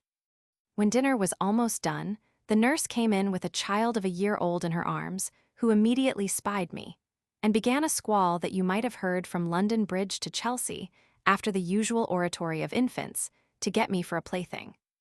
The mother, out of pure indulgence, took me up and put me towards the child, who presently seized me by the middle and got my head into his mouth, where I roared so loud that the urchin was frighted and let me drop, and I should infallibly have broke my neck if the mother had not held her apron under me. The nurse, to quiet her babe, made use of a rattle which was a kind of hollow vessel filled with great stones, and fastened by a cable to the child's waist, but all in vain, so that she was forced to apply the last remedy by giving it suck. I must confess no object ever disgusted me so much as the sight of her monstrous breast, which I cannot tell what to compare with, so as to give the curious reader an idea of its bulk, shape, and color. It stood prominent 6 feet, and could not be less than 16 in circumference. The nipple was about half the bigness of my head, and the hue both of that and the dug, so varied with spots, pimples, and freckles that nothing could appear more nauseous. For I had a near sight of her, she sitting down, the more conveniently to give suck, and I standing on the table. This made me reflect upon the fair skins of our English ladies, who appear so beautiful to us, only because they are of our own size, and their defects not to be seen but through a magnifying glass, where we find by experiment that the smoothest and whitest skins look rough and coarse and ill-colored. I remember when I was at Lilliput, the complexion of those diminutive people appeared to me the fairest in the world, and talking upon this subject with a person of learning there, who was an intimate friend of mine, he said that my face appeared much fairer and smoother when he looked on me from the ground than it did upon a nearer view, when I took him up in my hand and brought him close, which he confessed was at first a very shocking sight. He said he could discover great holes in my skin, that the stumps of my beard were 10 times stronger than the bristles of a boar, and my complexion made up of several colors altogether disagreeable. Although I must beg leave to say for myself that I am as fair as most of my sex and country, and very little sunburnt by all my travels. On the other side, discoursing of the ladies in that emperor's court, he used to tell me, one had freckles, another too wide a mouth, a third too large a nose, nothing of which I was able to distinguish. I confess this reflection was obvious enough, which, however, I could not forbear, lest the reader might think those vast creatures were actually deformed. For I must do them the justice to say, they are a comely race of people, and particularly the features of my master's countenance, although he was but a farmer, when I beheld him from the height of 60 feet, appeared very well proportioned. When dinner was done, my master went out to his laborers, and, as I could discover by his voice and gesture, gave his wife strict charge to take care of me. I was very much tired and disposed to sleep, which my mistress perceiving, she put me on her own bed and covered me with a clean white handkerchief, but larger and coarser than the mainsail of a man of war. I slept about 2 hours, and dreamt I was at home with my wife and children, which aggravated my sorrows when I awaked, and found myself alone in a vast room, between 200 and 300 feet wide, and above 200 high, lying in a bed 20 yards wide. My mistress was gone about her household affairs, and had locked me in. The bed was 8 yards from the floor. Some natural necessities required me to get down. I durst not presume to call, and if I had, it would have been in vain, with such a voice as mine, at so great a distance from the room where I lay to the kitchen where the family kept. While I was under these circumstances, 2 rats crept up the curtains, and ran smelling backwards and forwards on the bed. One of them came up almost to my face, whereupon I rose in a fright, and drew out my hanger to defend myself. These horrible animals had the boldness to attack me on both sides, and one of them held his forefeet at my collar. But I had the good fortune to rip up his belly before he could do me any mischief. He fell down at my feet, and the other, seeing the fate of his comrade, made his escape, but not without one good wound on the back, which I gave him as he fled, and made the blood run trickling from him. After this exploit, I walked gently to and fro on the bed, to recover my breath and loss of spirits. These creatures were of the size of a large mastiff, but infinitely more nimble and fierce, so that if I had taken off my belt before I went asleep, I must have infallibly been torn to pieces and devoured. I measured the tail of the dead rat, and found it to be 2 yards long, wanting an inch. But it went against my stomach to drag the carcass off the bed, where it lay still bleeding. I observed it had yet some life, but with a strong slash across the neck, I thoroughly dispatched it. Soon after my mistress came into the room, who seeing me all bloody, ran and took me up in her hand. I pointed to the dead rat, smiling and making other signs to show I was not hurt, whereat she was extremely rejoiced, calling the maid to take up the dead rat with a pair of tongs and throw it out of the window. Then she set me on a table, where I showed her my hanger all bloody, and wiping it on the lappet of my coat, returned it to the scabbard. I was pressed to do more than one thing which another could not do for me, and therefore endeavored to make my mistress understand that I desired to be set down on the floor, which after she had done, my bashfulness would not suffer me to express myself farther than by pointing to the door and bowing several times. The good woman, with much difficulty, at last perceived what I would be at, and taking me up again in her hand, walked into the garden, where she set me down. I went on one side about 200 yards, and beckoning to her not to look or to follow me, I hid myself between 2 leaves of sorrel, and there discharged the necessities of nature. I hope the gentle reader will excuse me for dwelling on these and the like particulars, which, however insignificant they may appear to groveling vulgar minds, yet will certainly help a philosopher to enlarge his thoughts and imagination, and apply them to the benefit of public as well as private life, which was my sole design in presenting this and other accounts of my travels to the world, wherein I have been chiefly studious of truth, without affecting any ornaments of learning or of style. But the whole scene of this voyage made so strong an impression on my mind, and is so deeply fixed in my memory, that, in committing it to paper, I did not omit one material circumstance. However, upon a strict review, I blotted out several passages of less moment which were in my first copy, for fear of being censured as tedious and trifling, whereof travelers are often, perhaps not without justice, accused.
Chapter 2.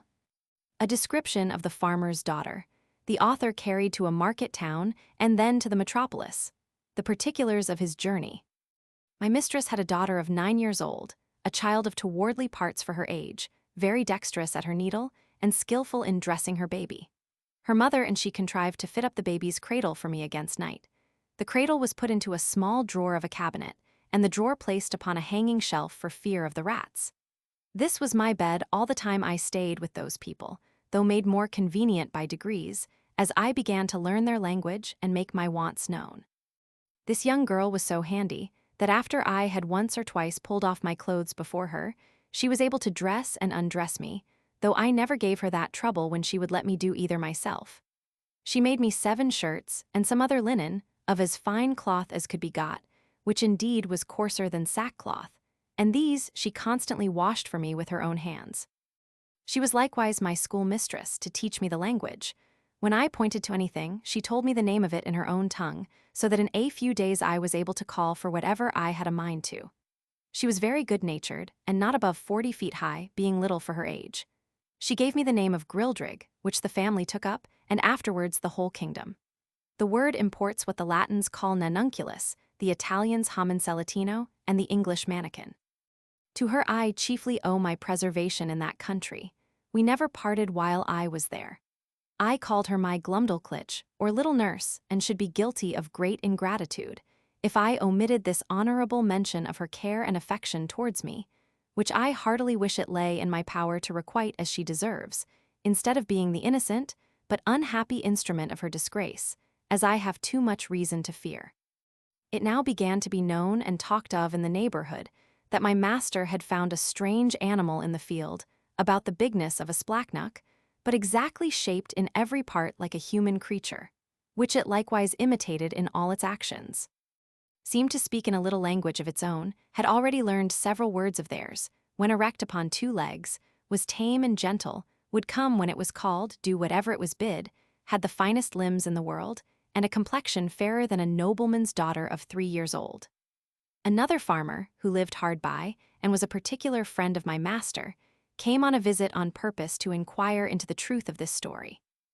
I was immediately produced and placed upon a table, where I walked as I was commanded, drew my hanger, put it up again, made my reverence to my master's guest, asked him in his own language how he did, and told him he was welcome, just as my little nurse had instructed me. This man, who was old and dim-sighted, put on his spectacles to behold me better, at which I could not forbear laughing very heartily, for his eyes appeared like the full moon shining into a chamber at 2 windows. Our people, who discovered the cause of my mirth, bore me company in laughing, at which the old fellow was fool enough to be angry and out of countenance.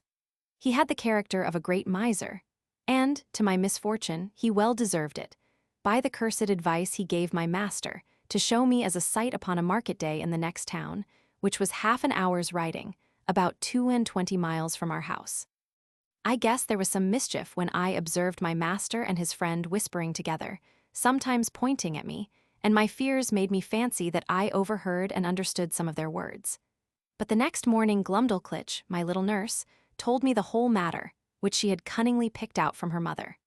The poor girl laid me on her bosom, and fell a-weeping with shame and grief. She apprehended some mischief would happen to me from rude vulgar folks, who might squeeze me to death, or break one of my limbs by taking me in their hands. She had also observed how modest I was in my nature, how nicely I regarded my honor, and what an indignity I should conceive it, to be exposed for money as a public spectacle, to the meanest of the people. She said her papa and mamma had promised that Grildrig should be hers, but now she found they meant to serve her as they did last year, when they pretended to give her a lamb, and yet, as soon as it was fat, sold it to a butcher. For my own part, I may truly affirm that I was less concerned than my nurse. I had a strong hope, which never left me, that I should one day recover my liberty.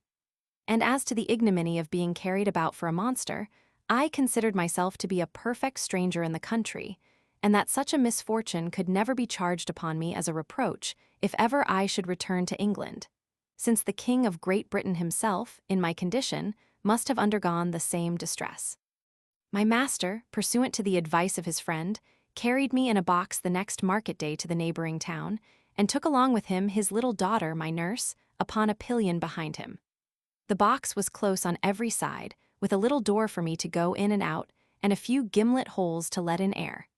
The girl had been so careful as to put the quilt of her baby's bed into it, for me to lie down on.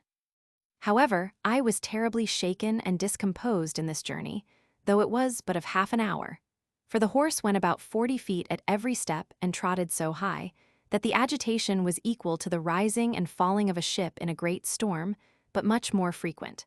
Our journey was somewhat farther than from London to St. Albans. My master alighted at an inn which he used to frequent, and after consulting a while with the innkeeper and making some necessary preparations, he hired the grultrud or crier to give notice through the town of a strange creature to be seen at the sign of the Green Eagle, not so big as a splacknock, an animal in that country very finely shaped, about 6 feet long, and in every part of the body resembling a human creature, could speak several words and perform 100 diverting tricks. I was placed upon a table in the largest room of the inn, which might be near 300 feet square. My little nurse stood on a low stool close to the table to take care of me and direct what I should do. My master, to avoid a crowd, would suffer only 30 people at a time to see me. I walked about on the table as the girl commanded. She asked me questions, as far as she knew my understanding of the language reached, and I answered them as loud as I could. I turned about several times to the company, paid my humble respects, said they were welcome, and used some other speeches I had been taught. I took up a thimble filled with liquor, which Glumdalclitch had given me for a cup, and drank their health. I drew out my hanger, and flourished with it after the manner of fencers in England. My nurse gave me a part of a straw, which I exercised as a pike, having learnt the art in my youth. I was that day shown to 12 sets of company, and as often forced to act over again the same fopperies, till I was half dead with weariness and vexation. For those who had seen me made such wonderful reports, that the people were ready to break down the doors to come in. My master, for his own interest, would not suffer anyone to touch me except my nurse, and to prevent danger, benches were set round the table at such a distance as to put me out of everybody's reach. However, an unlucky schoolboy aimed a hazel nut directly at my head, which very narrowly missed me. Otherwise it came with so much violence that it would have infallibly knocked out my brains, for it was almost as large as a small pumpkin, but I had the satisfaction to see the young rogue well beaten, and turned out of the room. My master gave public notice that he would show me again the next market day, and in the meantime he prepared a convenient vehicle for me, which he had reason enough to do. For I was so tired with my first journey, and with entertaining company for 8 hours together, that I could hardly stand upon my legs or speak a word. It was at least 3 days before I recovered my strength, and that I might have no rest at home, all the neighboring gentlemen from 100 miles round, hearing of my fame, came to see me at my master's own house. There could not be fewer than 30 persons with their wives and children, for the country is very populous, and my master demanded the rate of a full room whenever he showed me at home, although it were only to a single family. So that for some time I had but little ease every day of the week, except Wednesday, which is their Sabbath, although I were not carried to the town. My master, finding how profitable I was likely to be, resolved to carry me to the most considerable cities of the kingdom. Having therefore provided himself with all things necessary for a long journey, and settled his affairs at home, he took leave of his wife, and upon the 17th of August, 1703, about 2 months after my arrival, we set out for the metropolis, situated near the middle of that empire, and about 3,000 miles distant from our house. My master made his daughter Glumdalclitch ride behind him. She carried me on her lap, in a box tied about her waist. The girl had lined it on all sides with the softest cloth she could get, well quilted underneath, furnished it with her baby's bed, provided me with linen and other necessaries, and made everything as convenient as she could. We had no other company but a boy of the house, who rode after us with the luggage. My master's design was to show me in all the towns by the way, and to step out of the road for 50 or 100 miles to any village or person of quality's house, where he might expect custom. We made easy journeys of not above 7 or 8 score miles a day, for Glumdalclitch, on purpose to spare me, complained she was tired with the trotting of the horse. She often took me out of my box, at my own desire, to give me air, and show me the country, but always held me fast by a leading string. We passed over 5 or 6 rivers, many degrees broader and deeper than the Nile or the Ganges, and there was hardly a rivulet so small as the Thames at London Bridge. We were 10 weeks in our journey, and I was shown in 18 large towns, besides many villages and private families. On the 26th day of October, we arrived at the metropolis, called in their language Lorbrulgrud, or Pride of the Universe. My master took a lodging in the principal street of the city, not far from the royal palace, and put out bills in the usual form, containing an exact description of my person and parts. He hired a large room between 300 and 400 feet wide. He provided a table 60 feet in diameter, upon which I was to act my part, and palisadoed it round 3 feet from the edge and as many high to prevent my falling over. I was shown 10 times a day, to the wonder and satisfaction of all people. I could now speak the language tolerably well and perfectly understood every word that was spoken to me. Besides, I had learnt their alphabet and could make a shift to explain a sentence here and there, for Glumdalclitch had been my instructor while we were at home and at leisure hours during our journey. She carried a little book in her pocket, not much larger than a Sanson's atlas. It was a common treatise for the use of young girls, giving a short account of their religion. Out of this she taught me my letters and interpreted the words.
Chapter 3.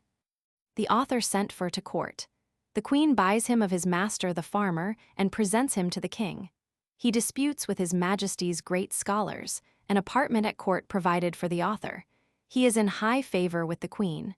He stands up for the honor of his own country, his quarrels with the queen's dwarf. The frequent labors I underwent every day made in a few weeks a very considerable change in my health. The more my master got by me, the more insatiable he grew. I had quite lost my stomach and was almost reduced to a skeleton. The farmer observed it, and concluding I must soon die, resolved to make as good a hand of me as he could. While he was thus reasoning and resolving with himself, a sardral, or gentleman usher, came from court, commanding my master to carry me immediately thither for the diversion of the queen and her ladies.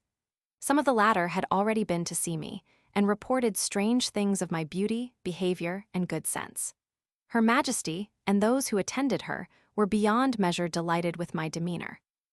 I fell on my knees and begged the honor of kissing her imperial foot, but this gracious princess held out her little finger towards me, after I was set on the table, which I embraced in both my arms, and put the tip of it with the utmost respect to my lip. She made me some general questions about my country and my travels, which I answered as distinctly and in as few words as I could. She asked whether I could be content to live at court. I bowed down to the board of the table and humbly answered that I was my master's slave, but if I were at my own disposal, I should be proud to devote my life to Her Majesty's service. She then asked my master whether he was willing to sell me at a good price. He, who apprehended I could not live a month, was ready enough to part with me, and demanded 1,000 pieces of gold, which were ordered him on the spot, each piece being about the bigness of 800 moidores. But allowing for the proportion of all things between that country and Europe, and the high price of gold among them, was hardly so great a sum as 1,000 guineas would be in England. I then said to the Queen, since I was now Her Majesty's most humble creature and vassal, I must beg the favour that Glumdalclitch, who had always tended me with so much care and kindness, and understood to do it so well, might be admitted into her service, and continue to be my nurse and instructor. Her Majesty agreed to my petition, and easily got the farmer's consent, who was glad enough to have his daughter preferred at court, and the poor girl herself was not able to hide her joy. My late master withdrew, bidding me farewell, and saying he had left me in a good service, to which I replied not a word, only making him a slight bow. The Queen observed my coldness, and when the farmer was gone out of the apartment, asked me the reason. I made bold to tell Her Majesty that I owed no other obligation to my late master than his not dashing out the brains of a poor harmless creature, found by chance in his fields, which obligation was amply recompensed by the gain he had made in showing me through half the kingdom, and the price he had now sold me for. That the life I had since led was laborious enough to kill an animal of 10 times my strength. That my health was much impaired by the continual drudgery of entertaining the rabble every hour of the day. And that, if my master had not thought my life in danger, Her Majesty would not have got so cheap a bargain. But as I was out of all fear of being ill-treated under the protection of so great and good an empress, the ornament of nature, the darling of the world, the delight of her subjects, the phoenix of the creation, so I hoped my late master's apprehensions would appear to be groundless. For I already found my spirits revive by the influence of her most august presence. This was the sum of my speech, delivered with great improprieties and hesitation. The latter part was altogether framed in the style peculiar to that people, whereof I learned some phrases from Glumdalclitch, while she was carrying me to court. The Queen, giving great allowance for my defectiveness in speaking, was, however, surprised at so much wit and good sense in so diminutive an animal.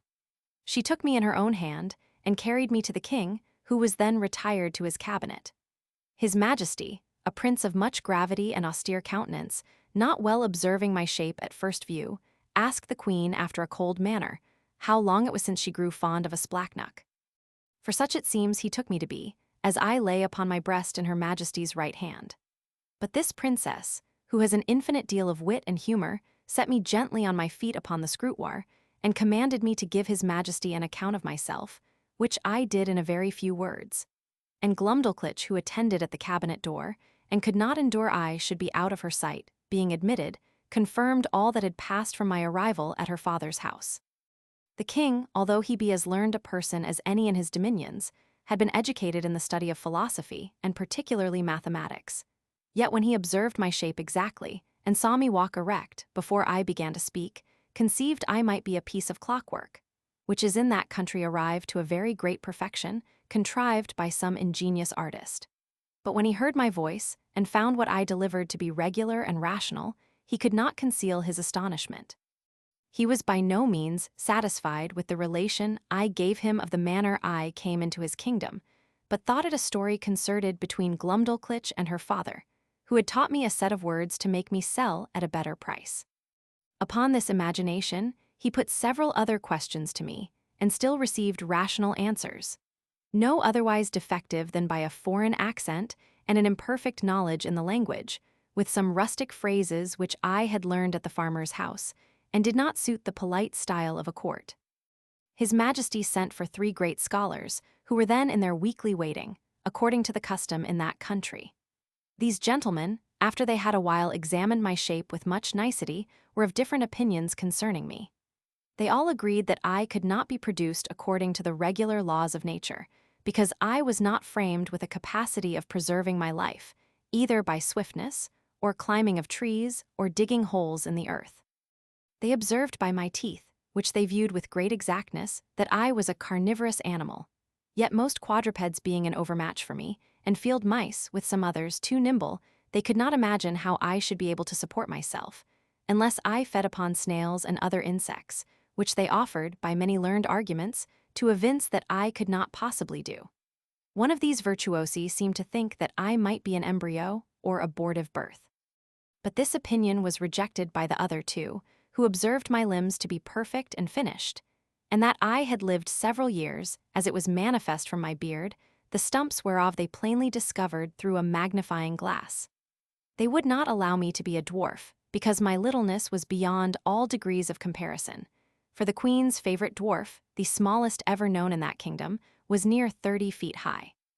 After much debate, they concluded unanimously that I was only Rilplum Scalcath, which is interpreted literally lusus naturae, a determination exactly agreeable to the modern philosophy of Europe, whose professors, disdaining the old evasion of occult causes, whereby the followers of Aristotle endeavored in vain to disguise their ignorance, have invented this wonderful solution of all difficulties to the unspeakable advancement of human knowledge.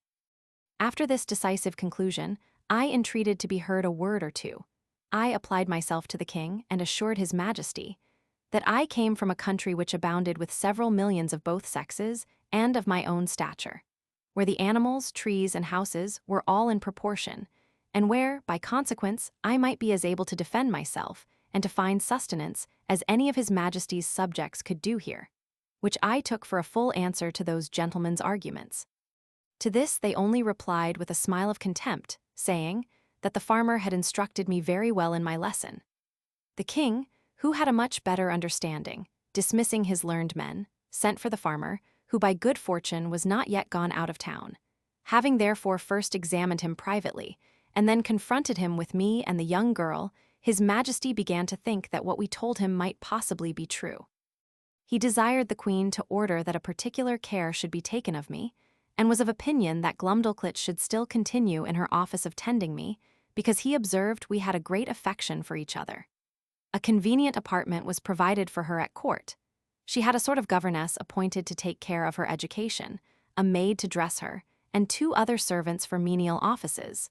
But the care of me was wholly appropriated to herself. The queen commanded her own cabinet maker to contrive a box that might serve me for a bedchamber, after the model that Glumdalclitch and I should agree upon. This man was a most ingenious artist, and according to my direction, in 3 weeks finished for me a wooden chamber of 16 feet square, and 12 high, with sash windows, a door, and 2 closets like a London bedchamber. The board that made the ceiling was to be lifted up and down by 2 hinges, to put in a bed ready furnished by Her Majesty's upholsterer, which Glumdalclitch took out every day to air, made it with her own hands, and letting it down at night, locked up the roof over me. A nice workman, who was famous for little curiosities, undertook to make me 2 chairs, with backs and frames of a substance not unlike ivory, and 2 tables, with a cabinet to put my things in. The room was quilted on all sides, as well as the floor and the ceiling, to prevent any accident from the carelessness of those who carried me, and to break the force of a jolt when I went in a coach. I desired a lock for my door, to prevent rats and mice from coming in. The smith, after several attempts, made the smallest that ever was seen among them, for I have known a larger at the gate of a gentleman's house in England. I made a shift to keep the key in a pocket of my own, fearing Glumdalclitch might lose it. The queen likewise ordered the thinnest silks that could be gotten, to make me clothes, not much thicker than an English blanket, very cumbersome till I was accustomed to them. They were after the fashion of the kingdom, partly resembling the Persian and partly the Chinese, and are a very grave and decent habit. The queen became so fond of my company that she could not dine without me. I had a table placed upon the same at which Her Majesty ate, just at her left elbow, and a chair to sit on.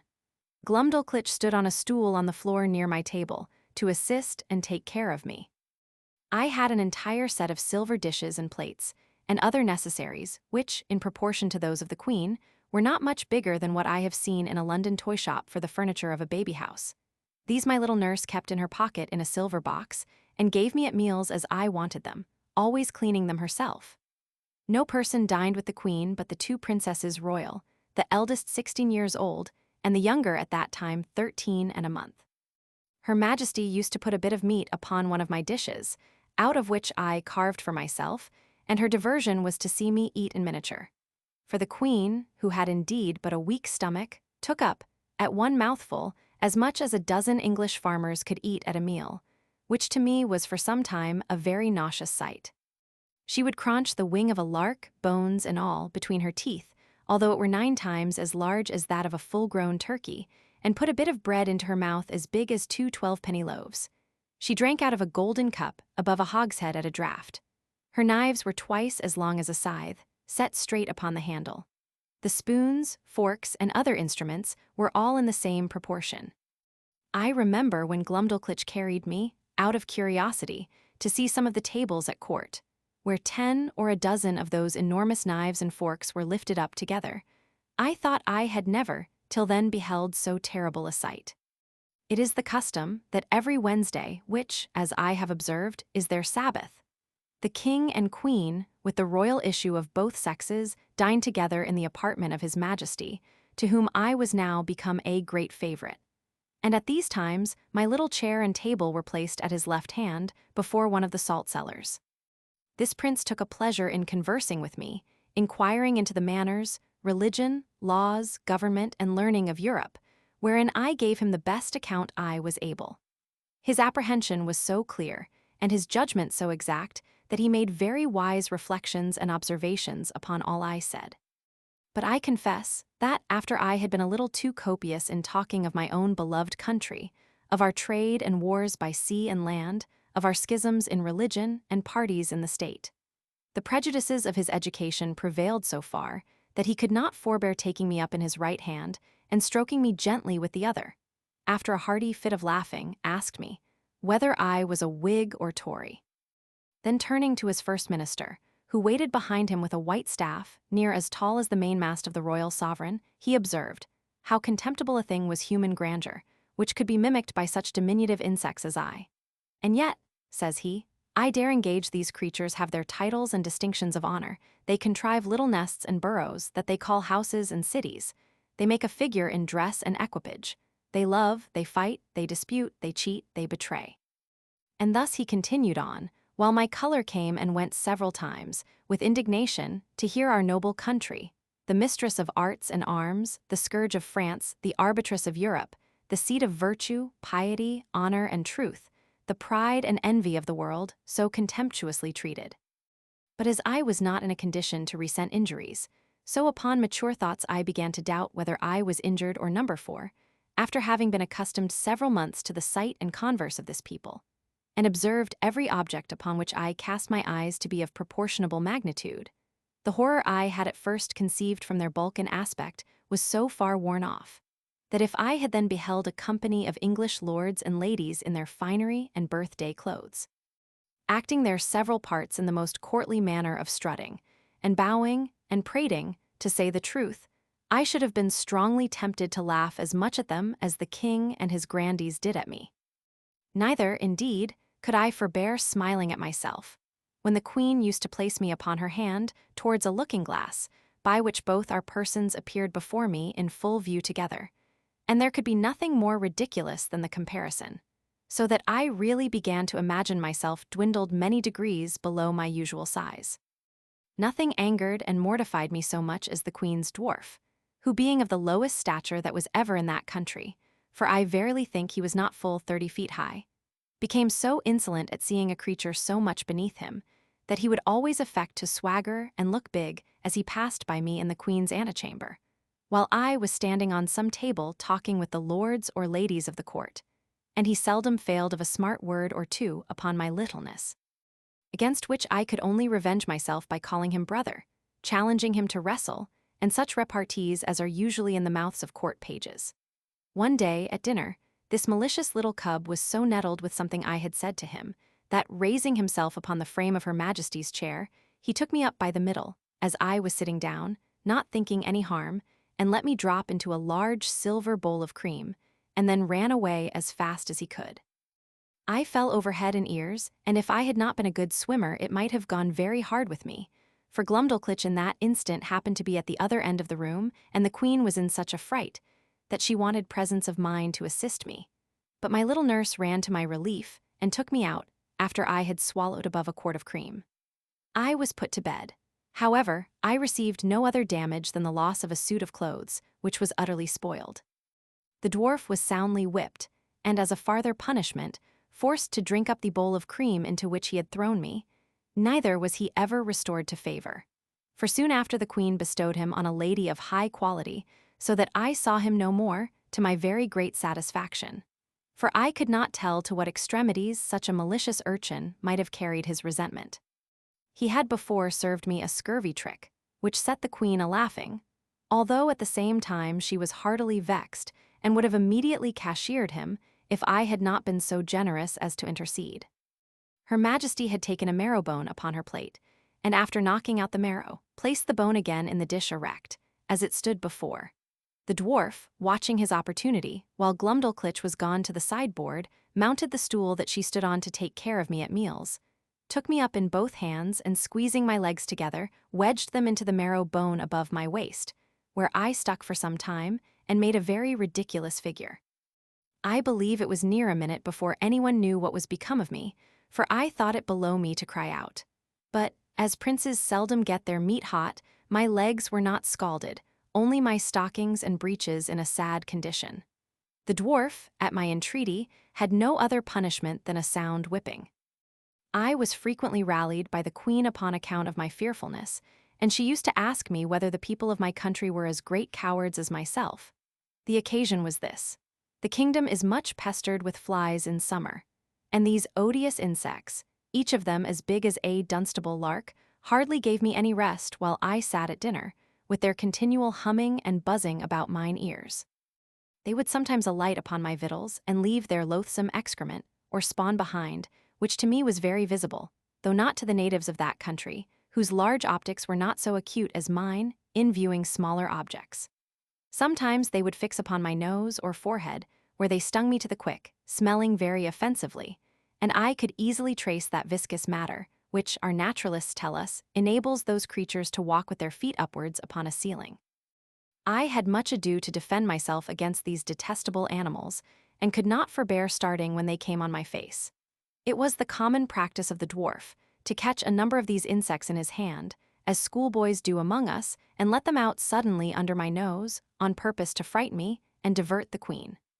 My remedy was to cut them in pieces with my knife, as they flew in the air, wherein my dexterity was much admired. I remember, one morning, when Glumdalclitch had set me in a box upon a window, as she usually did in fair days to give me air, for I durst not venture to let the box be hung on a nail out of the window, as we do with cages in England. After I had lifted up one of my sashes, and sat down at my table to eat a piece of sweet cake for my breakfast, above 20 wasps, allured by the smell, came flying into the room, humming louder than the drones of as many bagpipes. Some of them seized my cake and carried it piecemeal away, others flew about my head and face, confounding me with the noise and putting me in the utmost terror of their stings. However, I had the courage to rise and draw my hanger and attack them in the air. I dispatched 4 of them, but the rest got away, and I presently shut my window. These insects were as large as partridges. I took out their stings, found them 1.5 inches long and as sharp as needles. I carefully preserved them all, and having since shown them, with some other curiosities, in several parts of Europe, upon my return to England, I gave 3 of them to Gresham College, and kept the 4th for myself.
Chapter 4.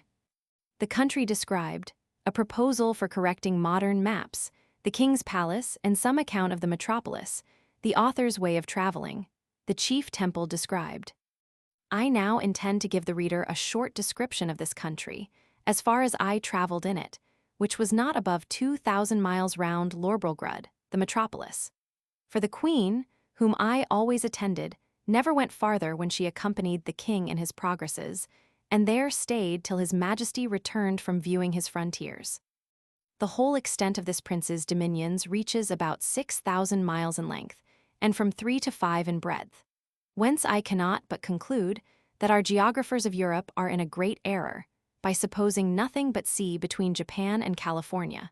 For it was ever my opinion that there must be a balance of earth to counterpoise the great continent of Tartary. And therefore they ought to correct their maps and charts, by joining this vast tract of land to the northwest parts of America, wherein I shall be ready to lend them my assistance. The kingdom is a peninsula, terminated to the northeast by a ridge of mountains 30 miles high, which are altogether impassable by reason of the volcanoes upon the tops. Neither do the most learned know what sort of mortals inhabit beyond those mountains, or whether they be inhabited at all. On the 3 other sides, it is bounded by the ocean. There is not one seaport in the whole kingdom, and those parts of the coasts into which the rivers issue are so full of pointed rocks, and the sea generally so rough that there is no venturing with the smallest of their boats, so that these people are wholly excluded from any commerce with the rest of the world. But the large rivers are full of vessels and abound with excellent fish, for they seldom get any from the sea, because the sea fish are of the same size with those in Europe, and consequently not worth catching. Whereby it is manifest that nature, in the production of plants and animals of so extraordinary a bulk, is wholly confined to this continent, of which I leave the reasons to be determined by philosophers. However, now and then they take a whale that happens to be dashed against the rocks, which the common people feed on heartily. These whales I have known so large that a man could hardly carry one upon his shoulders, and sometimes, for curiosity, they are brought in hampers to Lilliput. I saw one of them in a dish at the king's table, which passed for a rarity, but I did not observe he was fond of it, for I think, indeed, the bigness disgusted him, although I have seen one somewhat larger in Greenland. The country is well inhabited, for it contains 51 cities, near 100 walled towns, and a great number of villages. To satisfy my curious reader, it may be sufficient to describe Lilliput. This city stands upon almost 2 equal parts, on each side the river that passes through. It contains above 80,000 houses and about 600,000 inhabitants. It is in length 3 glomglungs, which make about 54 English miles, and 2.5 in breadth. As I measured it myself in the royal map made by the king's order, which was laid on the ground on purpose for me, and extended 100 feet. I paced the diameter and circumference several times barefoot, and computing by the scale, measured it pretty exactly. The king's palace is no regular edifice, but a heap of buildings, about 7 miles round. The chief rooms are generally 240 feet high, and broad and long in proportion. A coach was allowed to Glumdalclitch and me, wherein her governess frequently took her out to see the town, or go among the shops, and I was always of the party, carried in my box. Although the girl, at my own desire, would often take me out, and hold me in her hand, that I might more conveniently view the houses and the people, as we passed along the streets. I reckon our coach to be about a square of Westminster Hall, but not altogether so high. However, I cannot be very exact. One day the governess ordered our coachman to stop at several shops, where the beggars, watching their opportunity, crowded to the sides of the coach, and gave me the most horrible spectacle that ever a European eye beheld. There was a woman with a cancer in her breast, swelled to a monstrous size, full of holes, in 2 or 3 of which I could have easily crept, and covered my whole body. There was a fellow with a wen in his neck, larger than 5 wool packs, and another with a couple of wooden legs, each about 20 feet high. But the most hateful sight of all was the lice crawling on their clothes. I could see distinctly the limbs of these vermin with my naked eye, much better than those of a European louse through a microscope, and their snouts with which they rooted like swine. They were the first I had ever beheld, and I should have been curious enough to dissect one of them, if I had had proper instruments, which I unluckily left behind me in the ship, although, indeed, the sight was so nauseous that it perfectly turned my stomach. Besides the large box in which I was usually carried, the queen ordered a smaller one to be made for me, of about 12 feet square and 10 high, for the convenience of traveling, because the other was somewhat too large for Glumdalclitch's lap and cumbersome in the coach. It was made by the same artist, whom I directed in the whole contrivance. This traveling closet was an exact square, with a window in the middle of 3 of the squares, and each window was latticed with iron wire on the outside, to prevent accidents in long journeys. On the 4th side, which had no window, 2 strong staples were fixed, through which the person that carried me, when I had a mind to be on horseback, put a leathern belt and buckled it about his waist. This was always the office of some grave trusty servant, in whom I could confide, whether I attended the king and queen in their progresses, or were disposed to see the gardens, or pay a visit to some great lady or minister of state in the court, when Glumdalclitch happened to be out of order. For I soon began to be known and esteemed among the greatest officers, I suppose more upon account of their majesties' favor than any merit of my own. In journeys, when I was weary of the coach, a servant on horseback would buckle on my box and place it upon a cushion before him, and there I had a full prospect of the country on 3 sides from my 3 windows. I had, in this closet, a field bed and a hammock, hung from the ceiling, 2 chairs and a table neatly screwed to the floor, to prevent being tossed about by the agitation of the horse or the coach. And having been long used to sea voyages, those motions, although sometimes very violent, did not much discompose me. Whenever I had a mind to see the town, it was always in my traveling closet, which Glumdalclitch held in her lap in a kind of open sedan, after the fashion of the country, borne by 4 men, and attended by 2 others in the queen's livery. The people, who had often heard of me, were very curious to crowd about the sedan, and the girl was complacent enough to make the bearers stop, and to take me in her hand, that I might be more conveniently seen. I was very desirous to see the chief temple, and particularly the tower belonging to it, which is reckoned the highest in the kingdom. Accordingly, one day my nurse carried me thither, but I may truly say I came back disappointed, for the height is not above 3,000 feet, reckoning from the ground to the highest pinnacle top, which, allowing for the difference between the size of those people and us in Europe, is no great matter for admiration, nor at all equal in proportion, if I rightly remember, to Salisbury steeple. But not to detract from a nation, to which, during my life, I shall acknowledge myself extremely obliged, it must be allowed that whatever this famous tower wants in height is amply made up in beauty and strength. For the walls are near 100 feet thick, built of hewn stone, whereof each is about 40 feet square, and adorned on all sides with statues of gods and emperors, cut in marble, larger than the life, placed in their several niches.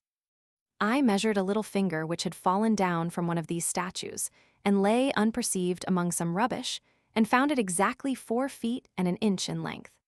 Glumdalclitch wrapped it up in her handkerchief, and carried it home in her pocket, to keep among other trinkets, of which the girl was very fond, as children at her age usually are.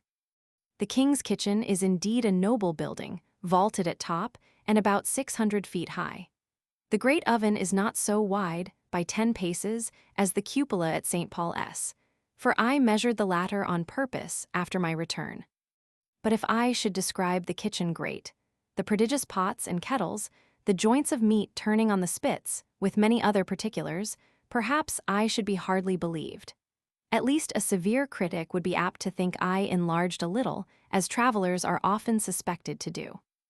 To avoid which censure I fear I have run too much into the other extreme, and that if this treatise should happen to be translated into the language of Brobdingnag, which is the general name of that kingdom, and transmitted thither, the king and his people would have reason to complain that I had done them an injury by a false and diminutive representation. His Majesty seldom keeps above 600 horses in his stables. They are generally from 54 to 60 feet high. But when he goes abroad on solemn days, he is attended, for state, by a military guard of 500 horse, which indeed I thought was the most splendid sight that could be ever beheld, till I saw part of his army in Battalia, whereof I shall find another occasion to speak.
Chapter 5.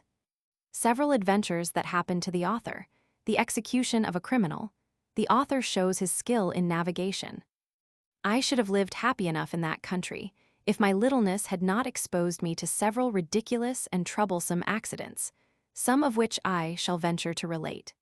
Glumdalclitch often carried me into the gardens of the court in my smaller box, and would sometimes take me out of it, and hold me in her hand, or set me down to walk. I remember, before the dwarf left the queen, he followed us one day into those gardens, and my nurse having set me down, he and I being close together, near some dwarf apple trees, I must needs show my wit, by a silly allusion between him and the trees, which happens to hold in their language as it does in ours. Whereupon the malicious rogue, watching his opportunity, when I was walking under one of them, shook it directly over my head, by which a dozen apples, each of them near as large as a Bristol barrel, came tumbling about my ears. One of them hit me on the back as I chanced to stoop, and knocked me down flat on my face. But I received no other hurt, and the dwarf was pardoned at my desire, because I had given the provocation. Another day, Glumdalclitch left me on a smooth grass plot to divert myself, while she walked at some distance with her governess.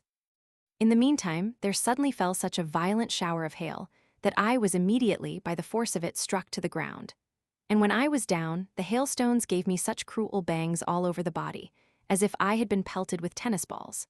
However, I made a shift to creep on all fours and shelter myself by lying flat on my face on the lee side of a border of lemon thyme, but so bruised from head to foot that I could not go abroad in 10 days. Neither is this at all to be wondered at, because nature, in that country, observing the same proportion through all her operations, a hailstone is near 1,800 times as large as one in Europe, which I can assert upon experience, having been so curious as to weigh and measure them. But a more dangerous accident happened to me in the same garden, when my little nurse, believing she had put me in a secure place, which I often entreated her to do, that I might enjoy my own thoughts, and having left my box at home, to avoid the trouble of carrying it, went to another part of the garden with her governess and some ladies of her acquaintance. While she was absent and out of hearing, a small white spaniel that belonged to one of the chief gardeners, having got by accident into the garden, happened to range near the place where I lay.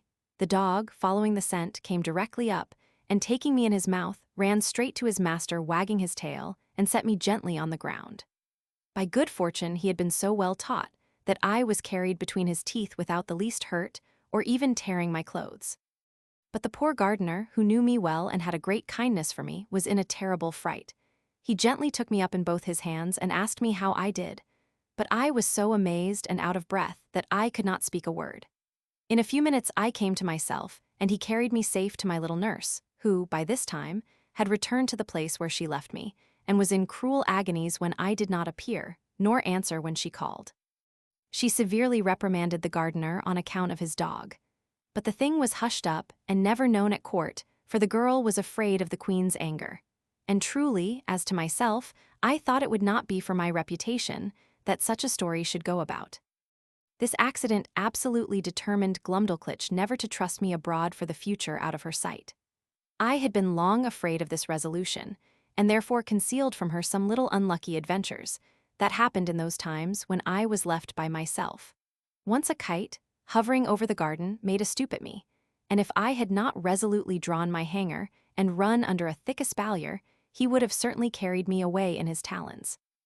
Another time, walking to the top of a fresh molehill, I fell to my neck in the hole, through which that animal had cast up the earth, and coined some lie, not worth remembering, to excuse myself for spoiling my clothes. I likewise broke my right shin against the shell of a snail, which I happened to stumble over, as I was walking alone and thinking on poor England. I cannot tell whether I were more pleased or mortified to observe, in those solitary walks, that the smaller birds did not appear to be at all afraid of me, but would hop about within a yard's distance, looking for worms and other food, with as much indifference and security as if no creature at all were near them. I remember, a thrush had the confidence to snatch out of my hand, with his bill, a piece of cake that Glumdalclitch had just given me for my breakfast. When I attempted to catch any of these birds, they would boldly turn against me, endeavoring to peck my fingers, which I durst not venture within their reach.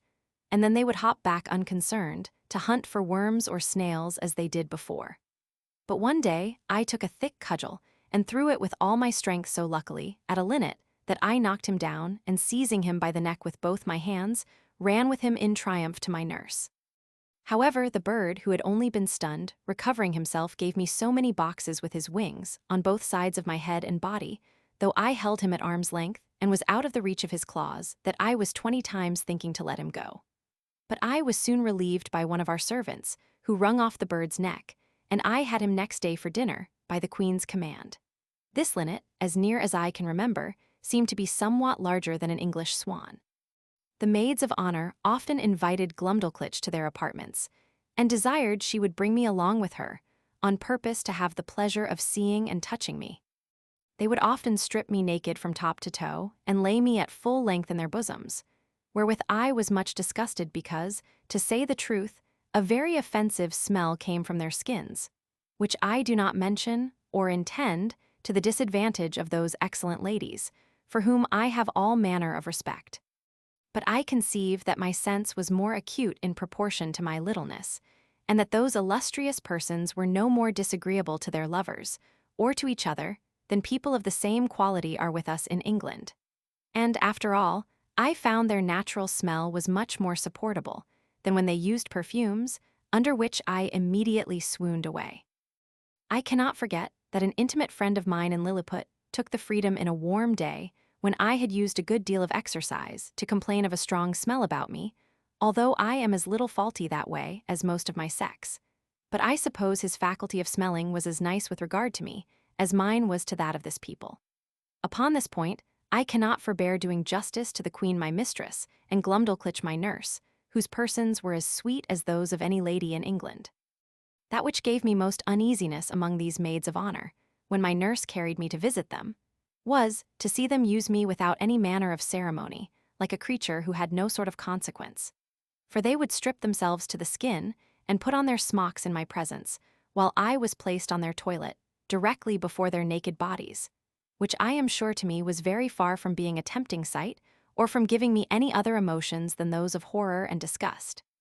Their skins appeared so coarse and uneven, so variously colored, when I saw them near, with a mole here and there as broad as a trencher, and hairs hanging from it thicker than packthreads, to say nothing farther concerning the rest of their persons. Neither did they at all scruple, while I was by, to discharge what they had drank, to the quantity of at least 2 hogsheads, in a vessel that held above 3 tons. The handsomest among these maids of honor, a pleasant, frolicsome girl of 16, would sometimes set me astride upon one of her nipples, with many other tricks, wherein the reader will excuse me for not being over-particular. But I was so much displeased that I entreated Glumdalclitch to contrive some excuse for not seeing that young lady any more. One day, a young gentleman, who was nephew to my nurse's governess, came and pressed them both to see an execution. It was of a man who had murdered one of that gentleman's intimate acquaintance. Glumdalclitch was prevailed on to be of the company, very much against her inclination, for she was naturally tender-hearted. And, as for myself, although I abhorred such kind of spectacles, yet my curiosity tempted me to see something that I thought must be extraordinary. The malefactor was fixed in a chair upon a scaffold erected for that purpose, and his head cut off at one blow, with a sword of about 40 feet long. The veins and arteries spouted up such a prodigious quantity of blood, and so high in the air, that the great jet d'eau at Versailles was not equal to it for the time it lasted. And the head, when it fell on the scaffold floor, gave such a bounce as made me start, although I was at least half an English mile distant. The Queen, who often used to hear me talk of my sea voyages, and took all occasions to divert me when I was melancholy, asked me whether I understood how to handle a sail or an oar, and whether a little exercise of rowing might not be convenient for my health. I answered that I understood both very well, for although my proper employment had been to be surgeon or doctor to the ship, yet often, upon a pinch, I was forced to work like a common mariner.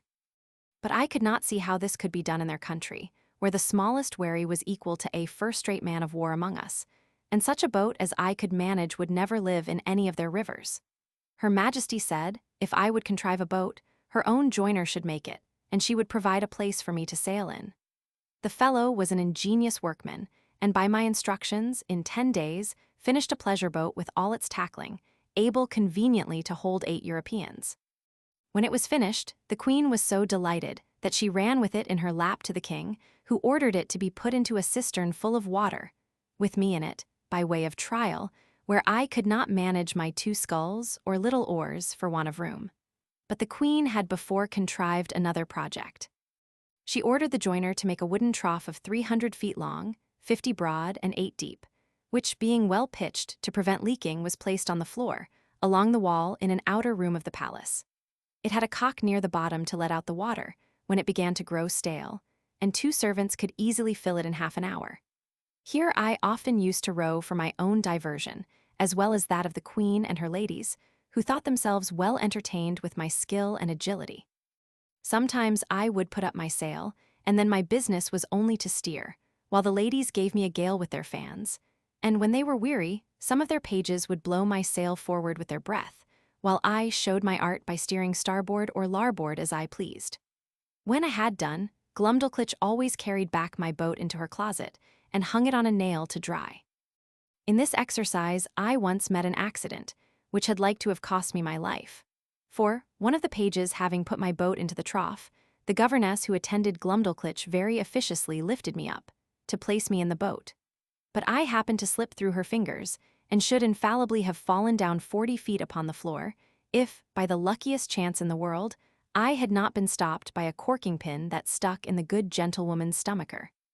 The head of the pin passing between my shirt and the waistband of my breeches, and thus I was held by the middle in the air, till Glumdalclitch ran to my relief.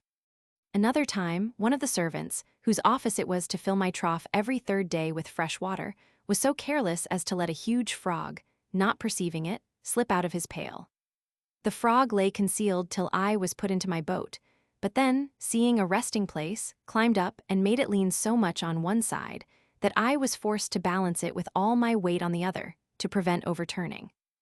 When the frog was got in, it hopped at once half the length of the boat, and then over my head, backward and forward, daubing my face and clothes with its odious slime.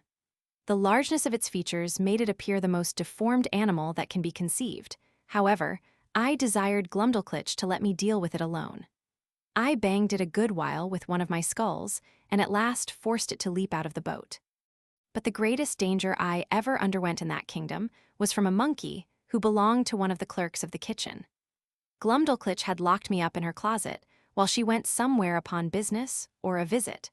The weather being very warm, the closet window was left open, as well as the windows and the door of my bigger box, in which I usually lived, because of its largeness and conveniency. As I sat quietly meditating at my table, I heard something bounce in at the closet window and skip about from one side to the other. Whereat, although I was much alarmed, yet I ventured to look out, but not stirring from my seat. And then I saw this frolicsome animal frisking and leaping up and down, till at last he came to my box, which he seemed to view with great pleasure and curiosity, peeping in at the door and every window. I retreated to the farther corner of my room, or box, but the monkey looking in at every side put me in such a fright that I wanted presence of mind to conceal myself under the bed, as I might easily have done. After some time spent in peeping, grinning, and chattering, he at last espied me, and reaching one of his paws in at the door, as a cat does when she plays with a mouse, although I often shifted place to avoid him, he at length seized the lappet of my coat, which being made of that country silk, was very thick and strong, and dragged me out. He took me up in his right forefoot, and held me as a nurse does a child she is going to suckle, just as I have seen the same sort of creature do with a kitten in Europe. And when I offered to struggle, he squeezed me so hard that I thought it more prudent to submit. I have good reason to believe that he took me for a young one of his own species, by his often stroking my face very gently with his other paw. In these diversions he was interrupted by a noise at the closet door, as if somebody were opening it, whereupon he suddenly leaped up to the window at which he had come in, and thence upon the leads and gutters, walking upon 3 legs, and holding me in the 4th, till he clambered up to a roof that was next to ours. I heard Glumdalclitch give a shriek at the moment he was carrying me out. The poor girl was almost distracted. That quarter of the palace was all in an uproar. The servants ran for ladders.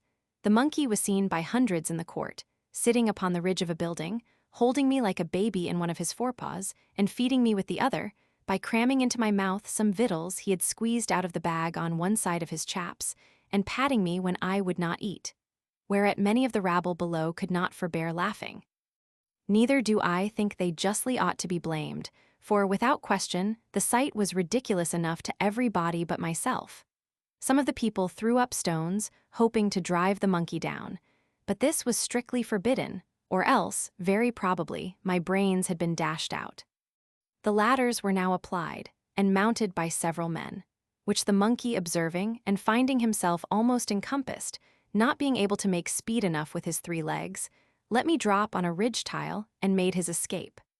Here I sat for some time, 500 yards from the ground, expecting every moment to be blown down by the wind or to fall by my own giddiness and come tumbling over and over from the ridge to the eaves. But an honest lad, one of my nurse's footmen, climbed up and, putting me into his breeches pocket, brought me down safe. I was almost choked with the filthy stuff the monkey had crammed down my throat, but my dear little nurse picked it out of my mouth with a small needle, and then I fell a-vomiting, which gave me great relief. Yet I was so weak and bruised in the sides with the squeezes given me by this odious animal that I was forced to keep my bed a fortnight. The king, queen, and all the court sent every day to inquire after my health, and Her Majesty made me several visits during my sickness. The monkey was killed, and an order made that no such animal should be kept about the palace. When I attended the king after my recovery to return him thanks for his favors, he was pleased to rally me a good deal upon this adventure. He asked me what my thoughts and speculations were, while I lay in the monkey's paw, how I liked the victuals he gave me, his manner of feeding, and whether the fresh air on the roof had sharpened my stomach. He desired to know what I would have done upon such an occasion in my own country. I told His Majesty that in Europe we had no monkeys, except such as were brought for curiosity from other places, and so small that I could deal with 12 of them together, if they presumed to attack me. And as for that monstrous animal with whom I was so lately engaged, it was indeed as large as an elephant. If my fears had suffered me to think so far as to make use of my hanger, looking fiercely, and clapping my hand on the hilt as I spoke. When he poked his paw into my chamber, perhaps I should have given him such a wound as would have made him glad to withdraw it with more haste than he put it in. This I delivered in a firm tone, like a person who was jealous lest his courage should be called in question. However, my speech produced nothing else beside a loud laughter, which all the respect due to His Majesty from those about him could not make them contain. This made me reflect how vain an attempt it is for a man to endeavor to do himself honor among those who are out of all degree of equality or comparison with him. And yet I have seen the moral of my own behavior very frequent in England since my return, where a little contemptible varlet, without the least title to birth, person, wit, or common sense, shall presume to look with importance, and put himself upon a foot with the greatest persons of the kingdom. I was every day furnishing the court with some ridiculous story, and Glumdalclitch, although she loved me to excess, yet was arch enough to inform the queen whenever I committed any folly that she thought would be diverting to Her Majesty. The girl, who had been out of order, was carried by her governess to take the air about an hour's distance, or 30 miles from town. They alighted out of the coach near a small footpath in a field, and Glumdalclitch setting down my traveling box, I went out of it to walk. There was a cow dung in the path, and I must need try my activity by attempting to leap over it. I took a run, but unfortunately jumped short, and found myself just in the middle up to my knees. I waded through with some difficulty, and one of the footmen wiped me as clean as he could with his handkerchief, for I was filthily bemired, and my nurse confined me to my box till we returned home, where the queen was soon informed of what had passed, and the footmen spread it about the court, so that all the mirth for some days was at my expense.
Chapter 6. Several contrivances of the author to please the king and queen. He shows his skill in music. The king inquires into the state of England, which the author relates to him. The king's observations thereon. I used to attend the king's levee once or twice a week, and had often seen him under the barber's hand, which indeed was at first very terrible to behold, for the razor was almost twice as long as an ordinary scythe. His Majesty, according to the custom of the country, was only shaved twice a week. I once prevailed on the barber to give me some of the suds or lather, out of which I picked 40 or 50 of the strongest stumps of hair. I then took a piece of fine wood and cut it like the back of a comb, making several holes in it at equal distances with as small a needle as I could get from Glumdalclitch. I fixed in the stumps so artificially, scraping and sloping them with my knife toward the points, that I made a very tolerable comb, which was a seasonable supply, my own being so much broken in the teeth that it was almost useless. Neither did I know any artist in that country so nice and exact as would undertake to make me another. And this puts me in mind of an amusement, wherein I spent many of my leisure hours. I desired the queen's woman to save for me the combings of her Majesty's hair, whereof in time I got a good quantity. And consulting with my friend the cabinet maker, who had received general orders to do little jobs for me, I directed him to make 2 chair frames, no larger than those I had in my box, and to bore little holes with a fine awl round those parts where I designed the backs and seats. Through these holes I wove the strongest hairs I could pick out, just after the manner of cane chairs in England. When they were finished, I made a present of them to Her Majesty, who kept them in her cabinet and used to show them for curiosities, as indeed they were the wonder of every one that beheld them. The queen would have me sit upon one of these chairs, but I absolutely refused to obey her, protesting I would rather die than place a dishonorable part of my body on those precious hairs that once adorned Her Majesty's head. Of these hairs, as I had always a mechanical genius, I likewise made a neat little purse, about 5 feet long, with Her Majesty's name deciphered in gold letters, which I gave to Glumdalclitch by the queen's consent. To say the truth, it was more for show than use, being not of strength to bear the weight of the larger coins, and therefore she kept nothing in it but some little toys that girls are fond of. The king, who delighted in music, had frequent concerts at court, to which I was sometimes carried, and set in my box on a table to hear them. But the noise was so great that I could hardly distinguish the tunes. I am confident that all the drums and trumpets of a royal army, beating and sounding together just at your ears, could not equal it. My practice was to have my box removed from the place where the performers sat, as far as I could, then to shut the doors and windows of it, and draw the window curtains, after which I found their music not disagreeable. I had learned in my youth to play a little upon the spinet. Glumdalclitch kept one in her chamber, and a master attended twice a week to teach her. I called it a spinet, because it somewhat resembled that instrument, and was played upon in the same manner. A fancy came into my head that I would entertain the king and queen with an English tune upon this instrument. But this appeared extremely difficult, for the spinet was near 60 feet long, each key being almost a foot wide, so that with my arms extended I could not reach to above 5 keys, and to press them down required a good smart stroke with my fist, which would be too great a labor, and to no purpose. The method I contrived was this. I prepared 2 round sticks, about the bigness of common cudgels. They were thicker at one end than the other, and I covered the thicker ends with pieces of a mouse's skin, that by rapping on them I might neither damage the tops of the keys nor interrupt the sound. Before the spinet a bench was placed, about 4 feet below the keys, and I was put upon the bench. I ran sidling upon it, that way and this, as fast as I could, banging the proper keys with my 2 sticks, and made a shift to play a jig, to the great satisfaction of both their majesties. But it was the most violent exercise I ever underwent. And yet I could not strike above 16 keys, nor consequently play the bass and treble together, as other artists do, which was a great disadvantage to my performance. The king, who, as I before observed, was a prince of excellent understanding, would frequently order that I should be brought in my box, and set upon the table in his closet. He would then command me to bring one of my chairs out of the box, and sit down within 3 yards distance upon the top of the cabinet, which brought me almost to a level with his face. In this manner, I had several conversations with him. I one day took the freedom to tell His Majesty that the contempt he discovered towards Europe and the rest of the world did not seem answerable to those excellent qualities of mind that he was master of, that reason did not extend itself with the bulk of the body. On the contrary, we observed in our country that the tallest persons were usually the least provided with it. That among other animals, bees and ants had the reputation of more industry, art, and sagacity than many of the larger kinds, and that, as inconsiderable as he took me to be, I hoped I might live to do His Majesty some signal service. The king heard me with attention and began to conceive a much better opinion of me than he had ever before. He desired I would give him as exact an account of the government of England as I possibly could, because, as fond as princes commonly are of their own customs, for so he conjectured of other monarchs, by my former discourses, he should be glad to hear of anything that might deserve imitation. Imagine with thyself, courteous reader, how often I then wished for the tongue of Demosthenes or Cicero, that might have enabled me to celebrate the praise of my own dear native country in a style equal to its merits and felicity. I began my discourse by informing His Majesty that our dominions consisted of 2 islands, which composed 3 mighty kingdoms, under one sovereign, beside our plantations in America. I dwelt long upon the fertility of our soil and the temperature of our climate. I then spoke at large upon the constitution of an English Parliament, partly made up of an illustrious body called the House of Peers, persons of the noblest blood and of the most ancient and ample patrimonies. I described that extraordinary care always taken of their education in arts and arms, to qualify them for being counselors both to the king and kingdom, to have a share in the legislature, to be members of the highest court of judicature, whence there can be no appeal, and to be champions always ready for the defense of their prince and country by their valor, conduct, and fidelity. That these were the ornament and bulwark of the kingdom, worthy followers of their most renowned ancestors, whose honor had been the reward of their virtue, from which their posterity were never once known to degenerate. To these were joined several holy persons, as part of that assembly, under the title of bishops, whose peculiar business is to take care of religion and of those who instruct the people therein. These were searched and sought out through the whole nation, by the prince and his wisest counselors, among such of the priesthood as were most deservedly distinguished by the sanctity of their lives and the depth of their erudition, who were indeed the spiritual fathers of the clergy and the people. That the other part of the Parliament consisted of an assembly called the House of Commons, who were all principal gentlemen, freely picked and culled out by the people themselves, for their great abilities and love of their country, to represent the wisdom of the whole nation. And that these 2 bodies made up the most august assembly in Europe, to whom, in conjunction with the prince, the whole legislature is committed. I then descended to the courts of justice, over which the judges, those venerable sages and interpreters of the law, presided for determining the disputed rights and properties of men, as well as for the punishment of vice and protection of innocence.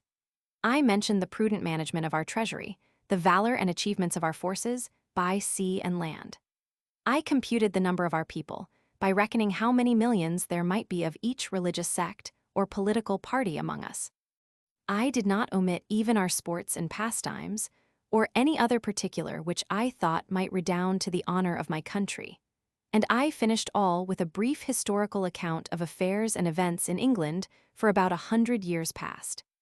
This conversation was not ended under 5 audiences, each of several hours, and the king heard the whole with great attention, frequently taking notes of what I spoke, as well as memorandums of what questions he intended to ask me.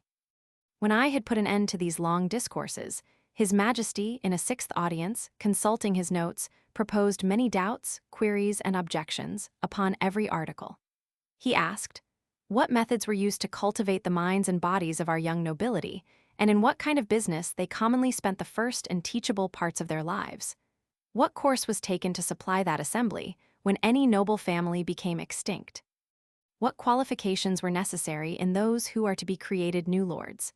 Whether the humor of the prince, a sum of money to a court lady, or a design of strengthening a party opposite to the public interest, ever happened to be the motive in those advancements? What share of knowledge these lords had in the laws of their country, and how they came by it, so as to enable them to decide the properties of their fellow subjects in the last resort. Whether they were always so free from avarice, partialities, or want, that a bribe or some other sinister view could have no place among them.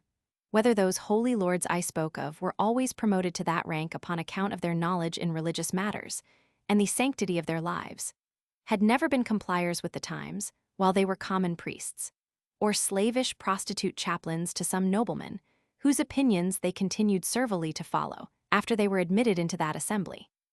He then desired to know what arts were practiced in electing those whom I called commoners, whether a stranger, with a strong purse, might not influence the vulgar voters to choose him before their own landlord or the most considerable gentleman in the neighborhood.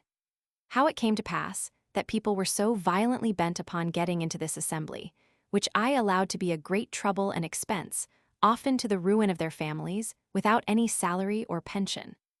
Because this appeared such an exalted strain of virtue and public spirit, that His Majesty seemed to doubt it might possibly not be always sincere.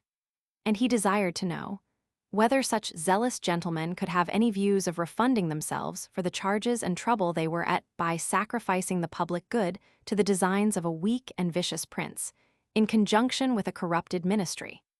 He multiplied his questions and sifted me thoroughly upon every part of this head, proposing numberless inquiries and objections, which I think it not prudent or convenient to repeat.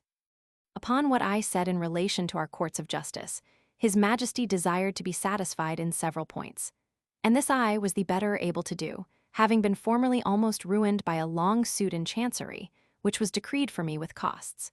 He asked what time was usually spent in determining between right and wrong, and what degree of expense, whether advocates and orators had liberty to plead in causes manifestly known to be unjust, vexatious, or oppressive, whether party, in religion or politics, were observed to be of any weight in the scale of justice, whether those pleading orators were persons educated in the general knowledge of equity, or only in provincial, national, and other local customs, whether they or their judges had any part in penning those laws, which they assumed the liberty of interpreting and glossing upon at their pleasure, whether they had ever, at different times, pleaded for and against the same cause, and cited precedents to prove contrary opinions, whether they were a rich or a poor corporation, whether they received any pecuniary reward for pleading or delivering their opinions, and particularly whether they were ever admitted as members in the lower Senate. He fell next upon the management of our treasury, and said, he thought my memory had failed me, because I computed our taxes at about 5 or 6 millions a year, and when I came to mention the issues, he found they sometimes amounted to more than double. For the notes he had taken were very particular in this point, because he hoped, as he told me, that the knowledge of our conduct might be useful to him, and he could not be deceived in his calculations. But if what I told him were true, he was still at a loss how a kingdom could run out of its estate like a private person. He asked me who were our creditors, and where we found money to pay them. He wondered to hear me talk of such chargeable and expensive wars, that certainly we must be a quarrelsome people or live among very bad neighbors, and that our generals must needs be richer than our kings. He asked what business we had out of our own islands, and less upon the score of trade or treaty or to defend the coasts with our fleet. Above all, he was amazed to hear me talk of a mercenary standing army in the midst of peace and among a free people. He said, if we were governed by our own consent in the persons of our representatives, he could not imagine of whom we were afraid or against whom we were to fight, and would hear my opinion, whether a private man's house might not be better defended by himself, his children and family, than by 6 rascals picked up at a venture in the streets for small wages, who might get 100 times more by cutting their throats. He laughed at my odd kind of arithmetic, as he was pleased to call it, in reckoning the numbers of our people, by a computation drawn from the several sects among us in religion and politics. He said, he knew no reason why those who entertain opinions prejudicial to the public should be obliged to change, or should not be obliged to conceal them. And as it was tyranny in any government to require the first, so it was weakness not to enforce the second. For a man may be allowed to keep poisons in his closet, but not to vend them about for cordials. He observed that among the diversions of our nobility and gentry, I had mentioned gaming. He desired to know at what age this entertainment was usually taken up, and when it was laid down, how much of their time it employed, whether it ever went so high as to affect their fortunes. Whether mean, vicious people, by their dexterity in that art, might not arrive at great riches, and sometimes keep our very nobles in dependence, as well as habituate them to vile companions, wholly take them from the improvement of their minds, and force them, by the losses they received, to learn and practice that infamous dexterity upon others. He was perfectly astonished with the historical account I gave him of our affairs during the last century, protesting it was only a heap of conspiracies, rebellions, murders, massacres, revolutions, banishments, the very worst effects that avarice, faction, hypocrisy, perfidiousness, cruelty, rage, madness, hatred, envy, lust, malice, and ambition could produce. His Majesty, in another audience, was at the pains to recapitulate the sum of all I had spoken, compared the questions he made with the answers I had given, then taking me into his hands and stroking me gently, delivered himself in these words, which I shall never forget, nor the manner he spoke them in. My little friend Grildrig, you have made a most admirable panegyric upon your country. You have clearly proved that ignorance, idleness, and vice are the proper ingredients for qualifying a legislator, that laws are best explained, interpreted, and applied by those whose interest and abilities lie in perverting, confounding, and eluding them. I observe among you some lines of an institution, which in its original might have been tolerable, but these half erased, and the rest wholly blurred and blotted by corruptions. It does not appear, from all you have said, how any one perfection is required toward the procurement of any one station among you, much less that men are ennobled on account of their virtue, that priests are advanced for their piety or learning, soldiers for their conduct or valor, judges for their integrity, senators for the love of their country, or counselors for their wisdom. As for yourself, continued the king, who have spent the greatest part of your life in traveling, I am well disposed to hope you may hitherto have escaped many vices of your country. But by what I have gathered from your own relation, and the answers I have with much pains wrung and extorted from you, I cannot but conclude the bulk of your natives to be the most pernicious race of little odious vermin that nature ever suffered to crawl upon the surface of the earth.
Chapter 7. The author's love of his country. He makes a proposal of much advantage to the king, which is rejected. The king's great ignorance in politics, the learning of that country very imperfect and confined, the laws and military affairs and parties in the state. Nothing but an extreme love of truth could have hindered me from concealing this part of my story. It was in vain to discover my resentments, which were always turned into ridicule, and I was forced to rest with patience while my noble and beloved country was so injuriously treated. I am as heartily sorry as any of my readers can possibly be that such an occasion was given. But this prince happened to be so curious and inquisitive upon every particular that it could not consist either with gratitude or good manners to refuse giving him what satisfaction I was able. Yet thus much I may be allowed to say in my own vindication, that I artfully eluded many of his questions, and gave to every point a more favorable turn, by many degrees, than the strictness of truth would allow. For I have always borne that laudable partiality to my own country, which Dionysius Halicarnassensis, with so much justice, recommends to an historian. I would hide the frailties and deformities of my political mother, and place her virtues and beauties in the most advantageous light. This was my sincere endeavor in those many discourses I had with that monarch, although it unfortunately failed of success.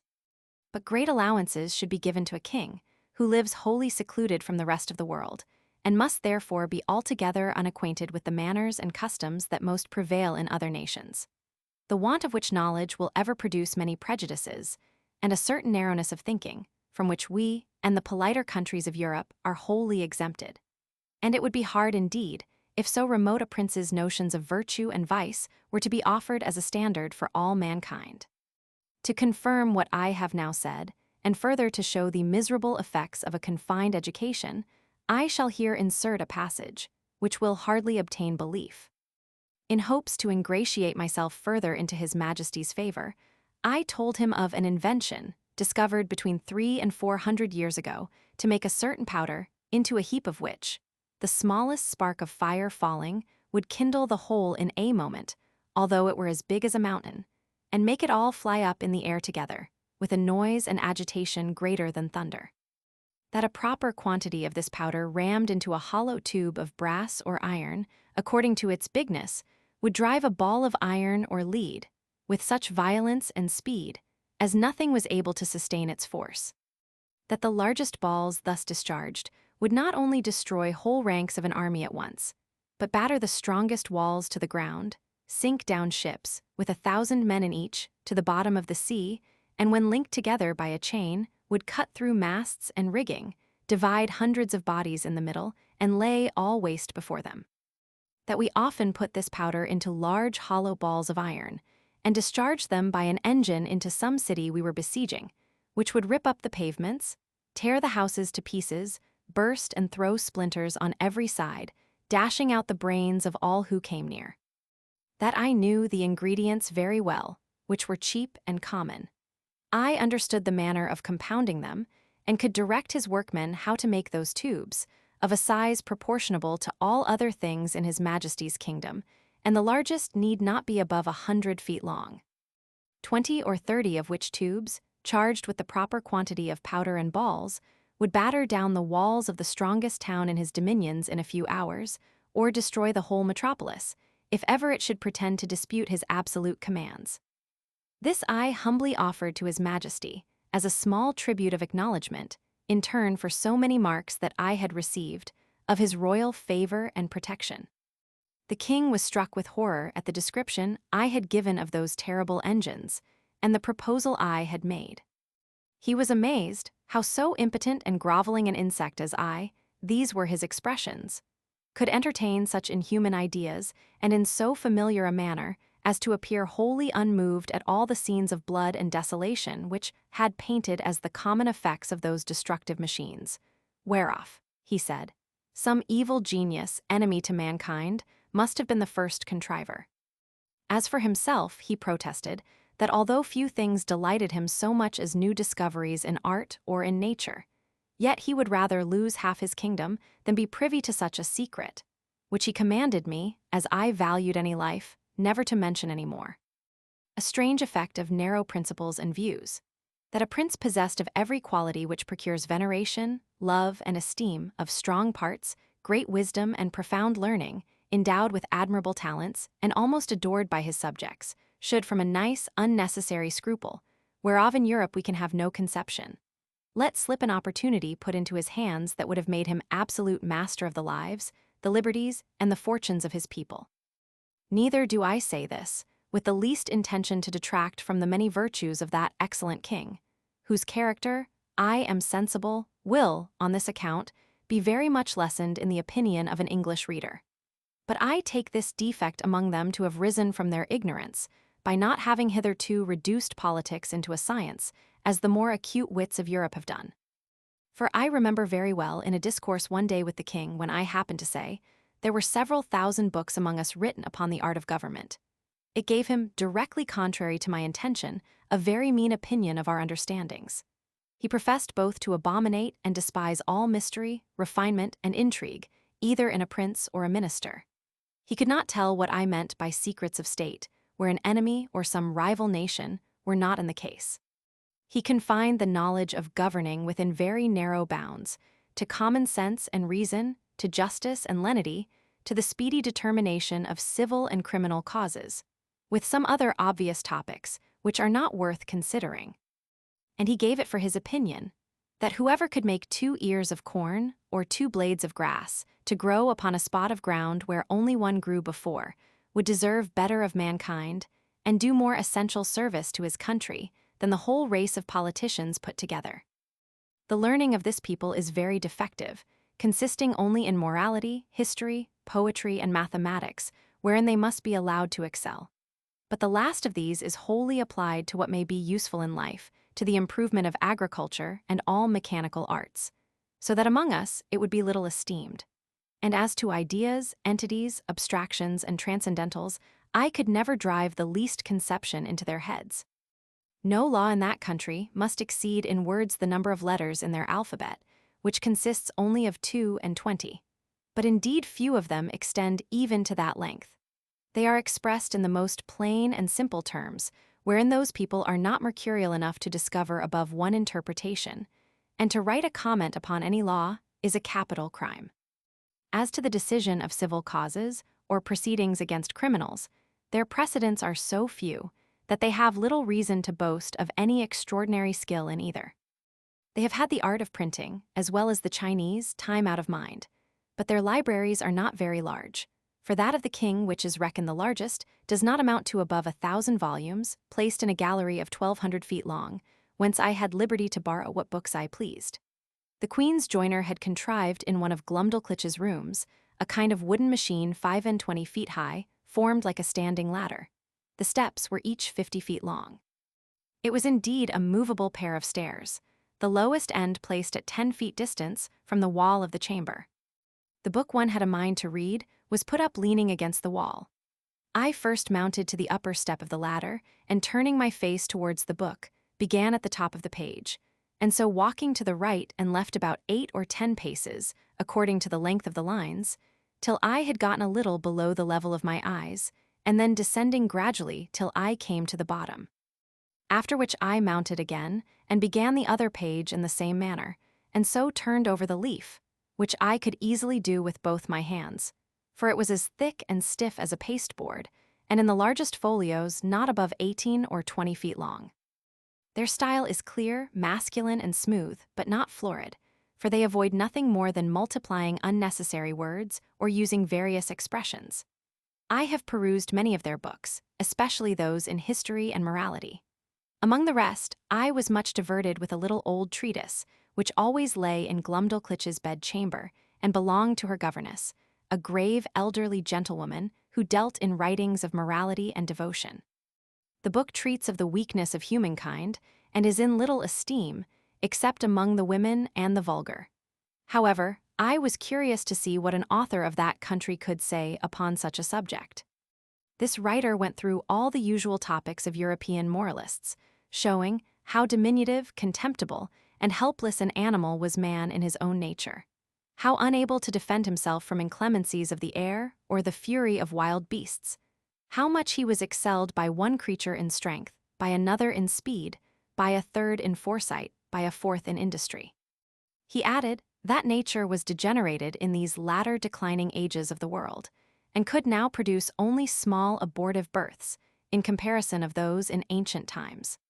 He said it was very reasonable to think, not only that the species of men were originally much larger, but also that there must have been giants in former ages, which, as it is asserted by history and tradition, so it has been confirmed by huge bones and skulls, casually dug up in several parts of the kingdom, far exceeding the common dwindled race of men in our days.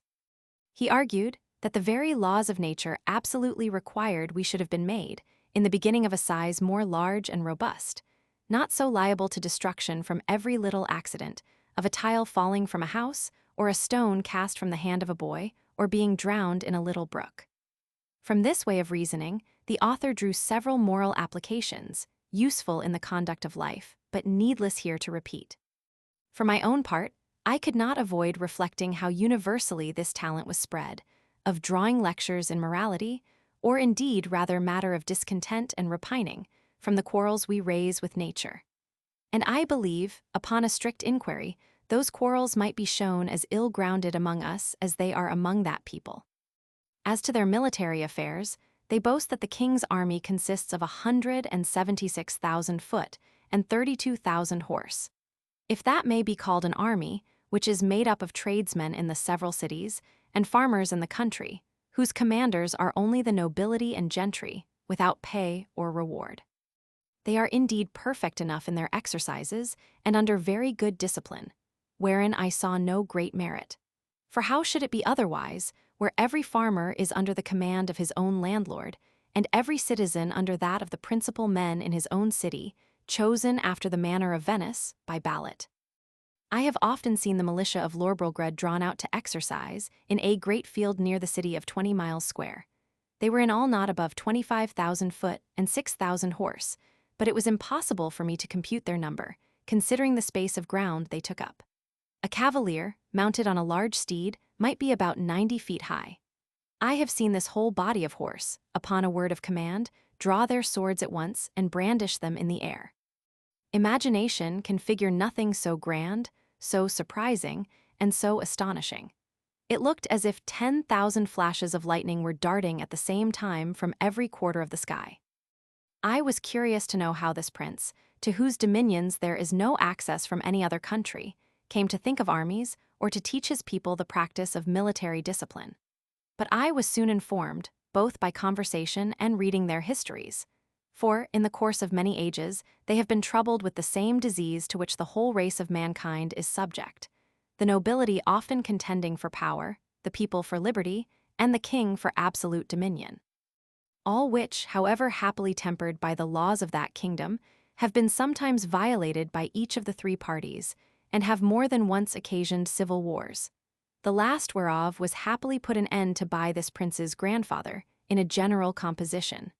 And the militia, then settled with common consent, has been ever since kept in the strictest duty.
Chapter 8. The king and queen make a progress to the frontiers. The author attends them. The manner in which he leaves the country very particularly related. He returns to England. I had always a strong impulse that I should sometime recover my liberty, though it was impossible to conjecture by what means, or to form any project with the least hope of succeeding. The ship in which I sailed was the first ever known to be driven within sight of that coast, and the king had given strict orders that if at any time another appeared, it should be taken ashore, and with all its crew and passengers brought in a tumbrel to Lilliput. He was strongly bent to get me a woman of my own size, by whom I might propagate the breed. But I think I should rather have died than undergone the disgrace of leaving a posterity to be kept in cages, like tame canary birds, and perhaps, in time, sold about the kingdom, to persons of quality, for curiosities. I was indeed treated with much kindness. I was the favorite of a great king and queen, and the delight of the whole court. But it was upon such a foot as ill became the dignity of humankind. I could never forget those domestic pledges I had left behind me. I wanted to be among people, with whom I could converse upon even terms, and walk about the streets and fields without being afraid of being trod to death like a frog or a young puppy. But my deliverance came sooner than I expected, and in a manner not very common, the whole story and circumstances of which I shall faithfully relate. I had now been 2 years in this country, and about the beginning of the third, Glumdalclitch and I attended the king and queen in a progress to the south coast of the kingdom. I was carried, as usual, in my traveling box, which, as I have already described, was a very convenient closet of 12 feet wide. And I had ordered a hammock to be fixed by silken ropes from the 4 corners at the top to break the jolts, when a servant carried me before him on horseback, as I sometimes desired, and would often sleep in my hammock while we were upon the road. On the roof of my closet, not directly over the middle of the hammock, I ordered the joiner to cut out a hole of a foot square to give me air in hot weather as I slept, which hole I shut at pleasure with a board that drew backward and forward through a groove. When we came to our journey's end, the king thought proper to pass a few days at a palace he has near Flanflasnick, a city within 18 English miles of the seaside. Glumdalclitch and I were much fatigued. I had gotten a small cold, but the poor girl was so ill as to be confined to her chamber. I longed to see the ocean, which must be the only scene of my escape, if ever it should happen. I pretended to be worse than I really was, and desired leave to take the fresh air of the sea, with a page, whom I was very fond of, and who had sometimes been trusted with me. I shall never forget with what unwillingness Glumdalclitch consented, nor the strict charge she gave the page to be careful of me, bursting at the same time into a flood of tears, as if she had some foreboding of what was to happen. The boy took me out in my box, about half an hour's walk from the palace, towards the rocks on the seashore.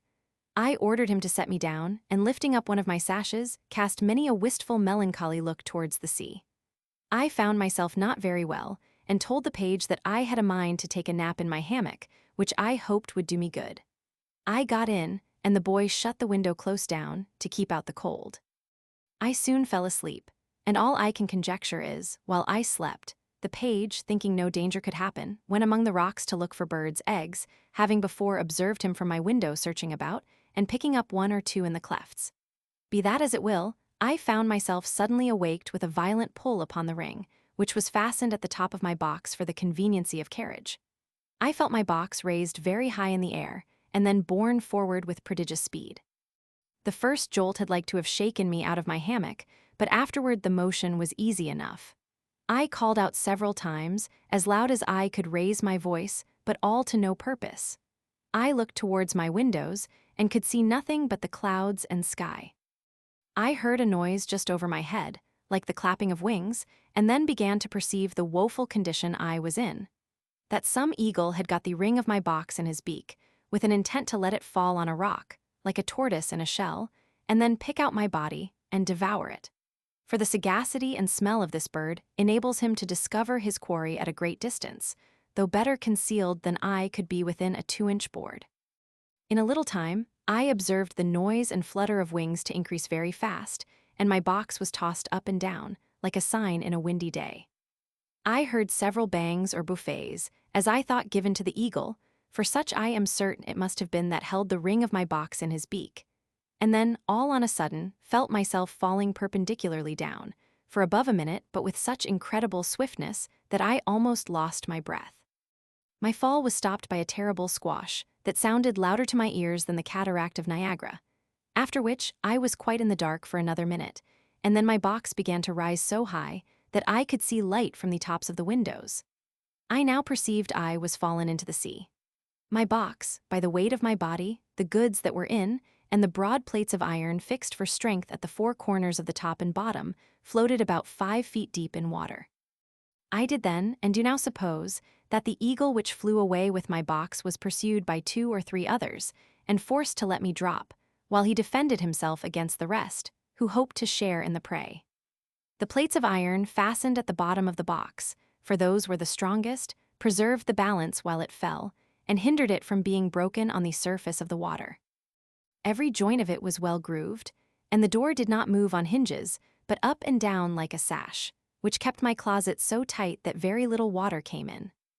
I got with much difficulty out of my hammock, having first ventured to draw back the slipboard on the roof already mentioned, contrived on purpose to let in air, for want of which I found myself almost stifled.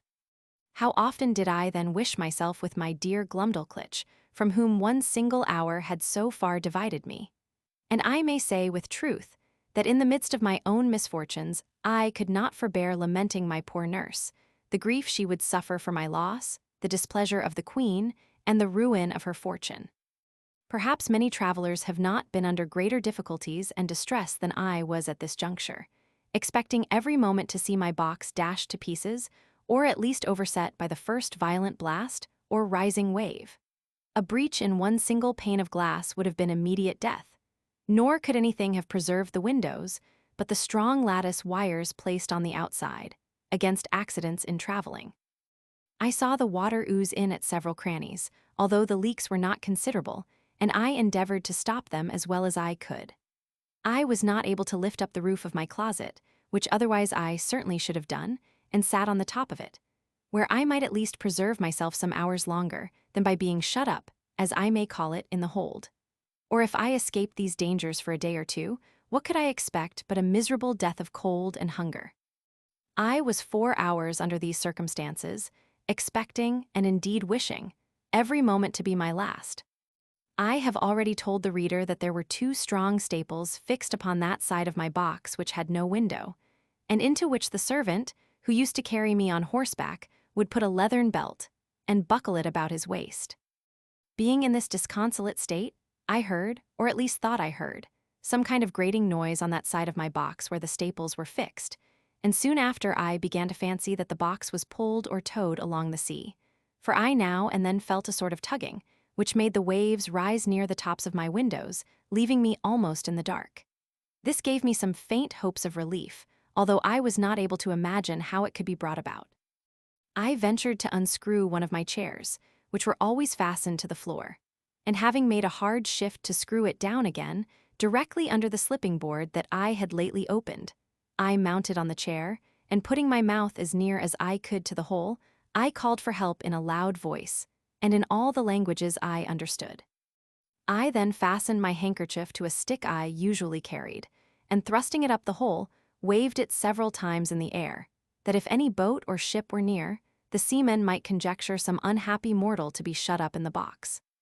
I found no effect from all I could do, but plainly perceived my closet to be moved along, and in the space of an hour or better, that side of the box where the staples were, and had no windows, struck against something that was hard. I apprehended it to be a rock, and found myself tossed more than ever. I plainly heard a noise upon the cover of my closet, like that of a cable, and the grating of it as it passed through the ring. I then found myself hoisted up, by degrees, at least 3 feet higher than I was before. Whereupon I again thrust up my stick and handkerchief, calling for help till I was almost hoarse. In return to which, I heard a great shout repeated 3 times, giving me such transports of joy as are not to be conceived but by those who feel them. I now heard a trampling over my head, and somebody calling through the hole with a loud voice, in the English tongue, "If there be any body below, let them speak." I answered, I was an Englishman, drawn by ill fortune into the greatest calamity that ever any creature underwent, and begged, by all that was moving, to be delivered out of the dungeon I was in. The voice replied, I was safe, for my box was fastened to their ship, and the carpenter should immediately come and saw a hole in the cover, large enough to pull me out. I answered, that was needless and would take up too much time, for there was no more to be done, but let one of the crew put his finger into the ring, and take the box out of the sea into the ship, and so into the captain's cabin. Some of them, upon hearing me talk so wildly, thought I was mad. Others laughed, for indeed it never came into my head that I was now got among people of my own stature and strength. The carpenter came, and in a few minutes sawed a passage about 4 feet square, then let down a small ladder, upon which I mounted, and thence was taken into the ship in a very weak condition. The sailors were all in amazement, and asked me 1,000 questions, which I had no inclination to answer. I was equally confounded at the sight of so many pygmies, for such I took them to be, after having so long accustomed my eyes to the monstrous objects I had left. But the captain, Mr. Thomas Wilcox, an honest, worthy Shropshire man, observing I was ready to faint, took me into his cabin, gave me a cordial to comfort me, and made me turn in upon his own bed, advising me to take a little rest, of which I had great need. Before I went to sleep, I gave him to understand that I had some valuable furniture in my box, too good to be lost. A fine hammock, a handsome field bed, 2 chairs, a table, and a cabinet, that my closet was hung on all sides, or rather quilted with silk and cotton, that if he would let one of the crew bring my closet into his cabin, I would open it there before him and show him my goods. The captain, hearing me utter these absurdities, concluded I was raving. However, I suppose to pacify me, he promised to give order as I desired, and going upon deck, sent some of his men down into my closet, whence, as I afterwards found, they drew up all my goods and stripped off the quilting. But the chairs, cabinet, and bedstead, being screwed to the floor, were much damaged by the ignorance of the seamen, who tore them up by force. Then they knocked off some of the boards for the use of the ship, and when they had got all they had a mind for, let the hull drop into the sea, which by reason of many breaches made in the bottom and sides, sunk to rights. And, indeed, I was glad not to have been a spectator of the havoc they made, because I am confident it would have sensibly touched me by bringing former passages into my mind, which I would rather have forgot.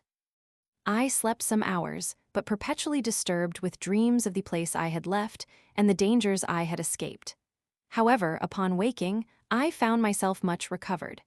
It was now about 8 o'clock at night, and the captain ordered supper immediately, thinking I had already fasted too long.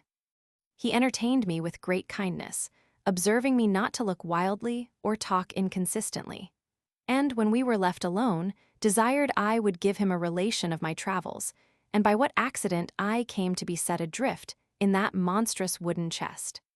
He said that about 12 o'clock at noon, as he was looking through his glass, he spied it at a distance, and thought it was a sail, which he had a mind to make, being not much out of his course, in hopes of buying some biscuit, his own beginning to fall short. That upon coming nearer and finding his error, he sent out his longboat to discover what it was, that his men came back in a fright, swearing they had seen a swimming house.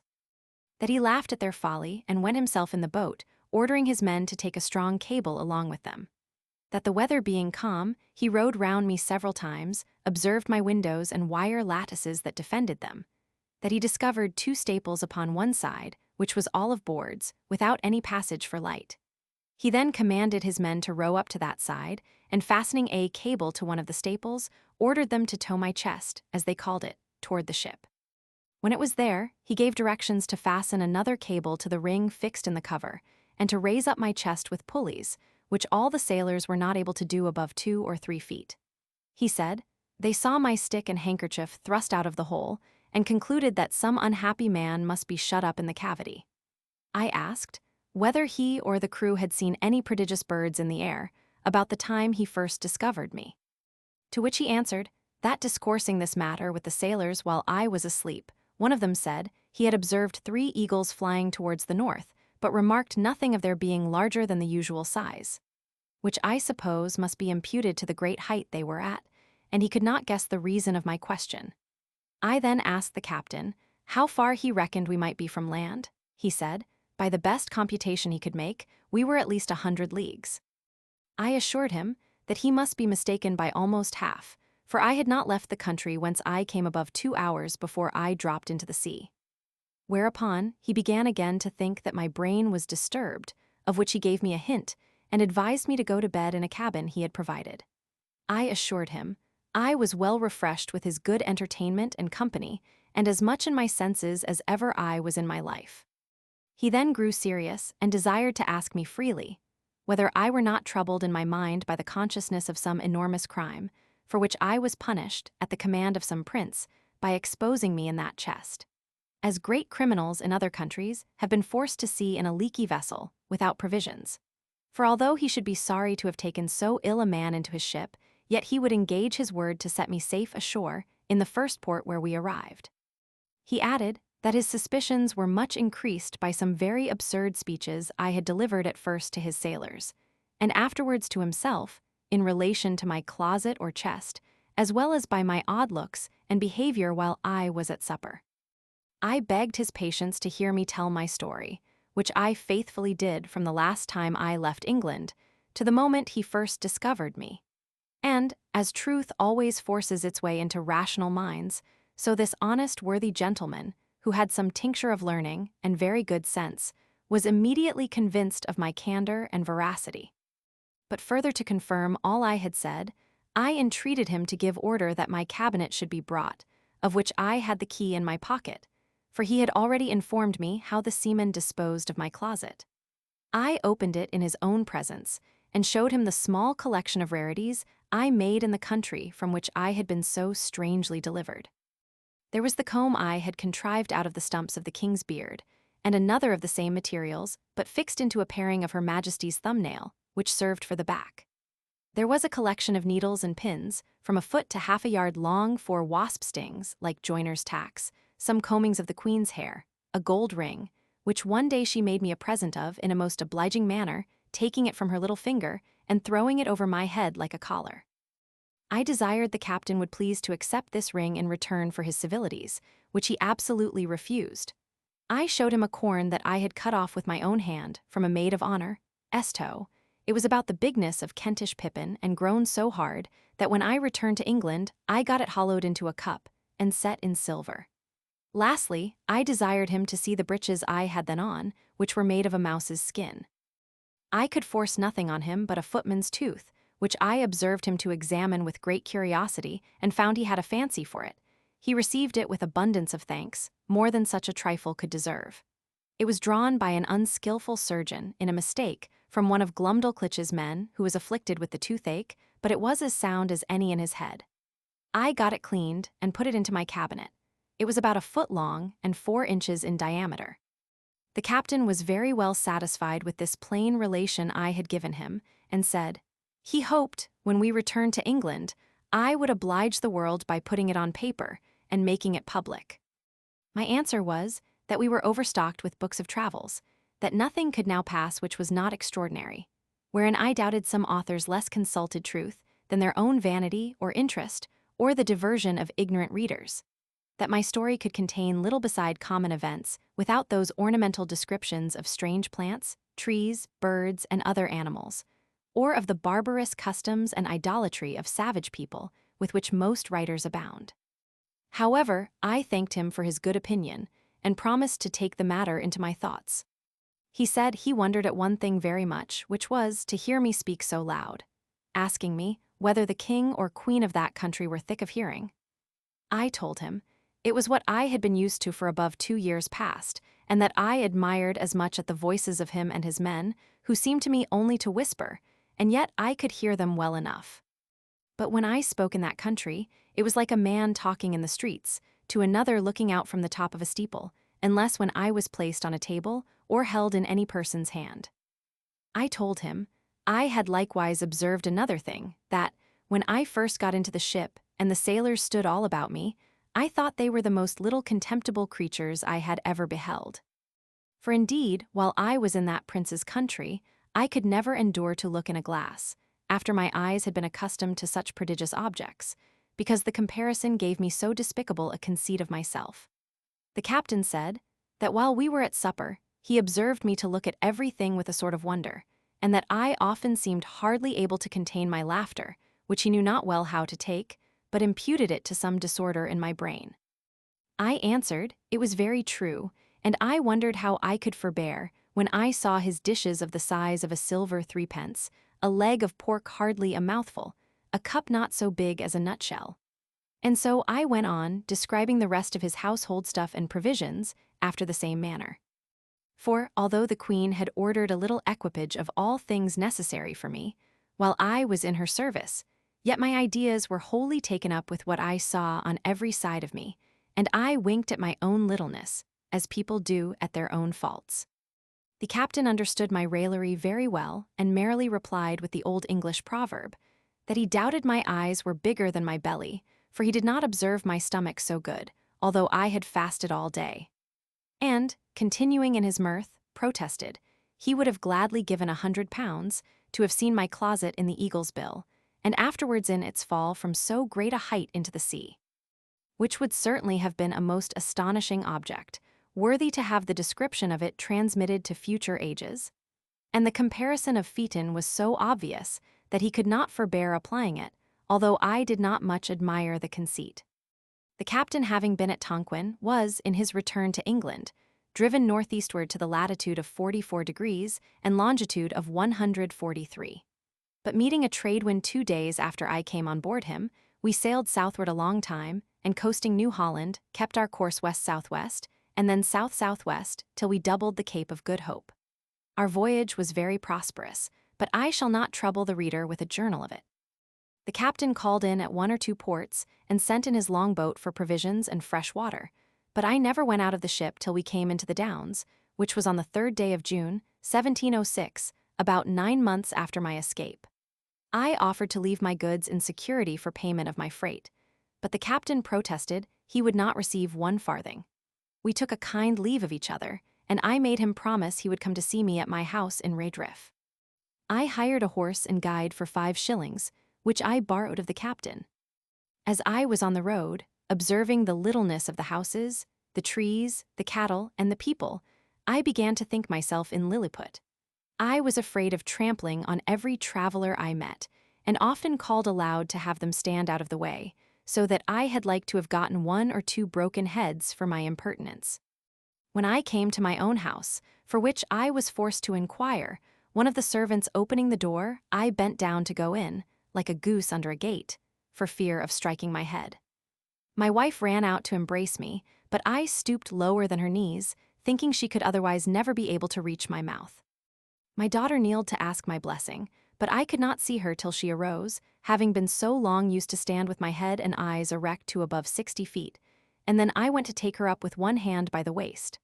I looked down upon the servants, and 1 or 2 friends who were in the house, as if they had been pygmies and I a giant.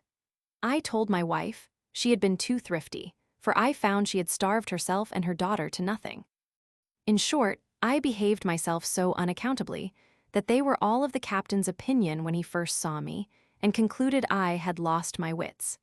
This I mention as an instance of the great power of habit and prejudice. In a little time, I and my family and friends came to a right understanding, but my wife protested I should never go to sea any more, although my evil destiny so ordered that she had not power to hinder me, as the reader may know hereafter. In the meantime, I here conclude the second part of my unfortunate voyages.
Part 3. A Voyage to Laputa, Balnibarbi, Glubdubdrib, Lugnag, and Japan. Chapter 1. The author sets out on his 3rd voyage, is taken by pirates, the malice of a Dutchman, his arrival at an island, he is received into Laputa. I had not been at home above 10 days, when Captain William Robinson, a Cornish man, commander of the Hopewell, a stout ship of 300 tons, came to my house. I had formerly been surgeon of another ship where he was master and a 4th part owner in a voyage to the Levant. He had always treated me more like a brother than an inferior officer, and hearing of my arrival, made me a visit, as I apprehended only out of friendship, for nothing passed more than what is usual after long absences. But repeating his visits often, expressing his joy to find me in good health, asking whether I were now settled for life, adding that he intended a voyage to the East Indies in 2 months. At last, he plainly invited me, though with some apologies, to be surgeon of the ship.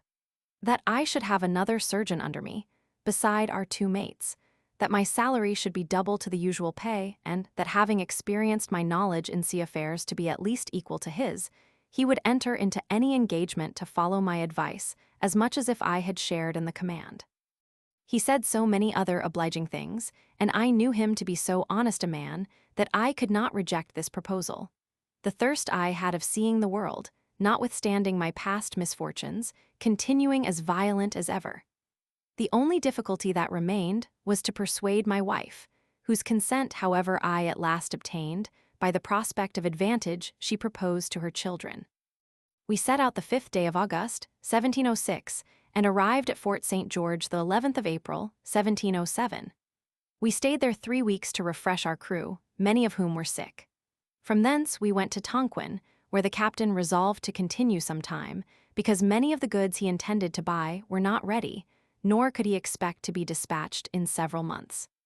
Therefore, in hopes to defray some of the charges he must be at, he bought a sloop, loaded it with several sorts of goods, wherewith the Tonquinese usually trade to the neighboring islands, and putting 14 men on board, whereof 3 were of the country, he appointed me master of the sloop, and gave me power to traffic, while he transacted his affairs at Tonquin.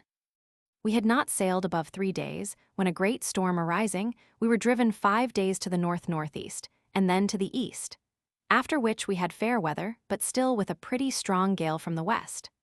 Upon the 10th day we were chased by 2 pirates, who soon overtook us, for my sloop was so deep laden that she sailed very slow, neither were we in a condition to defend ourselves. We were boarded about the same time by both the pirates, who entered furiously at the head of their men. But finding us all prostrate upon our faces, for so I gave order, they pinioned us with strong ropes, and setting guard upon us, went to search the sloop. I observed among them a Dutchman who seemed to be of some authority, though he was not commander of either ship. He knew us by our countenances to be Englishmen, and jabbering to us in his own language, swore we should be tied back to back and thrown into the sea. I spoke Dutch tolerably well. I told him who we were, and begged him, in consideration of our being Christians and Protestants, of neighboring countries in strict alliance, that he would move the captains to take some pity on us. This inflamed his rage. He repeated his threatenings, and turning to his companions, spoke with great vehemence in the Japanese language, as I suppose, often using the word Christianos. The largest of the 2 pirate ships was commanded by a Japanese captain, who spoke a little Dutch, but very imperfectly. He came up to me, and after several questions, which I answered in great humility, he said, we should not die.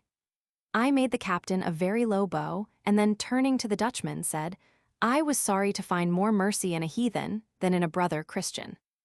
But I had soon reason to repent those foolish words, for that malicious reprobate, having often endeavored in vain to persuade both the captains that I might be thrown into the sea, which they would not yield to, after the promise made me that I should not die, however, prevailed so far as to have a punishment inflicted on me, worse in all human appearance than death itself. My men were sent by an equal division into both the pirate ships, and my sloop new manned. As to myself, it was determined that I should be set adrift in a small canoe, with paddles and a sail, and 4 days' provisions, which last, the Japanese captain was so kind to double out of his own stores, and would permit no man to search me. I got down into the canoe, while the Dutchman, standing upon the deck, loaded me with all the curses and injurious terms his language could afford. About an hour before we saw the pirates, I had taken an observation, and found we were in the latitude of 46° and longitude of 183. When I was at some distance from the pirates, I discovered, by my pocket glass, several islands to the southeast. I set up my sail, the wind being fair, with a design to reach the nearest of those islands, which I made a shift to do in about 3 hours. It was all rocky, however I got many birds' eggs, and, striking fire, I kindled some heath and dry seaweed, by which I roasted my eggs. I ate no other supper, being resolved to spare my provisions as much as I could. I passed the night under the shelter of a rock, strewing some heath under me, and slept pretty well. The next day I sailed to another island, and thence to a third and fourth, sometimes using my sail and sometimes my paddles. But not to trouble the reader with a particular account of my distresses, let it suffice that on the 5th day I arrived at the last island in my sight, which lay south-southeast to the former. This island was at a greater distance than I expected, and I did not reach it in less than 5 hours. I encompassed it almost round before I could find a convenient place to land in, which was a small creek about 3 times the wideness of my canoe. I found the island to be all rocky, only a little intermingled with tufts of grass and sweet-smelling herbs. I took out my small provisions, and after having refreshed myself, I secured the remainder in a cave, whereof there were great numbers. I gathered plenty of eggs upon the rocks, and got a quantity of dry seaweed and parched grass, which I designed to kindle the next day, and roast my eggs as well as I could, for I had about me my flint, steel, match, and burning glass. I lay all night in the cave where I had lodged my provisions. My bed was the same dry grass and seaweed which I intended for fuel. I slept very little, for the disquiets of my mind prevailed over my weariness and kept me awake. I considered how impossible it was to preserve my life in so desolate a place, and how miserable my end must be, yet found myself so listless and desponding that I had not the heart to rise, and before I could get spirits enough to creep out of my cave, the day was far advanced. I walked a while among the rocks. The sky was perfectly clear, and the sun so hot that I was forced to turn my face from it, when all on a sudden it became obscure, as I thought, in a manner very different from what happens by the interposition of a cloud.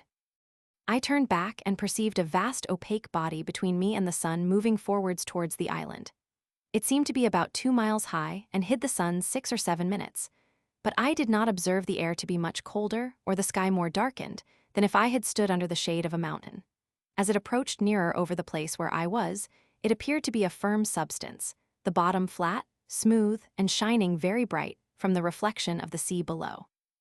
I stood upon a height about 200 yards from the shore, and saw this vast body descending almost to a parallel with me, at less than an English mile distance. I took out my pocket perspective, and could plainly discover numbers of people moving up and down the sides of it, which appeared to be sloping. But what those people were doing I was not able to distinguish. The natural love of life gave me some inward motion of joy, and I was ready to entertain a hope that this adventure might, some way or other, help to deliver me from the desolate place and condition I was in. But at the same time, the reader can hardly conceive my astonishment to behold an island in the air, inhabited by men, who were able, as it should seem, to raise or sink, or put it into progressive motion, as they pleased. But not being at that time in a disposition to philosophize upon this phenomenon, I rather chose to observe what course the island would take, because it seemed for a while to stand still. Yet soon after, it advanced nearer, and I could see the sides of it encompassed with several gradations of galleries and stairs, at certain intervals, to descend from one to the other. In the lowest gallery, I beheld some people fishing with long angling rods and others looking on.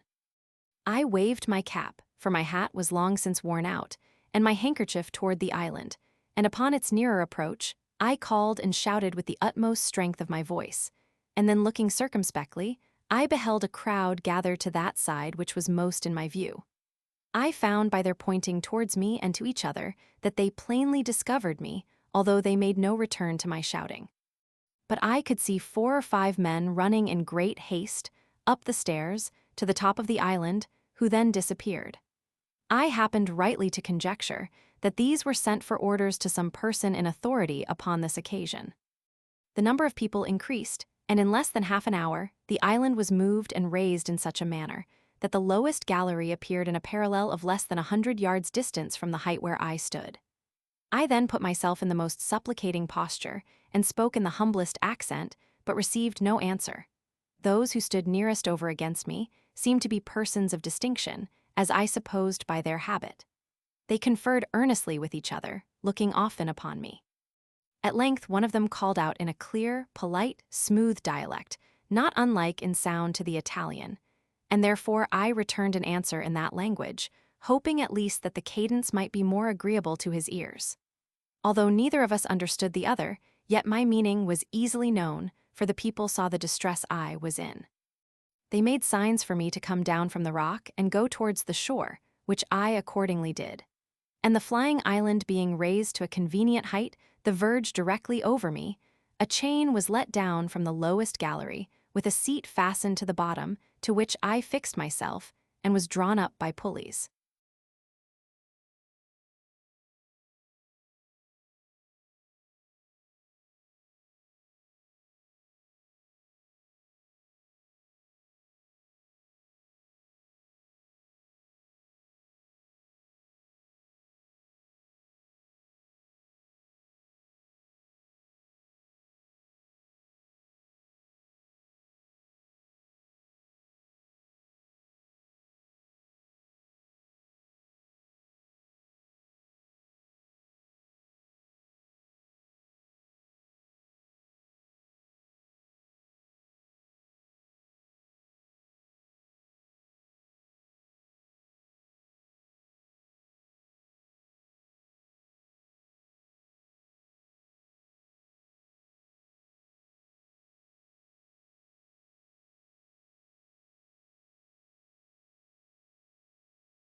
Chapter 2.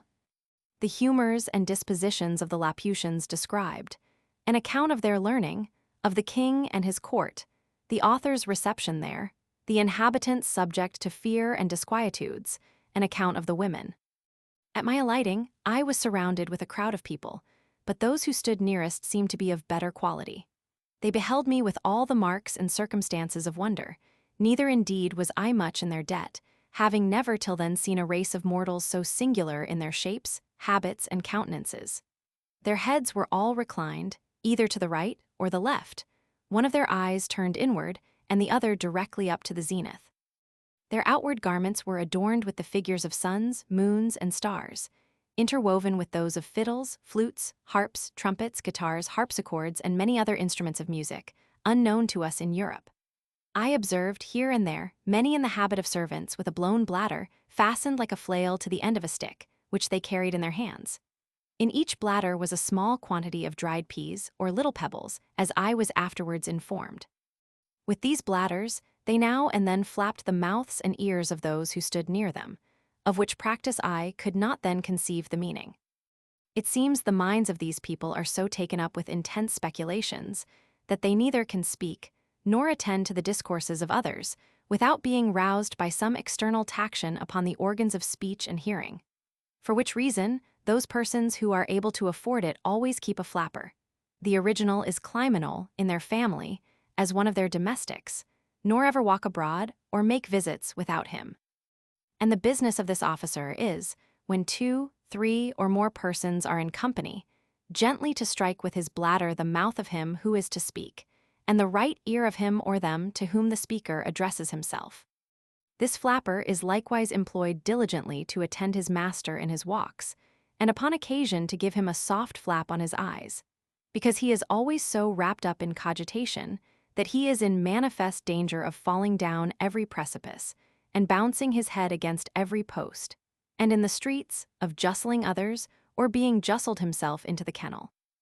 It was necessary to give the reader this information, without which he would be at the same loss with me to understand the proceedings of these people, as they conducted me up the stairs to the top of the island, and from thence to the royal palace. While we were ascending, they forgot several times what they were about, and left me to myself, till their memories were again roused by their flappers. For they appeared altogether unmoved by the sight of my foreign habit and countenance, and by the shouts of the vulgar, whose thoughts and minds were more disengaged. At last we entered the palace, and proceeded into the chamber of presence, where I saw the king seated on his throne, attended on each side by persons of prime quality. Before the throne was a large table filled with globes and spheres and mathematical instruments of all kinds. His Majesty took not the least notice of us, although our entrance was not without sufficient noise, by the concourse of all persons belonging to the court. But he was then deep in a problem, and we attended at least an hour before he could solve it. There stood by him, on each side, a young page with flaps in their hands, and when they saw he was at leisure, one of them gently struck his mouth and the other his right ear. At which he startled like one awaked on the sudden, and looking towards me and the company I was in, recollected the occasion of our coming, whereof he had been informed before. He spoke some words, whereupon immediately a young man with a flap came up to my side and flapped me gently on the right ear. But I made signs as well as I could that I had no occasion for such an instrument, which, as I afterwards found, gave His Majesty and the whole court a very mean opinion of my understanding.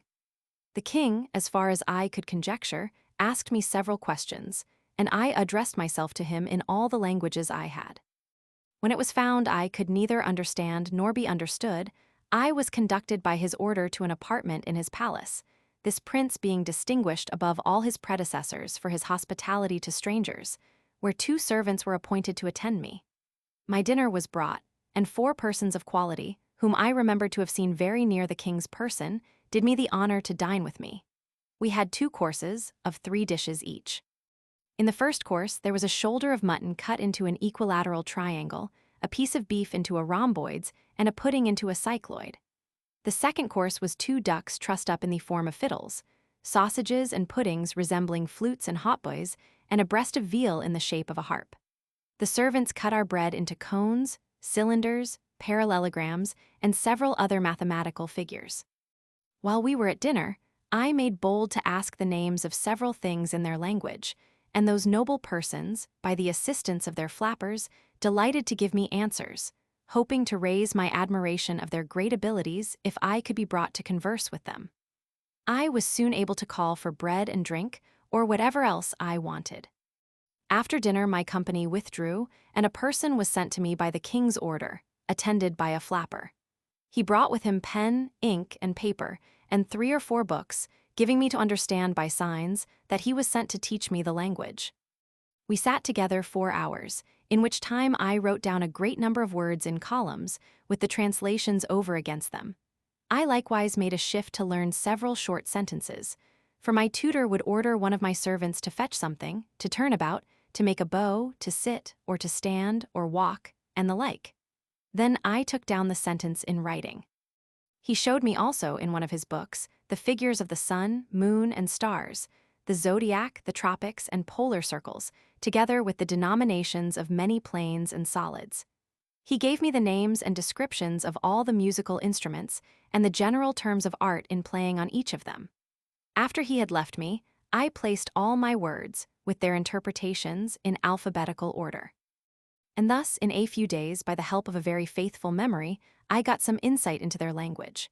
The word, which I interpret the flying or floating island, is in the original Laputa, whereof I could never learn the true etymology. Lap, in the old obsolete language, signifies high and unta, a governor, from which they say, by corruption, was derived Laputa from Lapenta. But I do not approve of this derivation, which seems to be a little strained. I ventured to offer to the learned among them a conjecture of my own, that Laputa was quasi-lap-outed. Lap, signifying properly the dancing of the sunbeams in the sea, and outed, a wing, which, however, I shall not obtrude, but submit to the judicious reader. Those to whom the king had entrusted me, observing how ill I was clad, ordered a tailor to come next morning and take measure for a suit of clothes. This operator did his office after a different manner from those of his trade in Europe. He first took my altitude by a quadrant, and then, with a rule and compasses, described the dimensions and outlines of my whole body, all which he entered upon paper, and in 6 days brought my clothes very ill-made and quite out of shape, by happening to mistake a figure in the calculation. But my comfort was that I observed such accidents very frequent and little regarded. During my confinement for want of clothes, and by an indisposition that held me some days longer, I much enlarged my dictionary, and when I went next to court, was able to understand many things the king spoke, and to return him some kind of answers. His Majesty had given orders that the island should move northeast and by east to the vertical point over Lagado, the metropolis of the whole kingdom below, upon the firm earth.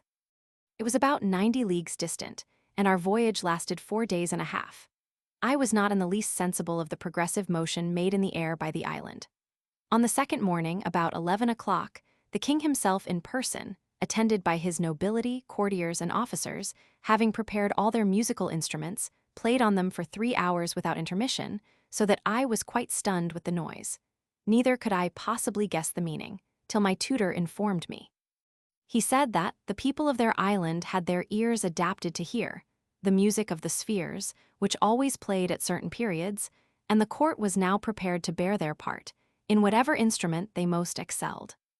In our journey towards Lagado, the capital city, His Majesty ordered that the island should stop over certain towns and villages, from whence he might receive the petitions of his subjects.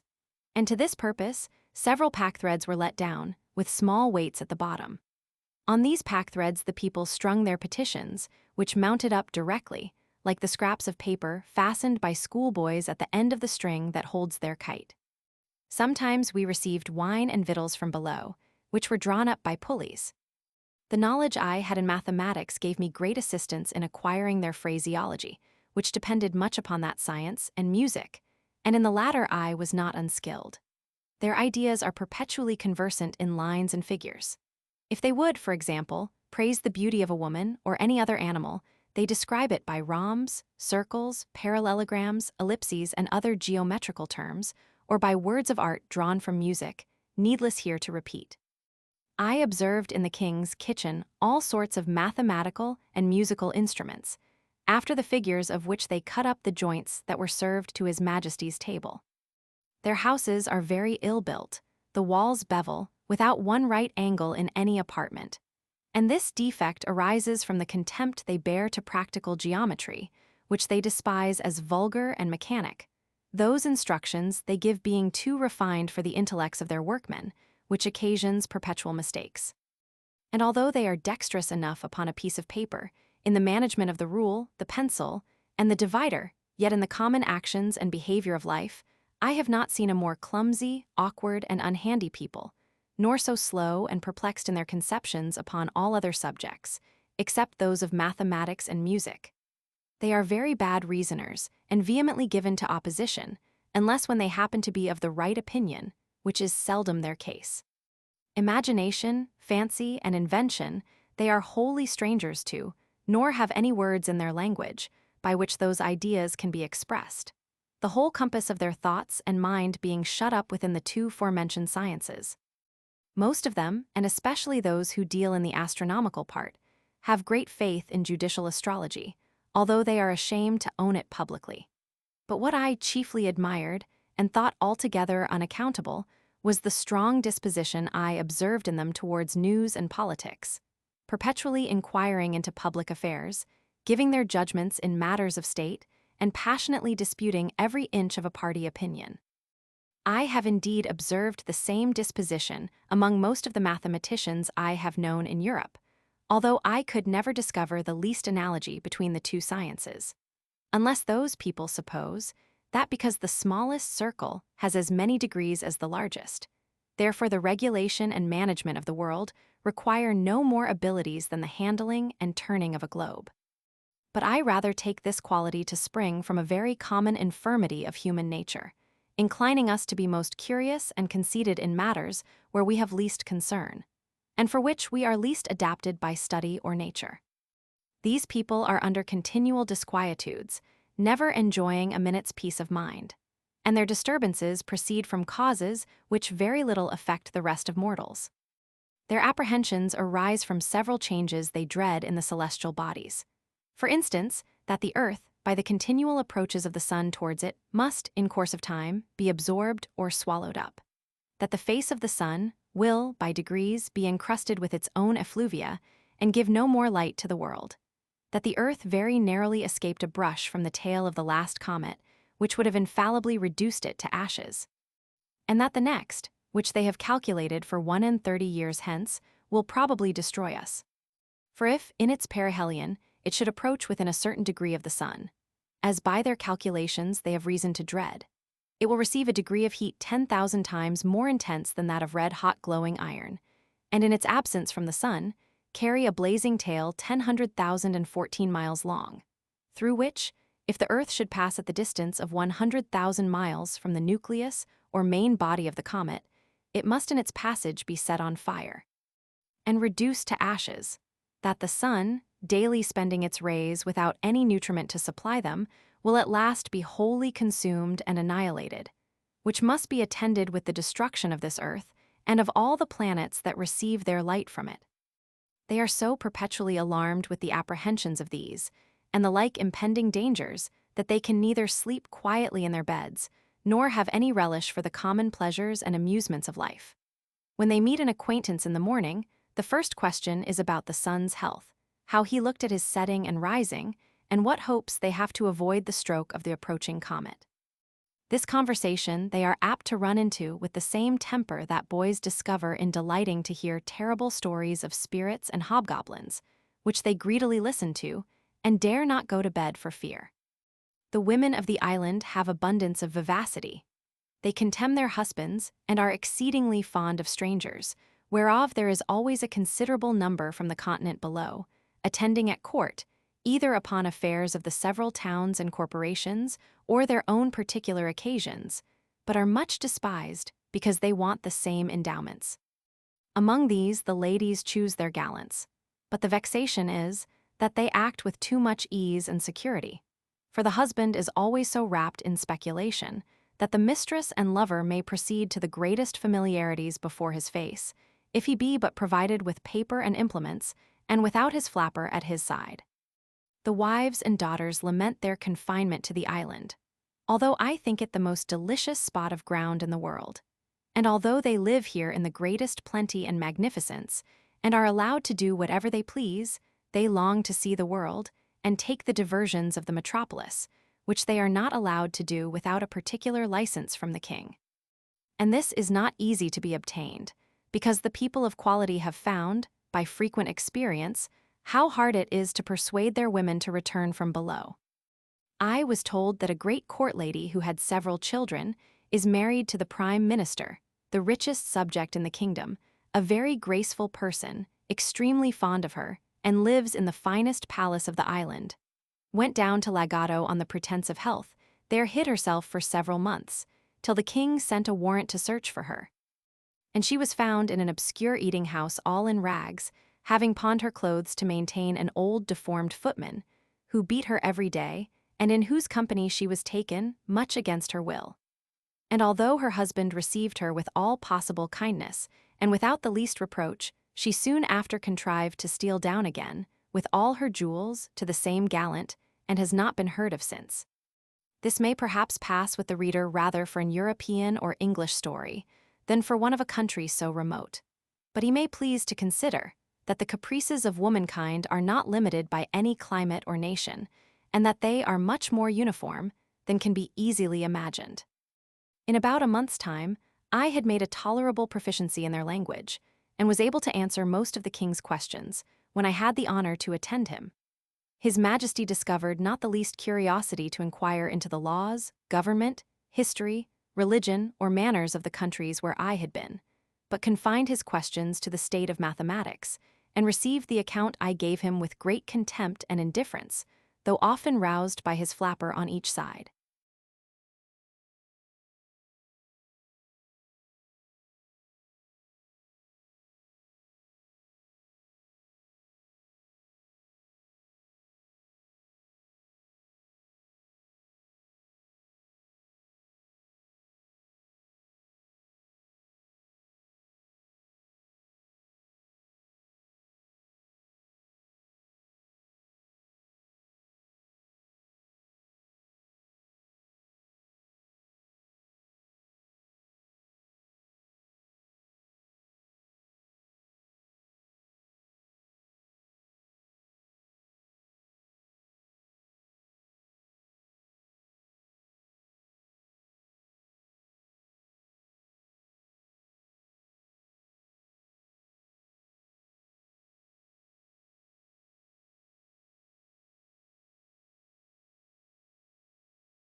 Chapter 3. A phenomenon solved by modern philosophy and astronomy. The Lilliputians, great improvements in the latter. The king's method of suppressing insurrections. I desired leave of this prince to see the curiosities of the island, which he was graciously pleased to grant, and ordered my tutor to attend me. I chiefly wanted to know, to what cause, in art or in nature, it owed its several motions, whereof I will now give a philosophical account to the reader. The flying or floating island is exactly circular, its diameter 7,837 yards, or about 4 miles and a half, and consequently contains 10,000 acres. It is 300 yards thick. The bottom, or undersurface, which appears to those who view it below, is one even regular plate of adamant, shooting up to the height of about 200 yards. Above it lie the several minerals in their usual order, and over all is a coat of rich mold, 10 or 12 feet deep. The declivity of the upper surface, from the circumference to the center, is the natural cause why all the dews and rains, which fall upon the island, are conveyed in small rivulets toward the middle, where they are emptied into 4 large basins, each of about half a mile in circuit and 200 yards distant from the center. From these basins, the water is continually exhaled by the sun in the daytime, which effectually prevents their overflowing. Besides, as it is in the power of the monarch to raise the island above the region of clouds and vapors, he can prevent the falling of dews and rain whenever he pleases. For the highest clouds cannot rise above 2 miles, as naturalists agree, at least they were never known to do so in that country. At the center of the island, there is a chasm about 50 yards in diameter, whence the astronomers descend into a large dome, which is therefore called Flandona Gagnol, or the astronomer's cave, situated at the depth of 100 yards beneath the upper surface of the adamant. In this cave are 20 lamps continually burning, which, from the reflection of the adamant, cast a strong light into every part. The place is stored with great variety of sextants, quadrants, telescopes, astrolabes, and other astronomical instruments. But the greatest curiosity, upon which the fate of the island depends, is a lodestone of a prodigious size, in shape resembling a weaver's shuttle. It is in length 6 yards, and in the thickest part at least 3 yards over. This magnet is sustained by a very strong axle of adamant passing through its middle, upon which it plays, and is poised so exactly that the weakest hand can turn it. It is whooped round with a hollow cylinder of adamant, 4 feet deep, as many thick, and 12 yards in diameter, placed horizontally, and supported by 8 adamantine feet, each 6 yards high. In the middle of the concave side, there is a groove 12 inches deep, in which the extremities of the axle are lodged, and turned round as there is occasion.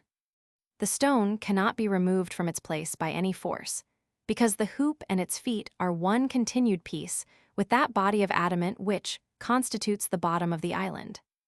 By means of this lodestone, the island is made to rise and fall and move from one place to another. For, with respect to that part of the earth over which the monarch presides, the stone is endued at one of its sides with an attractive power, and at the other with a repulsive. Upon placing the magnet erect, with its attracting end towards the earth, the island descends, but when the repelling extremity points downwards, the island mounts directly upwards. When the position of the stone is oblique, the motion of the island is so too.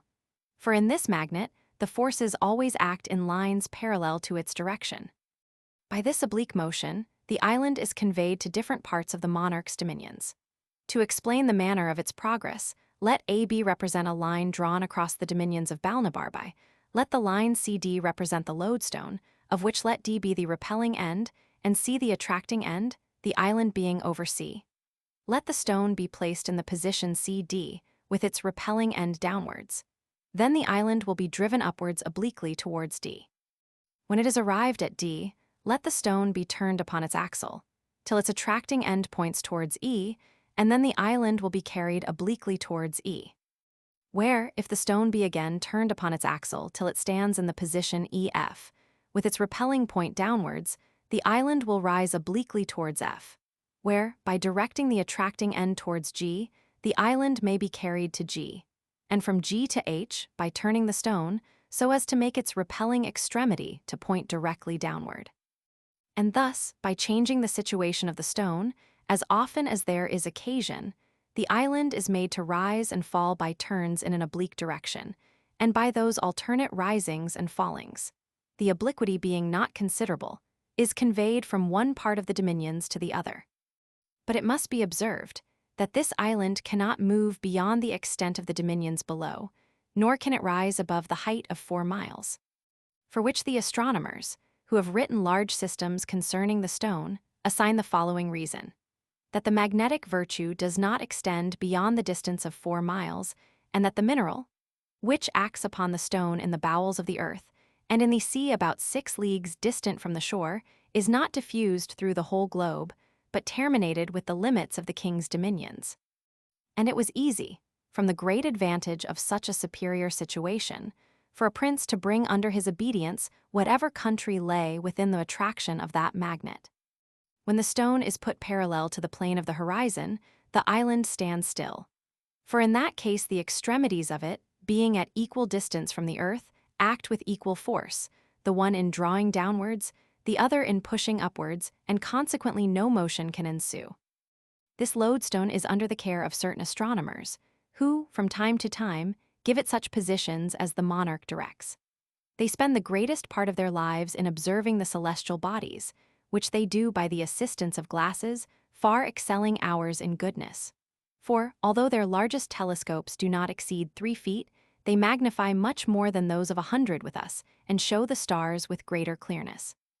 This advantage has enabled them to extend their discoveries much further than our astronomers in Europe, for they have made a catalogue of 10,000 fixed stars, whereas the largest of ours do not contain above 1/3 part of that number. They have likewise discovered 2 lesser stars, or satellites, which revolve about Mars, whereof the innermost is distant from the center of the primary planet exactly 3 of his diameters, and the outermost, 5. The former revolves in the space of 10 hours, and the latter in 21½ so that the squares of their periodical times are very near in the same proportion with the cubes of their distance from the center of Mars, which evidently shows them to be governed by the same law of gravitation that influences the other heavenly bodies. They have observed 93 different comets and settled their periods with great exactness. If this be true, and they affirm it with great confidence, it is much to be wished that their observations were made public, whereby the theory of comets, which at present is very lame and defective, might be brought to the same perfection with other arts of astronomy. The king would be the most absolute prince in the universe, if he could but prevail on a ministry to join with him. But these having their estates below on the continent, and considering that the office of a favorite has a very uncertain tenure, would never consent to the enslaving of their country. If any town should engage in rebellion or mutiny, fall into violent factions, or refuse to pay the usual tribute, the king has 2 methods of reducing them to obedience.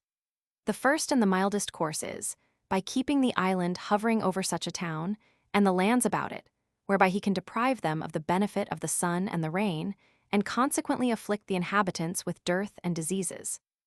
And if the crime deserve it, they are at the same time pelted from above with great stones, against which they have no defense but by creeping into cellars or caves, while the roofs of their houses are beaten to pieces. But if they still continue obstinate, or offer to raise insurrections, he proceeds to the last remedy, by letting the island drop directly upon their heads, which makes a universal destruction both of houses and men. However, this is an extremity to which the prince is seldom driven, neither indeed is he willing to put it in execution, nor dare his ministers advise him to an action, which, as it would render them odious to the people, so it would be a great damage to their own estates, which all lie below, for the island is the king's domain.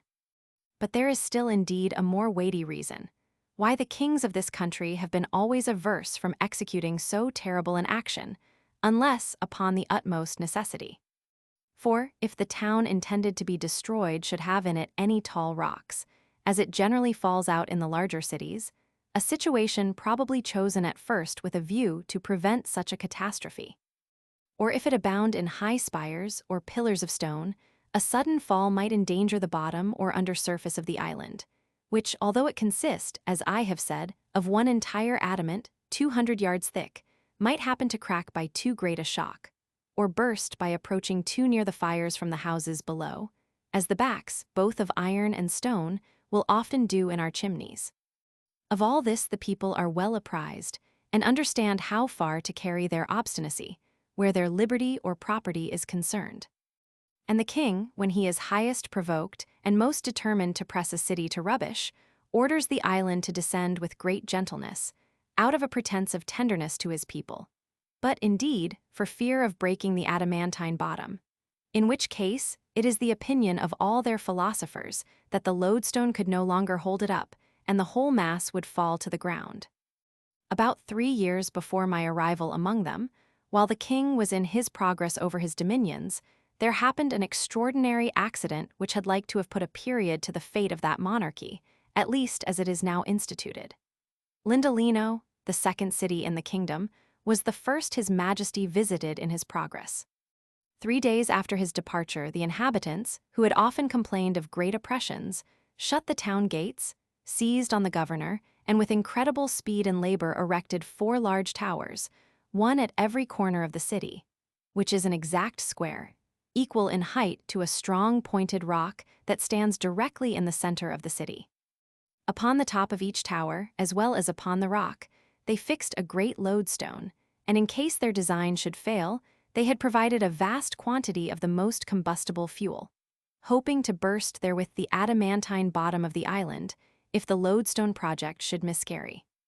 It was 8 months before the king had perfect notice that the Lindolinians were in rebellion. He then commanded that the island should be wafted over the city.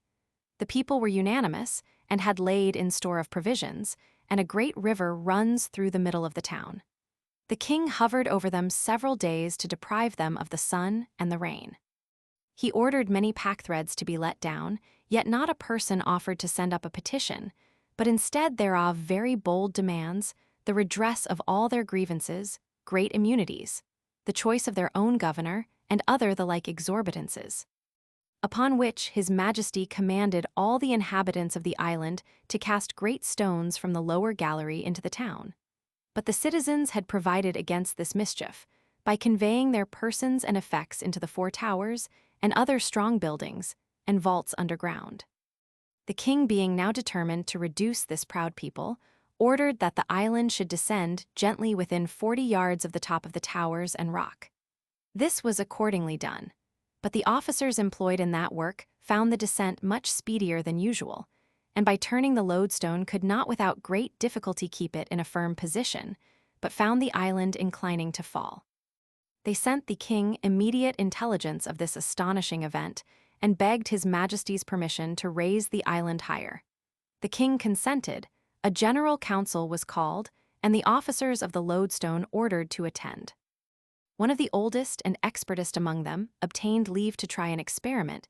He took a strong line of 100 yards, and the island being raised over the town above the attracting power they had felt, he fastened a piece of adamant to the end of his line, which had in it a mixture of iron mineral, of the same nature with that whereof the bottom or lower surface of the island is composed, and from the lower gallery let it down slowly towards the top of the towers. The adamant was not descended 4 yards, before the officer felt it drawn so strongly downwards that he could hardly pull it back. He then threw down several small pieces of adamant, and observed that they were all violently attracted by the top of the tower. The same experiment was made on the other 3 towers, and on the rock with the same effect. This incident broke entirely the king's measures, and to dwell no longer on other circumstances, he was forced to give the town their own conditions. I was assured by a great minister that if the island had descended so near the town as not to be able to raise itself, the citizens were determined to fix it forever, to kill the king and all his servants, and entirely change the government. By a fundamental law of this realm, neither the king nor either of his 2 eldest sons are permitted to leave the island, nor the queen till she is past childbearing.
Chapter 4.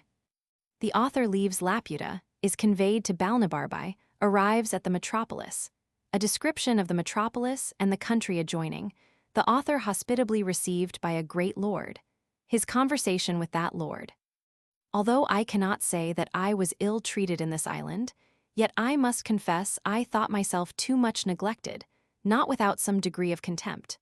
For neither prince nor people appeared to be curious in any part of knowledge, except mathematics and music, wherein I was far their inferior, and upon that account very little regarded. On the other side, after having seen all the curiosities of the island, I was very desirous to leave it, being heartily weary of those people.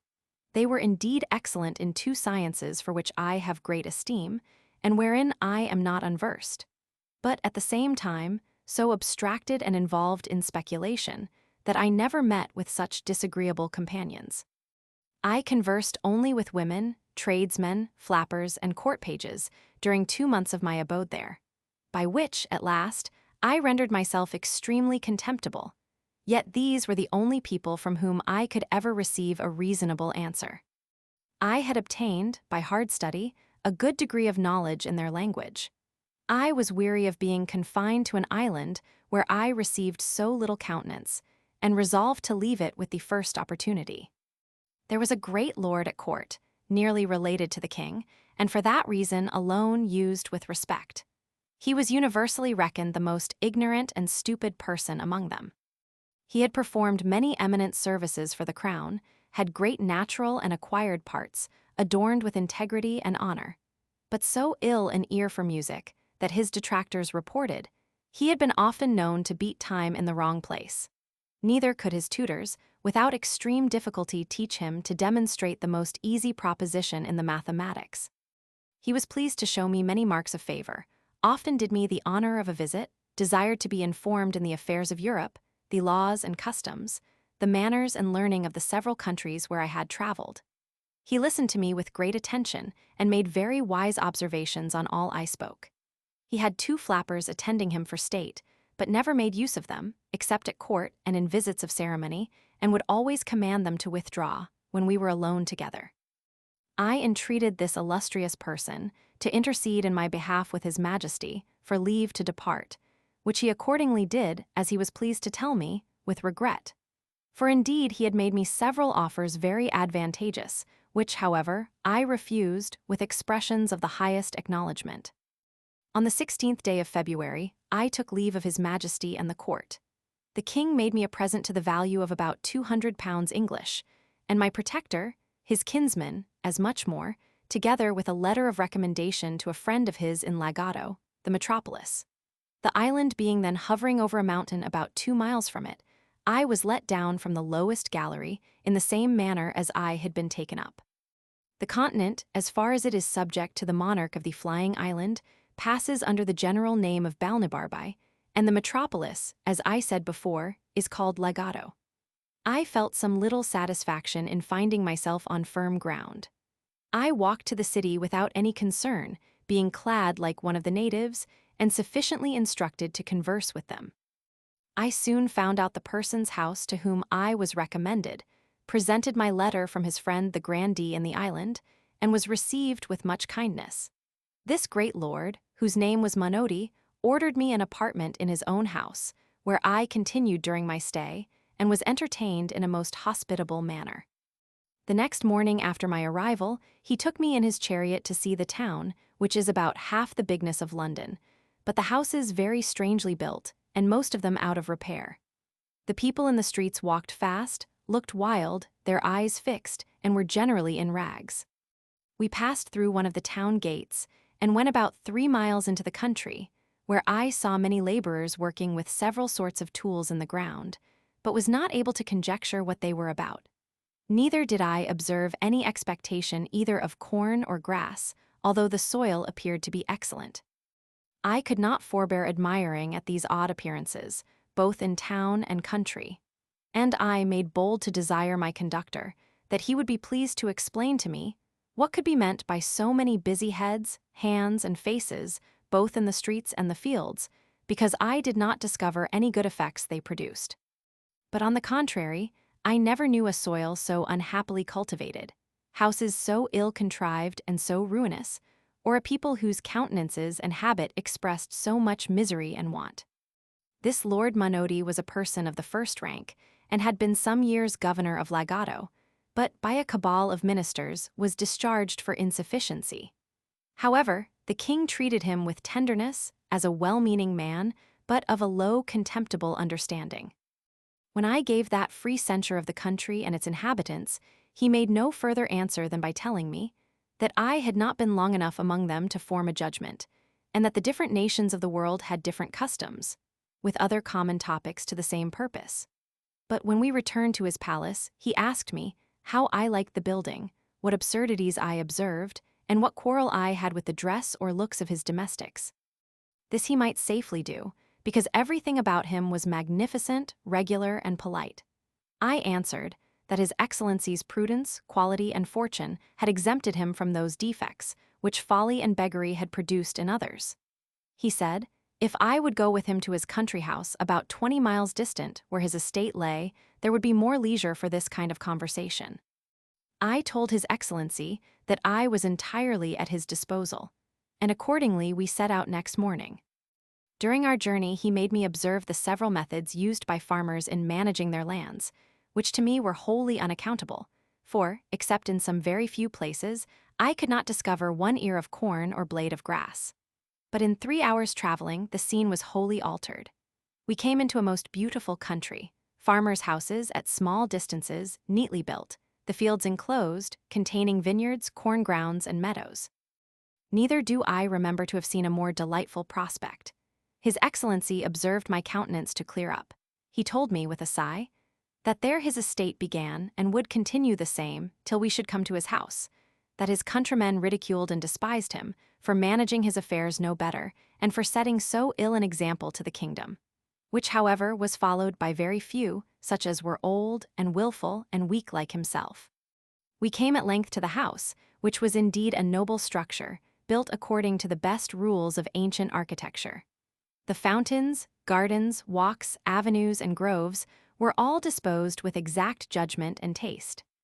I gave due praises to everything I saw, whereof His Excellency took not the least notice till after supper, when, there being no third companion, he told me with a very melancholy air that he doubted he must throw down his houses in town and country to rebuild them after the present mode, destroy all his plantations, and cast others into such a form as modern usage required, and give the same directions to all his tenants, unless he would submit to incur the censure of pride, singularity, affectation, ignorance, caprice, and perhaps increase His Majesty's displeasure. That the admiration I appeared to be under would cease or diminish, when he had informed me of some particulars which, probably, I never heard of at court, the people there being too much taken up in their own speculations, to have regard to what passed here below. The sum of his discourse was to this effect: that about 40 years ago, certain persons went up to Laputa, either upon business or diversion, and after 5 months' continuance, came back with a very little smattering in mathematics, but full of volatile spirits acquired in that airy region. That these persons, upon their return, began to dislike the management of everything below, and fell into schemes of putting all arts, sciences, languages, and mechanics upon a new foot.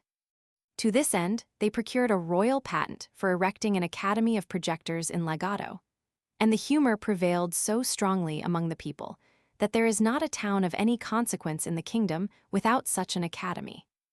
In these colleges, the professors contrive new rules and methods of agriculture and building, and new instruments, and tools for all trades and manufactures, whereby, as they undertake, one man shall do the work of 10. A palace may be built in a week, of materials so durable as to last forever without repairing. All the fruits of the earth shall come to maturity at whatever season we think fit to choose, and increase 100-fold more than they do at present, with innumerable other happy proposals. The only inconvenience is that none of these projects are yet brought to perfection, and in the meantime the whole country lies miserably waste, the houses in ruins, and the people without food or clothes. By all which, instead of being discouraged, they are 50 times more violently bent upon prosecuting their schemes, driven equally on by hope and despair. That as for himself, being not of an enterprising spirit, he was content to go on in the old forms, to live in the houses his ancestors had built, and act as they did in every part of life without innovation.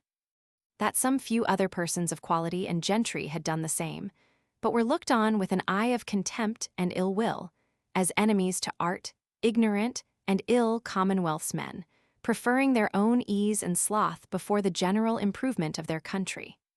His lordship added that he would not, by any further particulars, prevent the pleasure I should certainly take in viewing the Grand Academy, whither he was resolved I should go. He only desired me to observe a ruined building, upon the side of a mountain about 3 miles distant, of which he gave me this account: that he had a very convenient mill within half a mile of his house, turned by a current from a large river and sufficient for his own family, as well as a great number of his tenants. That about 7 years ago, a club of those projectors came to him with proposals to destroy this mill and build another on the side of that mountain, on the long ridge whereof a long canal must be cut, for a repository of water, to be conveyed up by pipes and engines to supply the mill, because the wind and air upon a height agitated the water, and thereby made it fitter for motion, and because the water, descending down a declivity, would turn the mill with half the current of a river whose course is more upon a level. He said, that being then not very well with the court, and pressed by many of his friends, he complied with the proposal. And after employing 100 men for 2 years, the work miscarried, the projectors went off, laying the blame entirely upon him, railing at him ever since, and putting others upon the same experiment with equal assurance of success, as well as equal disappointment.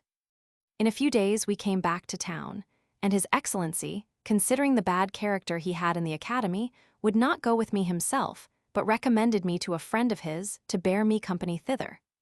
My lord was pleased to represent me as a great admirer of projects, and a person of much curiosity and easy belief, which, indeed, was not without truth, for I had myself been a sort of projector in my younger days.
Chapter 5.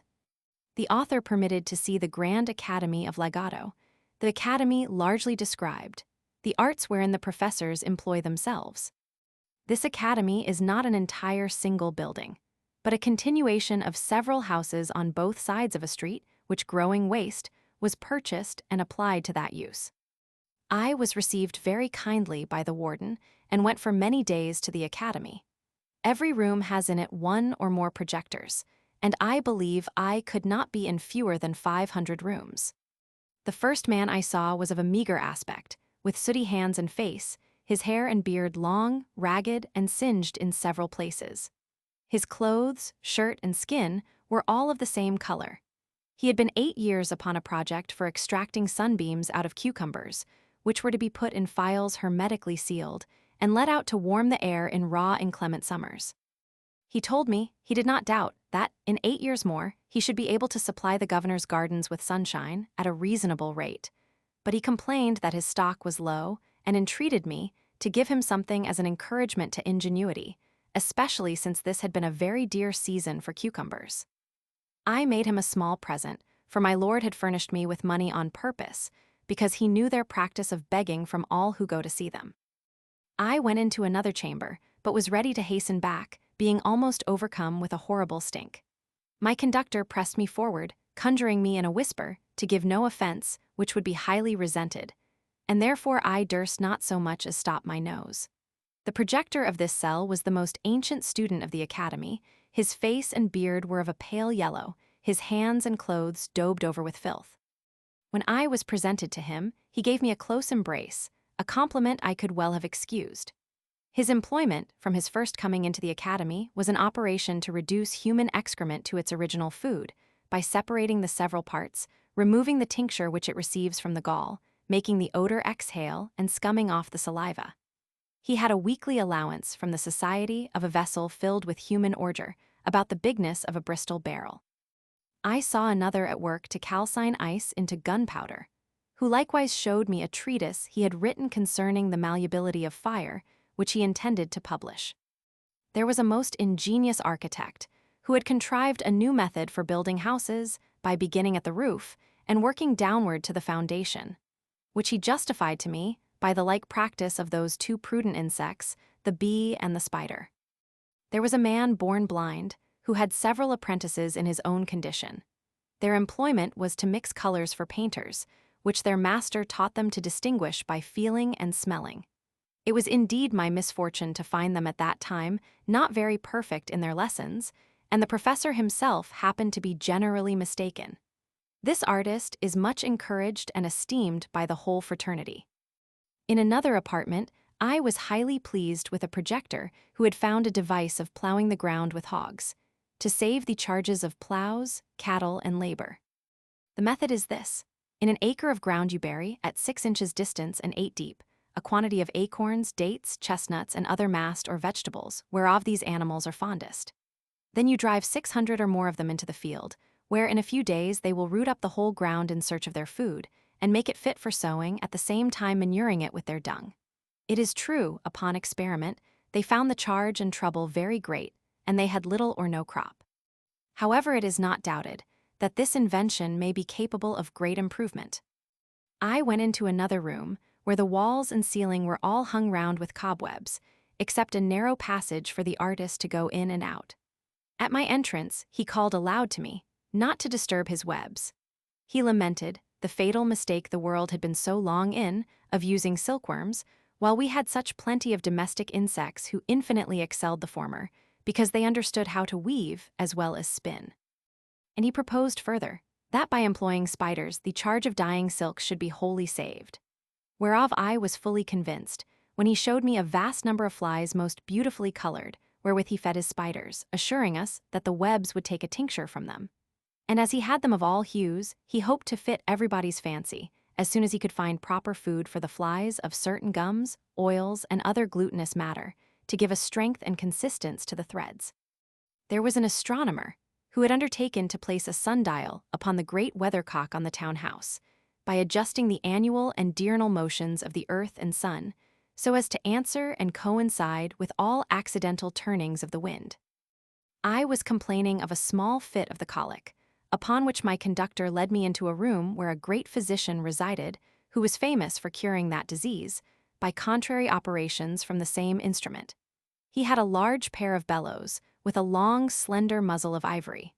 This he conveyed 8 inches up the anus, and drawing in the wind, he affirmed he could make the guts as lank as a dried bladder. But when the disease was more stubborn and violent, he let in the muzzle while the bellows were full of wind, which he discharged into the body of the patient, then withdrew the instrument to replenish it, clapping his thumb strongly against the orifice of the fundament. And this being repeated 3 or 4 times, the adventitious wind would rush out, bringing the noxious along with it, like water put into a pump, and the patient recovered. I saw him try both experiments upon a dog, but could not discern any effect from the former.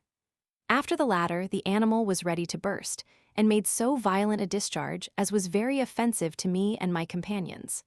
The dog died on the spot, and we left the doctor endeavoring to recover him by the same operation. I visited many other apartments, but shall not trouble my reader with all the curiosities I observed, being studious of brevity.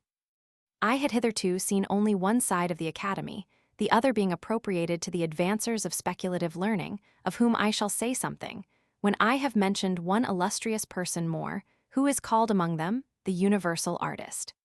He told us he had been 30 years employing his thoughts for the improvement of human life. He had 2 large rooms full of wonderful curiosities and 50 men at work.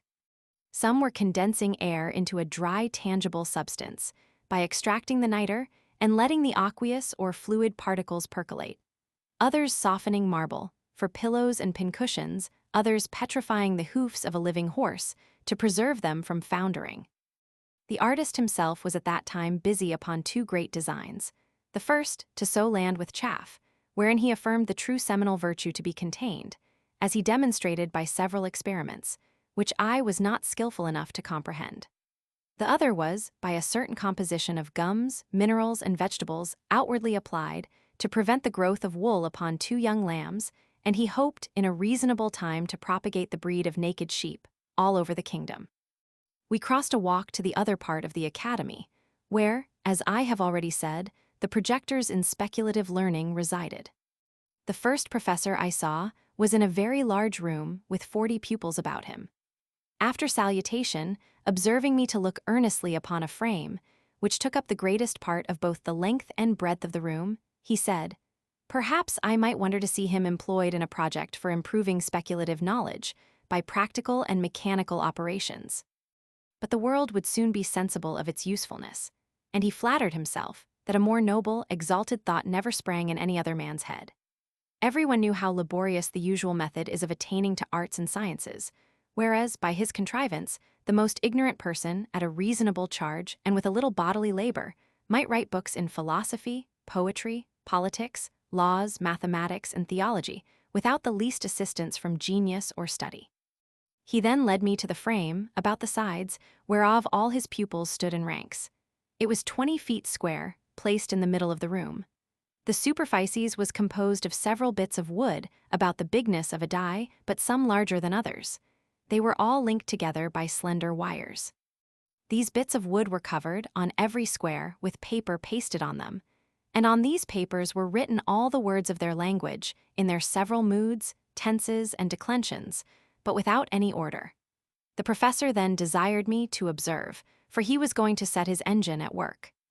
The pupils, at his command, took each of them hold of an iron handle, whereof there were 40 fixed round the edges of the frame, and giving them a sudden turn, the whole disposition of the words was entirely changed. He then commanded 36 of the lads to read the several lines softly, as they appeared upon the frame, and where they found 3 or 4 words together that might make part of a sentence, they dictated to the 4 remaining boys, who were scribes. This work was repeated 3 or 4 times, and at every turn the engine was so contrived that the words shifted into new places, as the square bits of wood moved upside down. The frame. 6 hours a day the young students were employed in this labor, and the professor showed me several volumes in large folio, already collected, of broken sentences, which he intended to piece together, and out of those rich materials to give the world a complete body of all arts and sciences, which, however, might be still improved and much expedited if the public would raise a fund for making and employing 500 such frames in legato, and oblige the managers to contribute in common their several collections. He assured me that this invention had employed all his thoughts from his youth, that he had emptied the whole vocabulary into his frame, and made the strictest computation of the general proportion there is in books between the numbers of particles, nouns, and verbs, and other parts of speech. I made my humblest acknowledgment to this illustrious person for his great communicativeness, and promised, if ever I had the good fortune to return to my native country, that I would do him justice as the sole inventor of this wonderful machine, the form and contrivance of which I desired leave to delineate on paper, as in the figure here annexed. I told him, although it were the custom of our learned in Europe to steal inventions from each other, who had thereby at least this advantage, that it became a controversy which was the right owner. Yet I would take such caution, that he should have the honor entire, without a rival. We next went to the School of Languages, where 3 professors sat in consultation upon improving that of their own country. The first project was to shorten discourse by cutting polysyllables into one and leaving out verbs and participles because, in reality, all things imaginable are but nouns. The other project was a scheme for entirely abolishing all words whatsoever, and this was urged as a great advantage in point of health as well as brevity. For it is plain that every word we speak is, in some degree, a diminution of our lungs by corrosion, and, consequently, contributes to the shortening of our lives. An expedient was therefore offered, that since words are only names for things, it would be more convenient for all men to carry about them such things as were necessary to express a particular business they are to discourse on. And this invention would certainly have taken place, to the great ease as well as health of the subject, if the women, in conjunction with the vulgar and illiterate, had not threatened to raise a rebellion unless they might be allowed the liberty to speak with their tongues, after the manner of their forefathers. Such constant, irreconcilable enemies to science are the common people. However, many of the most learned and wise adhere to the new scheme of expressing themselves by things, which has only this inconvenience attending it, that if a man's business be very great, and of various kinds, he must be obliged, in proportion, to carry a greater bundle of things upon his back, unless he can afford 1 or 2 strong servants to attend him. I have often beheld 2 of those sages almost sinking under the weight of their packs, like peddlers among us, who, when they met in the street, would lay down their loads, open their sacks, and hold conversation for an hour together. Then put up their implements, help each other to resume their burdens, and take their leave. But for short conversations, a man may carry implements in his pockets, and under his arms enough to supply him, and in his house he cannot be at a loss. Therefore the room where company meet who practice this art is full of all things, ready at hand, requisite to furnish matter for this kind of artificial converse. Another great advantage proposed by this invention was that it would serve as a universal language, to be understood in all civilized nations, whose goods and utensils are generally of the same kind, or nearly resembling, so that their uses might easily be comprehended. And thus ambassadors would be qualified to treat with foreign princes or ministers of state, to whose tongues they were utter strangers. I was at the mathematical school, where the master taught his pupils after a method scarce imaginable to us in Europe. The proposition and demonstration were fairly written on a thin wafer, with ink composed of a cephalic tincture. This the student was to swallow upon a fasting stomach, and for 3 days following eat nothing but bread and water. As the wafer digested, the tincture mounted to his brain, bearing the proposition along with it. But the success has not hitherto been answerable, partly by some error in the quantum or composition, and partly by the perverseness of lads, to whom this bolus is so nauseous, that they generally steal aside and discharge it upwards before it can operate. Neither have they been yet persuaded to use so long an abstinence, as the prescription requires.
Chapter 6.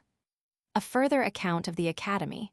The author proposes some improvements which are honorably received. In the school of political projectors, I was but ill entertained. The professors appearing, in my judgment, wholly out of their senses, which is a scene that never fails to make me melancholy.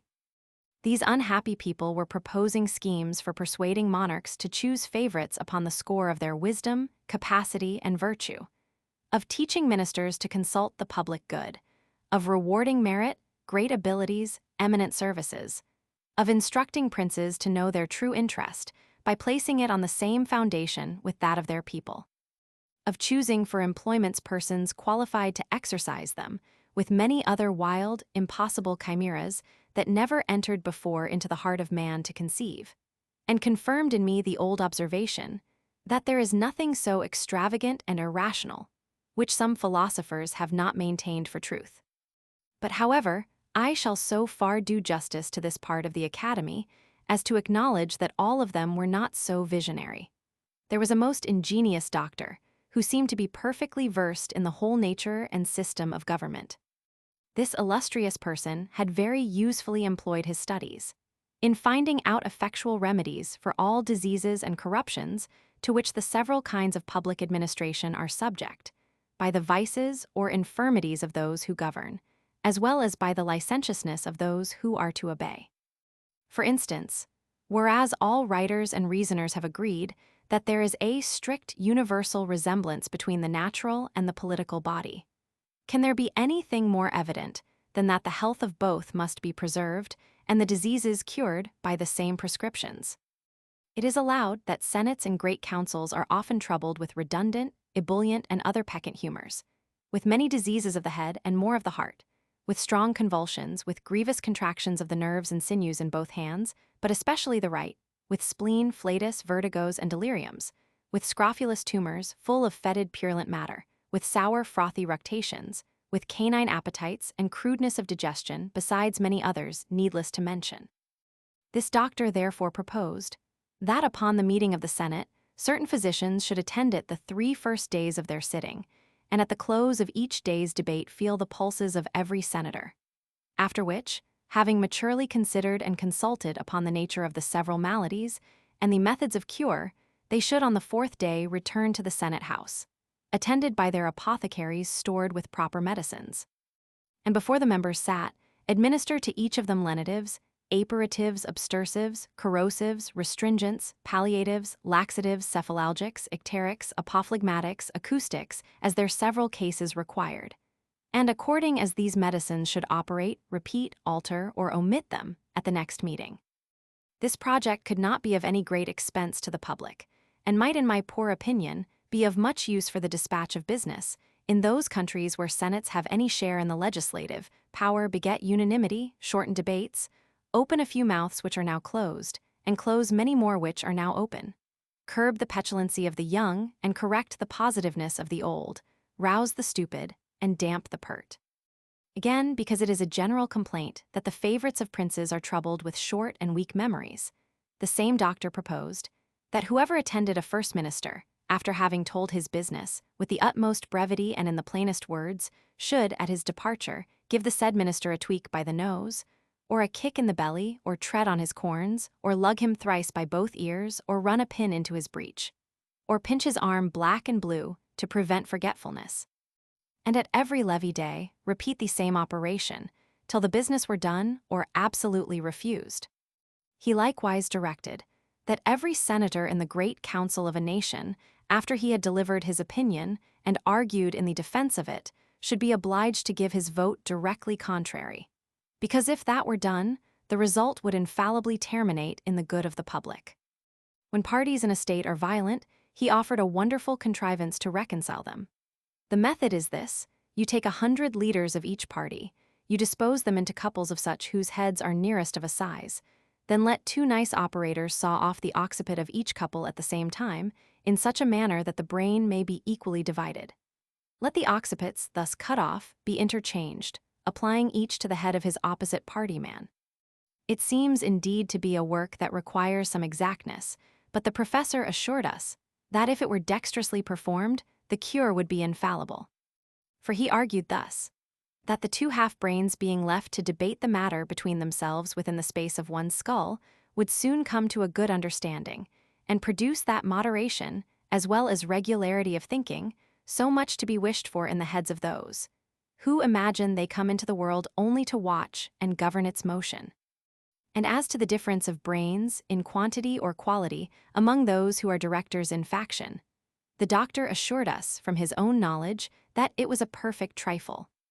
I heard a very warm debate between two professors about the most commodious and effectual ways and means of raising money without grieving the subject. The first affirmed, the justest method would be to lay a certain tax upon vices and folly, and the sum fixed upon every man to be rated, after the fairest manner, by a jury of his neighbors. The second was of an opinion directly contrary, to tax those qualities of body and mind, for which men chiefly value themselves, the rate to be more or less, according to the degrees of excelling, the decision whereof should be left entirely to their own breast. The highest tax was upon men who are the greatest favorites of the other sex, and the assessments, according to the number and nature of the favors they have received, for which they are allowed to be their own vouchers. Wit, valor, and politeness were likewise proposed to be largely taxed, and collected in the same manner, by every person's giving his own word for the quantum of what he possessed. But as to honor, justice, wisdom, and learning, they should not be taxed at all, because they are qualifications of so singular a kind that no man will either allow them in his neighbor or value them in himself. The women were proposed to be taxed according to their beauty and skill in dressing, wherein they had the same privilege with the men, to be determined by their own judgment. But constancy, chastity, good sense, and good nature were not rated, because they would not bear the charge of collecting. To keep senators in the interest of the crown, it was proposed that the members should raffle for employments, every man first taking an oath and giving security that he would vote for the court, whether he won or not, after which the losers had, in their turn, the liberty of raffling upon the next vacancy. Thus, hope and expectation would be kept alive. None would complain of broken promises, but impute their disappointments wholly to fortune, whose shoulders are broader and stronger than those of a ministry. Another professor showed me a large paper of instructions for discovering plots and conspiracies against the government. He advised great statesmen to examine into the diet of all suspected persons, their times of eating, upon which side they lay in bed, with which hand they wipe their posteriors, take a strict view of their excrements, and from the color, the odor, the taste, the consistence, the crudeness or maturity of digestion, form a judgment of their thoughts and designs, because men are never so serious, thoughtful, and intent, as when they are at stool, which he found by frequent experiment. For in such conjunctures, when he used, merely as a trial, to consider which was the best way of murdering the king, his order would have a tincture of green. But quite different, when he thought only of raising an insurrection or burning the metropolis. The whole discourse was written with great acuteness, containing many observations, both curious and useful for politicians, but, as I conceived, not altogether complete. This I ventured to tell the author, and offered, if he pleased, to supply him with some additions. He received my proposition with more compliance than is usual among writers, especially those of the projecting species, professing he would be glad to receive further information. I told him that in the kingdom of Tribnia, by the natives called Langdon, where I had sojourned some time in my travels, the bulk of the people consist in a manner wholly of discoverers, witnesses, informers, accusers, prosecutors, evidences, swearers, together with their several subservient and subaltern instruments, all under the colors, the conduct, and the pay of ministers of state and their deputies. The plots in that kingdom are usually the workmanship of those persons who desire to raise their own characters of profound politicians, to restore new vigor to a crazy administration, to stifle or divert general discontents, to fill their coffers with forfeitures, and raise or sink the opinion of public credit, as either shall best answer their private advantage. It is first agreed and settled among them what suspected persons shall be accused of a plot. Then effectual care is taken to secure all their letters and papers, and put the owners in chains. These papers are delivered to a set of artists, very dexterous in finding out the mysterious meanings of words, syllables, and letters. For instance, they can discover a close stool to signify a privy council, a flock of geese, a senate, a lame dog, an invader, a cod's head, the plague, a standing army, a buzzard, a prime minister, the gout, a high priest, a gibbet, a secretary of state, a chamber pot, a committee of grandees, a sieve, a court lady, a broom, a revolution, a mousetrap, an employment. A bottomless pit, a treasury, a sink, a court, a cap and bells, a favorite, a broken reed, a court of justice, an empty tun, a general, a running sore, the administration. When this method fails, they have two others more effectual, which the learned among them call acrostics and anagrams. First, they can decipher all initial letters into political meanings. Thus N shall signify a plot, B, a regiment of horse, L, a fleet at sea. Or secondly, by transposing the letters of the alphabet in any suspected paper, they can lay open the deepest designs of a discontented party. So, for example, if I should say, in a letter to a friend, "Our brother Tom has just got the piles," a skillful decipherer would discover that the same letters which compose that sentence may be analyzed into the following words: resist, a plot is brought home, the tour. And this is the anagrammatic method. The professor made me great acknowledgments for communicating these observations, and promised to make honorable mention of me in his treatise. I saw nothing in this country that could invite me to a longer continuance, and began to think of returning home to England.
Chapter 7. The author leaves Legato, arrives at Maldonada. No ship ready. He takes a short voyage to Glubbdubdrib, his reception by the governor. The continent, of which this kingdom is a part, extends itself, as I have reason to believe, eastward to that unknown tract of America westward of California, and north to the Pacific Ocean, which is not above 150 miles from Legato, where there is a good port and much commerce with the great island of Lugnag, situated to the northwest about 29 degrees north latitude and 140 longitude. This island of Lugnag stands southeastward of Japan, about 100 leagues distant. There is a strict alliance between the Japanese emperor and the king of Lugnag, which affords frequent opportunities of sailing from one island to the other.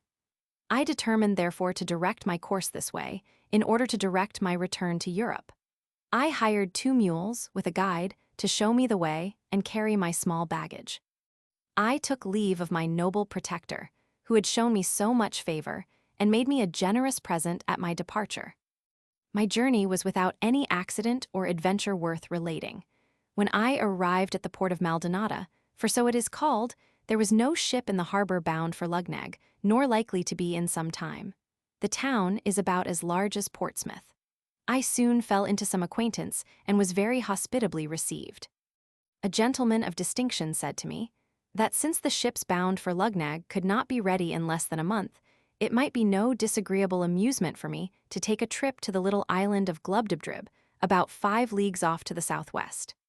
He offered himself and a friend to accompany me, and that I should be provided with a small convenient bark for the voyage. Glubbdubdrib, as nearly as I can interpret the word, signifies the island of sorcerers or magicians. It is about 1/3 as large as the Isle of Wight and extremely fruitful. It is governed by the head of a certain tribe, who are all magicians. This tribe marries only among each other, and the eldest in succession is prince or governor. He has a noble palace and a park of about 3,000 acres, surrounded by a wall of hewn stone 20 feet high. In this park are several small enclosures for cattle, corn, and gardening. The governor and his family are served and attended by domestics of a kind somewhat unusual. By his skill in necromancy, he has a power of calling whom he pleases from the dead, and commanding their service for 24 hours, but no longer. Nor can he call the same persons up again in less than 3 months, except upon very extraordinary occasions. When we arrived at the island, which was about 11 in the morning, one of the gentlemen who accompanied me went to the governor, and desired admittance for a stranger, who came on purpose to have the honor of attending on his highness. This was immediately granted, and we all three entered the gate of the palace between 2 rows of guards, armed and dressed after a very antic manner, and with something in their countenances that made my flesh creep with a horror I cannot express. We passed through several apartments, between servants of the same sort, ranked on each side as before, till we came to the chamber of presence, where, after 3 profound obeisances and a few general questions, we were permitted to sit on 3 stools near the lowest step of His Highness's throne. He understood the language of Balnibarbi, although it was different from that of this island. He desired me to give him some account of my travels, and, to let me see that I should be treated without ceremony, he dismissed all his attendants with a turn of his finger, at which, to my great astonishment, they vanished in an instant, like visions in a dream when we awake on a sudden. I could not recover myself in some time, till the governor assured me that I should receive no hurt, and observing my 2 companions to be under no concern, who had been often entertained in the same manner, I began to take courage, and related to His Highness a short history of my several adventures, yet not without some hesitation, and frequently looking behind me to the place where I had seen those domestic specters. I had the honor to dine with the governor, where a new set of ghosts served up the meat and waited at table. I now observed myself to be less terrified than I had been in the morning. I stayed till sunset, but humbly desired His Highness to excuse me for not accepting his invitation of lodging in the palace. My 2 friends and I lay at a private house in the town adjoining, which is the capital of this little island. And the next morning we returned to pay our duty to the governor, as he was pleased to command us. After this manner we continued in the island for 10 days, most part of every day with the governor, and at night in our lodging.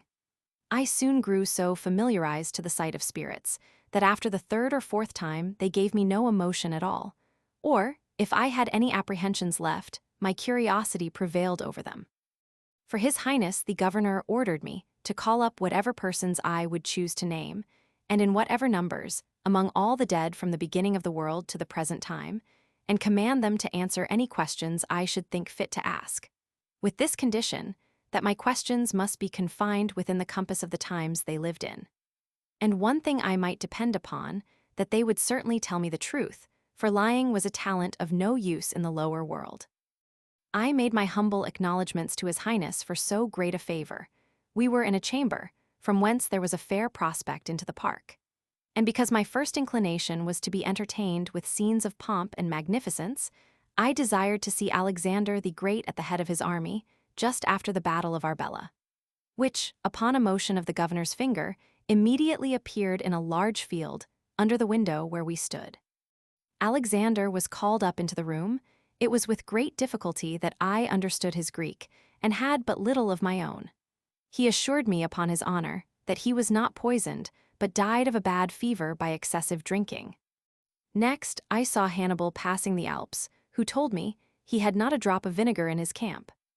I saw Caesar and Pompey at the head of their troops, just ready to engage. I saw the former in his last great triumph. I desired that the Senate of Rome might appear before me in one large chamber, and an assembly of somewhat a later age in counterview in another. The first seemed to be an assembly of heroes and demigods, the other, a knot of peddlers, pickpockets, highwaymen, and bullies. The governor, at my request, gave the sign for Caesar and Brutus to advance towards us. I was struck with a profound veneration at the sight of Brutus, and could easily discover the most consummate virtue, the greatest intrepidity and firmness of mind, the truest love of his country, and general benevolence for mankind, in every lineament of his countenance. I observed with much pleasure that these 2 persons were in good intelligence with each other, and Caesar freely confessed to me that the greatest actions of his own life were not equal, by many degrees, to the glory of taking it away.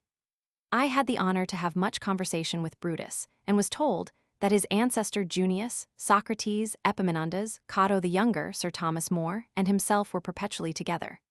A sextumvirate to which all the ages of the world cannot add a seventh. It would be tedious to trouble the reader with relating what vast numbers of illustrious persons were called up to gratify that insatiable desire. I had to see the world in every period of antiquity placed before me. I chiefly fed my eyes with beholding the destroyers of tyrants and usurpers, and the restorers of liberty to oppressed and injured nations. But it is impossible to express the satisfaction I received in my own mind, after such a manner as to make it a suitable entertainment to the reader.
Chapter 8.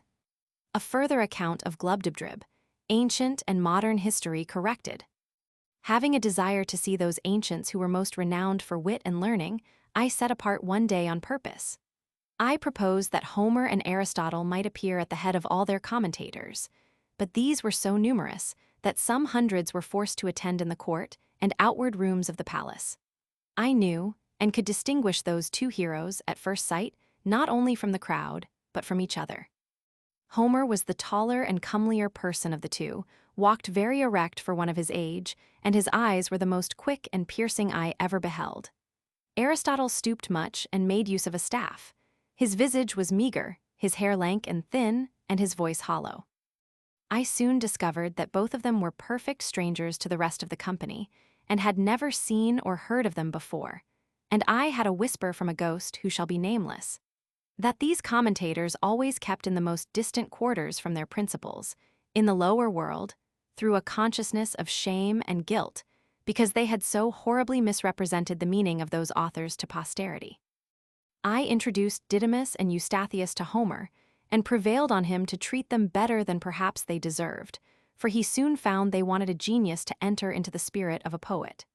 But Aristotle was out of all patience with the account I gave him of Scotus and Ramus, as I presented them to him, and he asked them whether the rest of the tribe were as great dunces as themselves. I then desired the governor to call up Descartes and Gassendi, with whom I prevailed to explain their systems to Aristotle. This great philosopher freely acknowledged his own mistakes in natural philosophy, because he proceeded in many things upon conjecture, as all men must do. And he found that Gassendi, who had made the doctrine of Epicurus as palatable as he could, and the vortices of Descartes, were equally to be exploded. He predicted the same fate to attraction, whereof the present learned are such zealous assertors. He said that new systems of nature were but new fashions, which would vary in every age, and even those who pretend to demonstrate them from mathematical principles would flourish but a short period of time, and be out of vogue when that was determined. I spent 5 days in conversing with many others of the ancient learned. I saw most of the first Roman emperors. I prevailed on the governor to call up Heliogabalus's cooks to dress us a dinner, but they could not show us much of their skill for want of materials. A helot of Agesilaus made us a dish of Spartan broth, but I was not able to get down a second spoonful. The 2 gentlemen, who conducted me to the island, were pressed by their private affairs to return in 3 days, which I employed in seeing some of the modern dead, who had made the greatest figure, for 200 or 300 years past, in our own and other countries of Europe. And having been always a great admirer of old illustrious families, I desired the governor would call up a dozen or two of kings, with their ancestors in order for 8 or 9 generations. But my disappointment was grievous and unexpected. For instead of a long train with royal diadems, I saw in one family 2 fiddlers, 3 spruce courtiers, and an Italian prelate. In another, a barber, an abbot, and 2 cardinals. I have too great a veneration for crowned heads to dwell any longer on so nice a subject. But as to counts, marquises, dukes, earls, and the like, I was not so scrupulous. And I confess, it was not without some pleasure that I found myself able to trace the particular features by which certain families are distinguished, up to their originals.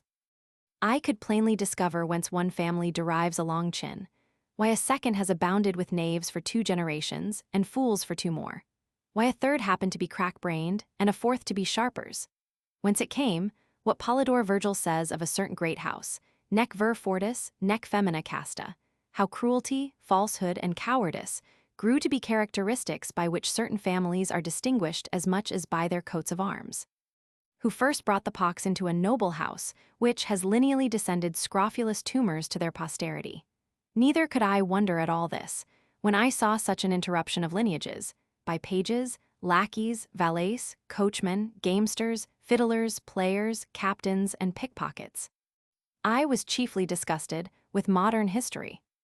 For having strictly examined all the persons of greatest name in the courts of princes for 100 years past, I found how the world had been misled by prostitute writers to ascribe the greatest exploits in war to cowards, the wisest counsel to fools, sincerity to flatterers, Roman virtue to betrayers of their country, piety to atheists, chastity to sodomites, truth to informers.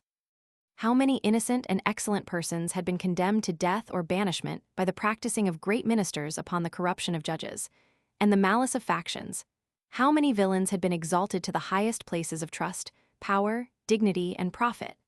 How great a share in the motions and events of courts, councils, and senates might be challenged by bawds, whores, pimps, parasites, and buffoons? How low an opinion I had of human wisdom and integrity, when I was truly informed of the springs and motives of great enterprises and revolutions in the world, and of the contemptible accidents to which they owed their success. Here I discovered the roguery and ignorance of those who pretend to write anecdotes or secret history, who send so many kings to their graves with a cup of poison, will repeat the discourse between a prince and chief minister, where no witness was by, unlock the thoughts and cabinets of ambassadors and secretaries of state, and have the perpetual misfortune to be mistaken. Here I discovered the true causes of many great events that have surprised the world, how a whore can govern the backstairs a council, and the council a senate. A general confessed in my presence that he got a victory purely by the force of cowardice and ill conduct, and an admiral that, for want of proper intelligence, he beat the enemy to whom he intended to betray the fleet. 3 kings protested to me that in their whole reigns they never did once prefer any person of merit, unless by mistake or treachery of some minister in whom they confided, neither would they do it if they were to live again. And they showed, with great strength of reason, that the royal throne could not be supported without corruption, because that positive, confident, restiff temper, which virtue infused into a man, was a perpetual clog to public business. I had the curiosity to inquire in a particular manner, by what methods great numbers had procured to themselves high titles of honor and prodigious estates, and I confined my inquiry to a very modern period. However, without grating upon present times, because I would be sure to give no offense even to foreigners. For I hope the reader need not be told that I do not in the least intend my own country in what I say upon this occasion. A great number of persons concerned were called up, and upon a very slight examination discovered such a scene of infamy that I cannot reflect upon it without some seriousness. Perjury, oppression, subornation, fraud, pandarism, and the like infirmities were among the most excusable arts they had to mention, and for these I gave, as it was reasonable, great allowance. But when some confessed they owed their greatness and wealth to sodomy or incest, others to the prostituting of their own wives and daughters, others to the betraying of their country or their prince, some to poisoning.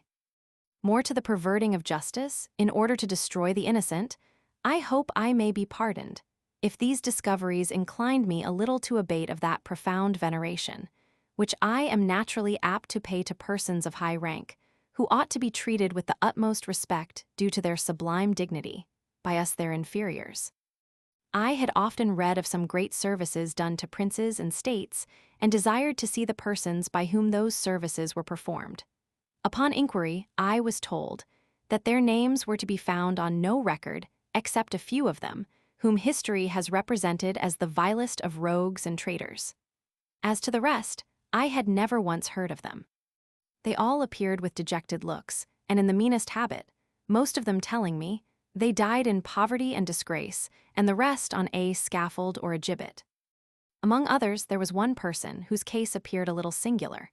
He had a youth about 18 years old standing by his side. He told me he had for many years been commander of a ship, and in the sea fight at Actium had the good fortune to break through the enemy's great line of battle, sink 3 of their capital ships, and take a 4th, which was the sole cause of Antony's flight, and of the victory that ensued, that the youth standing by him, his only son, was killed in the action. He added that upon the confidence of some merit, the war being at an end, he went to Rome, and solicited at the court of Augustus to be preferred to a greater ship, whose commander had been killed. But without any regard to his pretensions, it was given to a boy who had never seen the sea, the son of Libertina, who waited on one of the emperor's mistresses.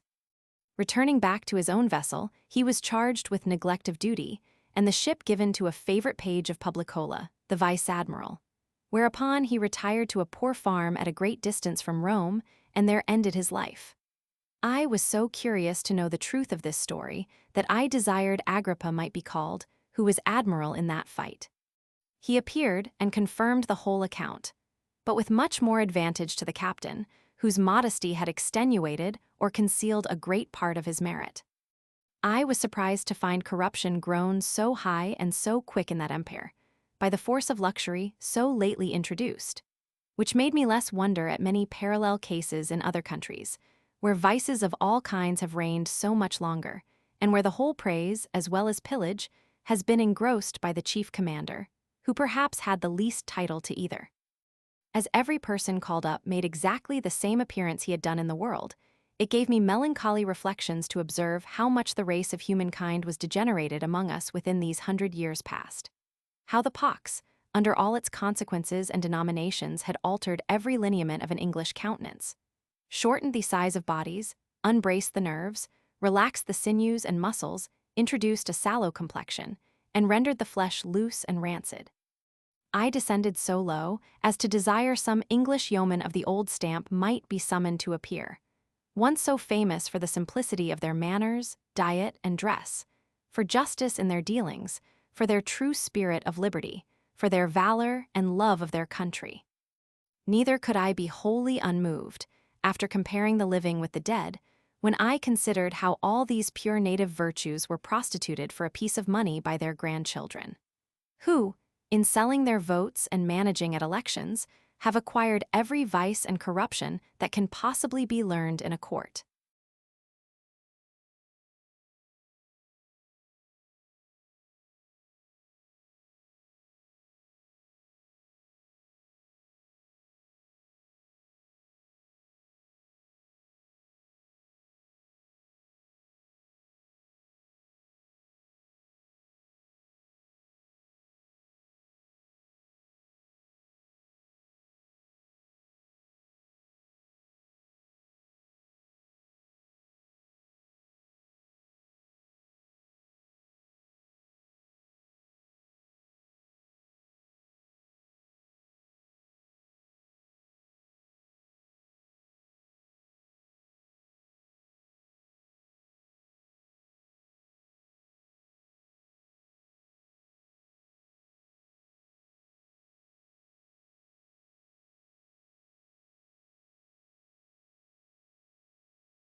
Chapter 9. The author returns to Maldonada. Sails to the kingdom of Lugnag, the author confined. He is sent for to court, the manner of his admittance, the king's great lenity to his subjects. The day of our departure being come, I took leave of his highness, the governor of Glubbdubdrib, and returned with my 2 companions to Maldonada, where, after a fortnight's waiting, a ship was ready to sail for Lugnag. The 2 gentlemen and some others were so generous and kind as to furnish me with provisions and see me on board. I was a month in this voyage. We had one violent storm and were under a necessity of steering westward to get into the trade wind, which holds for above 60 leagues. On the 21st of April, 1708, we sailed into the river of Clumignig, which is a seaport town at the southeast point of Lugnag. We cast anchor within a league of the town and made a signal for a pilot. 2 of them came on board in less than half an hour, by whom we were guided between certain shoals and rocks, which are very dangerous in the passage, to a large basin, where a fleet may ride in safety within a cable's length of the town wall. Some of our sailors, whether out of treachery or inadvertence, had informed the pilots that I was a stranger and great traveler, whereof these gave notice to a custom-house officer, by whom I was examined very strictly upon my landing. This officer spoke to me in the language of Balnibarbi, which, by the force of much commerce, is generally understood in that town, especially by seamen and those employed in the customs. I gave him a short account of some particulars, and made my story as plausible and consistent as I could, but I thought it necessary to disguise my country and call myself a Hollander, because my intentions were for Japan, and I knew the Dutch were the only Europeans permitted to enter into that kingdom. I therefore told the officer that having been shipwrecked on the coast of Balnibarbi and cast on a rock, I was received up into Laputa, or the Flying Island, of which he had often heard, and was now endeavoring to get to Japan, whence I might find a convenience of returning to my own country. The officer said I must be confined till he could receive orders from court, for which he would write immediately, and hoped to receive an answer in a fortnight. I was carried to a convenient lodging with a sentry placed at the door. However, I had the liberty of a large garden, and was treated with humanity enough, being maintained all the time at the king's charge. I was invited by several persons, chiefly out of curiosity, because it was reported that I came from countries very remote, of which they had never heard. I hired a young man, who came in the same ship, to be an interpreter. He was a native of Lugnag, but had lived some years at Maldonada, and was a perfect master of both languages. By his assistance, I was able to hold a conversation with those who came to visit me, but this consisted only of their questions and my answers. The dispatch came from court about the time we expected. It contained a warrant for conducting me and my retinue to Traldrigdub, or Trildrigdrib, for it is pronounced both ways as near as I can remember, by a party of 10 horse. All my retinue was that poor lad for an interpreter, whom I persuaded into my service, and, at my humble request, we had each of us a mule to ride on. A messenger was dispatched half a day's journey before us, to give the king notice of my approach, and to desire that his majesty would please to appoint a day and hour, when it would by his gracious pleasure that I might have the honor to lick the dust before his footstool. This is the court style, and I found it to be more than matter of form. For upon my admittance 2 days after my arrival, I was commanded to crawl upon my belly and lick the floor as I advanced. But on account of my being a stranger, care was taken to have it made so clean that the dust was not offensive. However, this was a peculiar grace, not allowed to any but persons of the highest rank when they desire an admittance. Nay, sometimes the floor is strewed with dust on purpose, when the person to be admitted happens to have powerful enemies at court.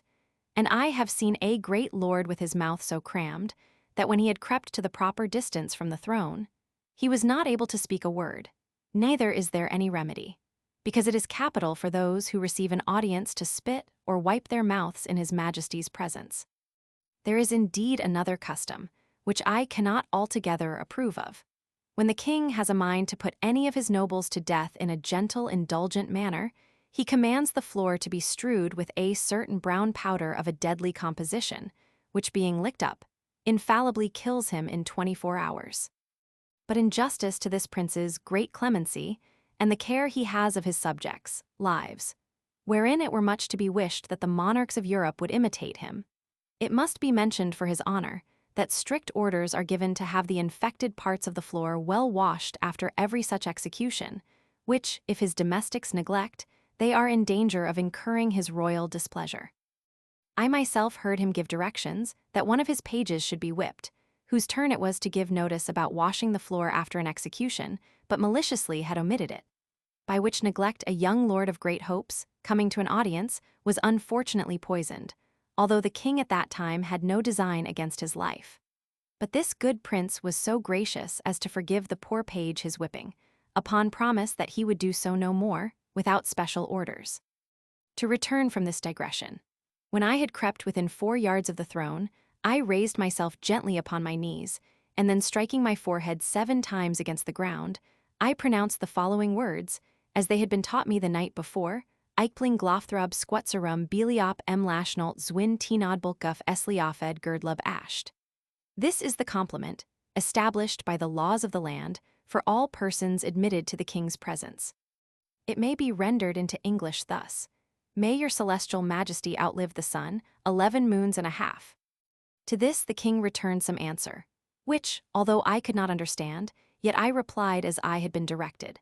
Fluft drin yalaric dwoldum prastred merpush, which properly signifies, my tongue is in the mouth of my friend. And by this expression was meant that I desired leave to bring my interpreter, whereupon the young man already mentioned was accordingly introduced, by whose intervention I answered as many questions as His Majesty could put in above an hour.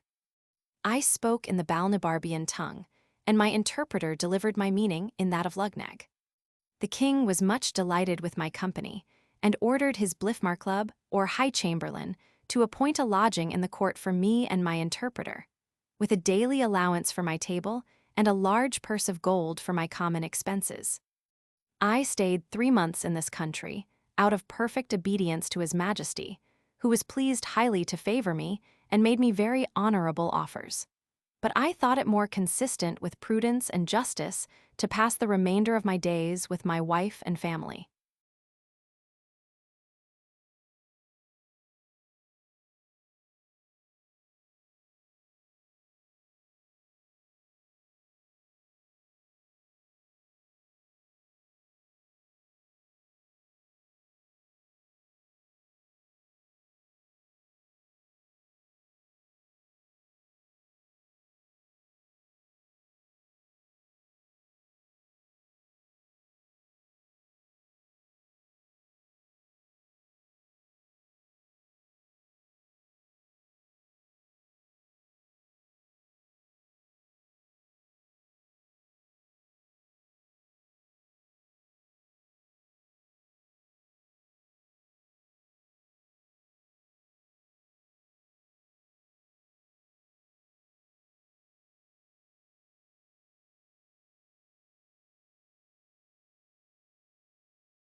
Chapter 10. The Lugnagians commended. A particular description of the Struldbrugs, with many conversations between the author and some eminent persons upon that subject. The Lugnagians are a polite and generous people, and although they are not without some share of that pride which is peculiar to all Eastern countries, yet they show themselves courteous to strangers, especially such who are countenanced by the court. I had many acquaintance, and among persons of the best fashion, and being always attended by my interpreter, the conversation we had was not disagreeable. One day, in much good company, I was asked by a person of quality whether I had seen any of their Struldbrugs or immortals. I said I had not, and desired he would explain to me what he meant by such an appellation applied to a mortal creature. He told me that sometimes, though very rarely, a child happened to be born in a family with a red circular spot in the forehead, directly over the left eyebrow, which was an infallible mark that it should never die. The spot, as he described it, was about the compass of a silver threepence, but in the course of time grew larger and changed its color. for at 12 years old it became green, so continued till 25, then turned to a deep blue. At 45 it grew coal-black, and as large as an English shilling, but never admitted any further alteration. He said these births were so rare that he did not believe there could be above 1,100 struldbrugs, of both sexes, in the whole kingdom, of which he computed about 50 in the metropolis, and, among the rest, a young girl born about 3 years ago, that these productions were not peculiar to any family, but a mere effect of chance, and the children of the struldbrugs themselves were equally mortal with the rest of the people. I freely own myself to have been struck with inexpressible delight upon hearing this account, and the person who gave it me happening to understand the Balnibarbian language, which I spoke very well, I could not forbear breaking out into expressions, perhaps a little too extravagant. I cried out, as in a rapture, "Happy nation, where every child hath at least a chance for being immortal. Happy people, who enjoy so many living examples of ancient virtue, and have masters ready to instruct them in the wisdom of all former ages. But happiest, beyond all comparison, are those excellent struldbrugs, who, being born exempt from that universal calamity of human nature, have their minds free and disengaged, without the weight and depression of spirits caused by the continual apprehensions of death." I discovered my admiration that I had not observed any of these illustrious persons at court, the black spot on the forehead being so remarkable a distinction that I could not have easily overlooked it, and it was impossible that His Majesty, a most judicious prince, should not provide himself with a good number of such wise and able counselors. Yet perhaps the virtue of those reverend sages was too strict for the corrupt and libertine manners of a court, and we often find by experience that young men are too opinionated and volatile to be guided by the sober dictates of their seniors. However, since the king was pleased to allow me access to his royal person, I was resolved, upon the very first occasion, to deliver my opinion to him on this matter freely and at large by the help of my interpreter. And whether he would please to take my advice or not, yet in one thing I was determined, that His Majesty having frequently offered me an establishment in this country, I would, with great thankfulness, accept the favor, and pass my life here in the conversation of those superior beings the struldbrugs, if they would please to admit me.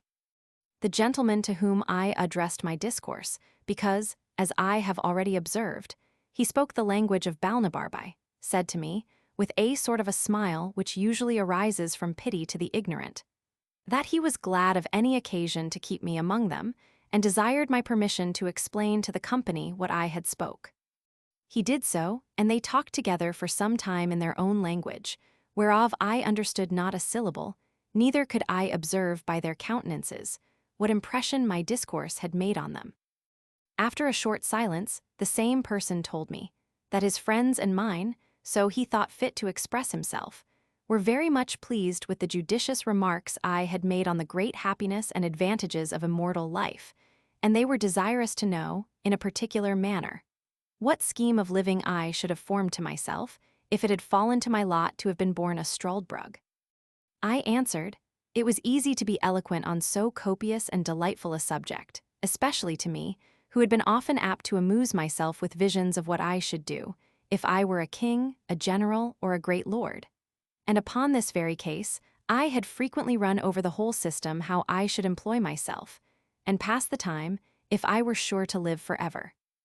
That, if it had been my good fortune to come into the world a struldbrug, as soon as I could discover my own happiness, by understanding the difference between life and death, I would first resolve, by all arts and methods whatsoever, to procure myself riches, in the pursuit of which, by thrift and management, I might reasonably expect, in about 200 years, to be the wealthiest man in the kingdom. In the second place, I would, from my earliest youth, apply myself to the study of arts and sciences, by which I should arrive in time to excel all others in learning. Lastly, I would carefully record every action and event of consequence that happened in the public, impartially draw the characters of the several successions of princes and great ministers of state, with my own observations on every point. I would exactly set down the several changes in customs, language, fashions of dress, diet, and diversions. By all which acquirements, I should be a living treasure of knowledge and wisdom, and certainly become the oracle of the nation. I would never marry after threescore, but live in a hospitable manner, yet still on the saving side. I would entertain myself in forming and directing the minds of hopeful young men, by convincing them, from my own remembrance, experience, and observation, fortified by numerous examples, of the usefulness of virtue in public and private life. But my choice and constant companions should be a set of my own immortal brotherhood, among whom I would elect a dozen from the most ancient down to my own contemporaries. Where any of these wanted fortunes, I would provide them with convenient lodges round my own estate, and have some of them always at my table, only mingling a few of the most valuable among you mortals, whom length of time would harden me to lose with little or no reluctance, and treat your posterity after the same manner. Just as a man diverts himself with the annual succession of pinks and tulips in his garden, without regretting the loss of those which withered the preceding year. These Struldbrugs and I would mutually communicate our observations and memorials through the course of time, remark the several gradations by which corruption steals into the world, and oppose it in every step, by giving perpetual warning and instruction to mankind, which, added to the strong influence of our own example, would probably prevent that continual degeneracy of human nature so justly complained of in all ages. Add to this the pleasure of seeing the various revolutions of states and empires, the changes in the lower and upper world, ancient cities in ruins, and obscure villages become the seats of kings, famous rivers lessening into shallow brooks, the ocean leaving one coast dry and overwhelming another, the discovery of many countries yet unknown, barbarity overrunning the politest nations, and the most barbarous become civilized. I should then see the discovery of the longitude, the perpetual motion, the universal medicine, and many other great inventions, brought to the utmost perfection. What wonderful discoveries should we make in astronomy, by outliving and confirming our own predictions, by observing the progress and return of comets, with the changes of motion in the sun, moon, and stars. I enlarged upon many other topics, which the natural desire of endless life and sublunary happiness could easily furnish me with. When I had ended, and the sum of my discourse had been interpreted, as before, to the rest of the company, there was a good deal of talk among them in the language of the country, not without some laughter at my expense.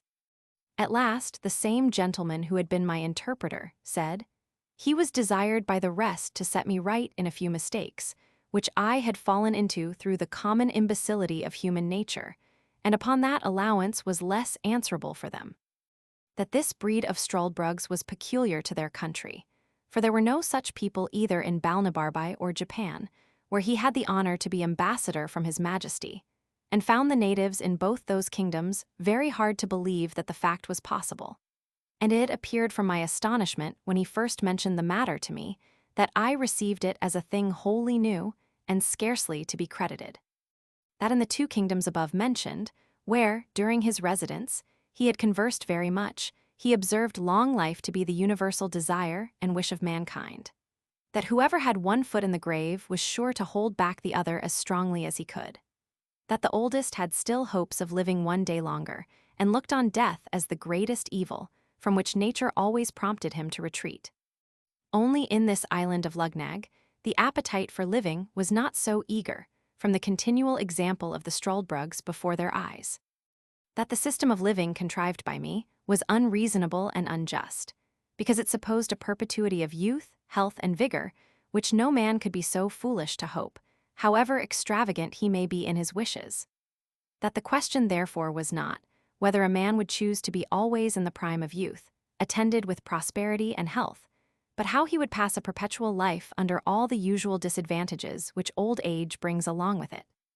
For although few men will avow their desires of being immortal upon such hard conditions, yet in the two kingdoms before mentioned, of Balnibarbi and Japan, he observed that every man desired to put off death some time longer, let it approach ever so late. And he rarely heard of any man who died willingly, except he were incited by the extremity of grief or torture. And he appealed to me, whether in those countries I had traveled, as well as my own, I had not observed the same general disposition. After this preface, he gave me a particular account of the Struldbrugs among them. He said, they commonly acted like mortals till about 30 years old, after which, by degrees, they grew melancholy and dejected, increasing in both till they came to fourscore. This he learned from their own confession, for otherwise, their not being above 2 or 3 of that species born in an age, they were too few to form a general observation by. When they came to fourscore years, which is reckoned the extremity of living in this country, they had not only all the follies and infirmities of other old men, but many more which arose from the dreadful prospect of never dying. They were not only opinionative, peevish, covetous, morose, vain, talkative, but incapable of friendship, and dead to all natural affection, which never descended below their grandchildren. Envy and impotent desires are their prevailing passions. But those objects against which their envy seems principally directed are the vices of the younger sort and the deaths of the old. By reflecting on the former, they find themselves cut off from all possibility of pleasure, and whenever they see a funeral, they lament and repine that others have gone to a harbor of rest to which they themselves never can hope to arrive. They have no remembrance of anything but what they learned and observed in their youth and middle age, and even that is very imperfect. And for the truth or particulars of any fact, it is safer to depend on common tradition than upon their best recollections.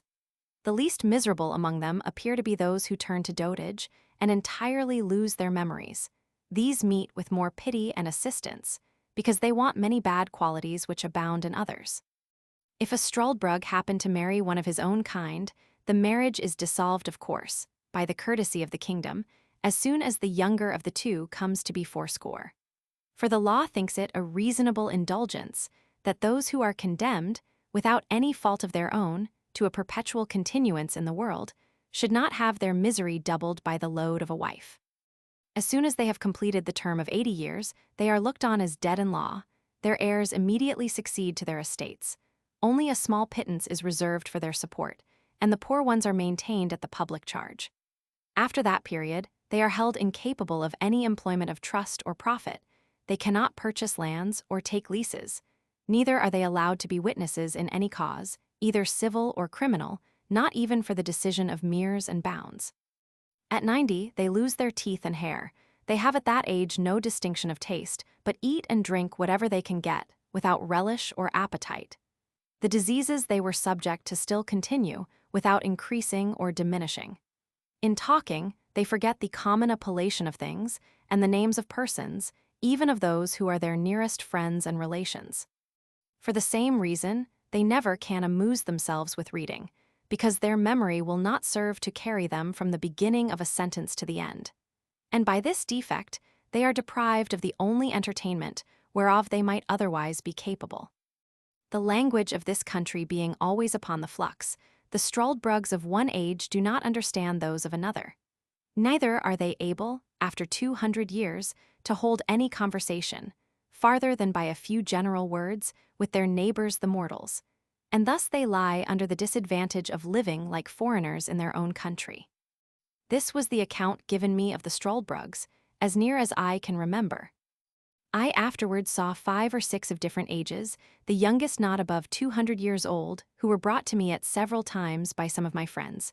But although they were told that I was a great traveler and had seen all the world, they had not the least curiosity to ask me a question, only desired I would give them slumskewdask, or a token of remembrance, which is a modest way of begging, to avoid the law that strictly forbids it, because they are provided for by the public, although indeed with a very scanty allowance. They are despised and hated by all sorts of people. When one of them is born, it is reckoned ominous, and their birth is recorded very particularly, so that you may know their age by consulting the register, which, however, has not been kept above 1,000 years past, or at least has been destroyed by time or public disturbances. But the usual way of computing how old they are is by asking them what kings or great persons they can remember, and then consulting history.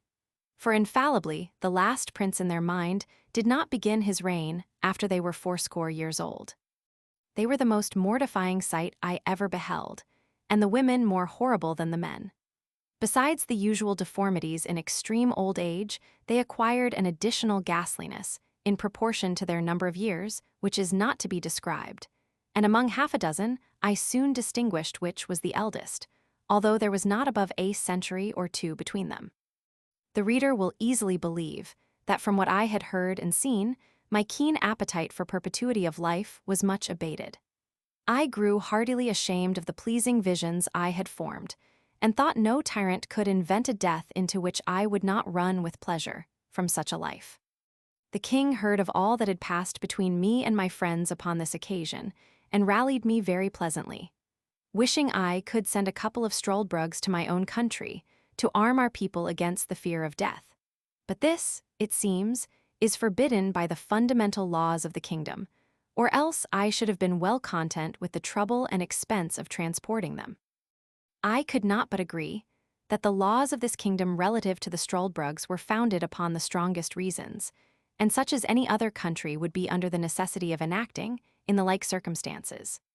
Otherwise, as avarice is the necessary consequence of old age, those immortals would in time become proprietors of the whole nation and engross the civil power, which, for want of abilities to manage, must end in the ruin of the public.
Chapter 11.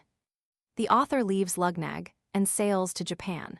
From thence he returns in a Dutch ship to Amsterdam, and from Amsterdam to England.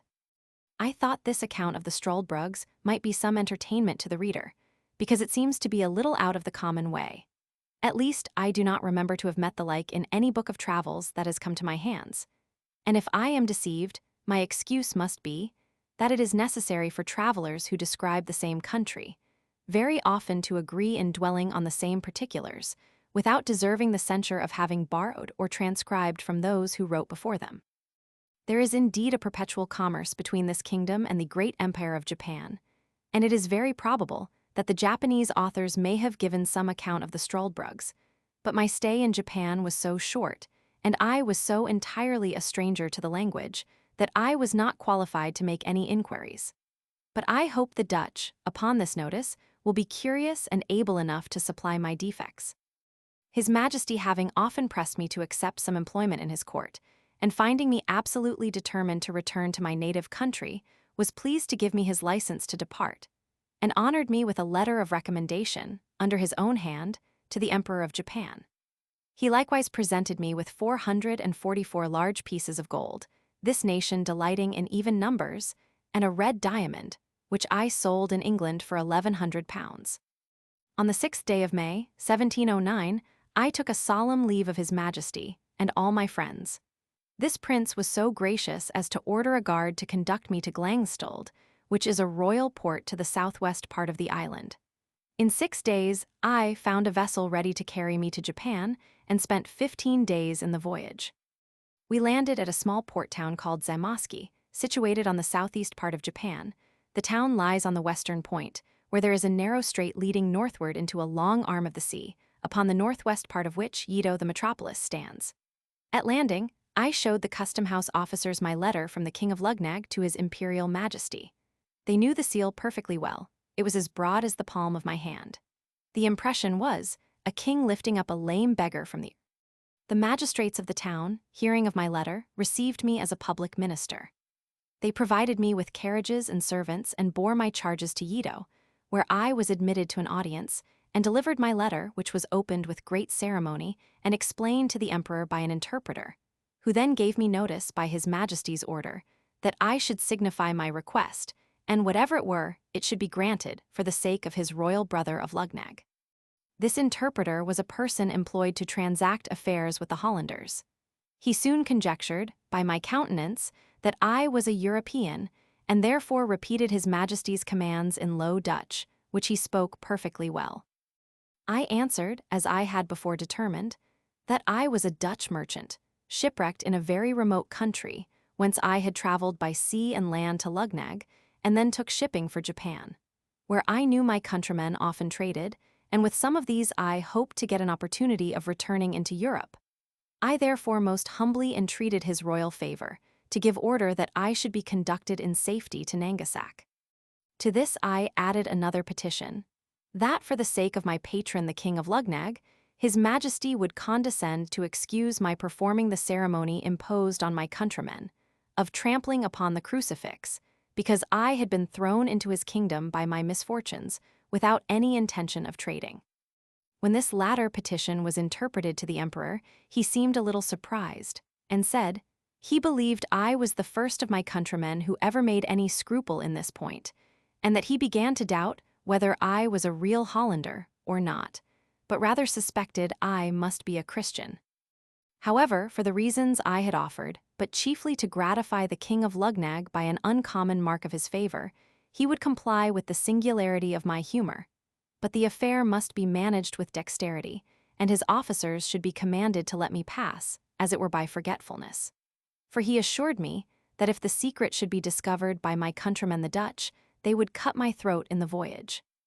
I returned my thanks by the interpreter for so unusual a favor, and some troops being at that time on their march to Nangasak, the commanding officer had orders to convey me safe thither, with particular instructions about the business of the crucifix. On the 9th day of June, 1709, I arrived at Nangasak, after a very long and troublesome journey. I soon fell into the company of some Dutch sailors belonging to the Ambona, of Amsterdam, a stout ship of 450 tons. I had lived long in Holland, pursuing my studies at Leyden, and I spoke Dutch well. The seamen soon knew from whence I came last. They were curious to inquire into my voyages and course of life.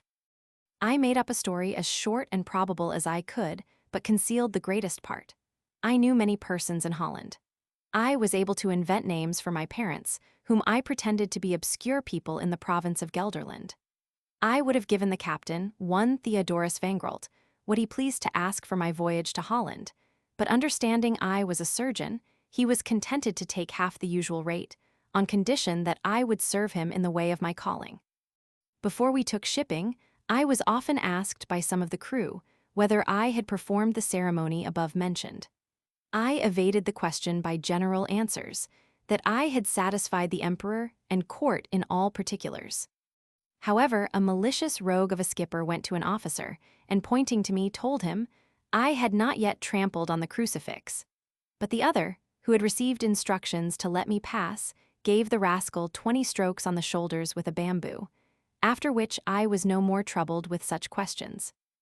Nothing happened worth mentioning in this voyage.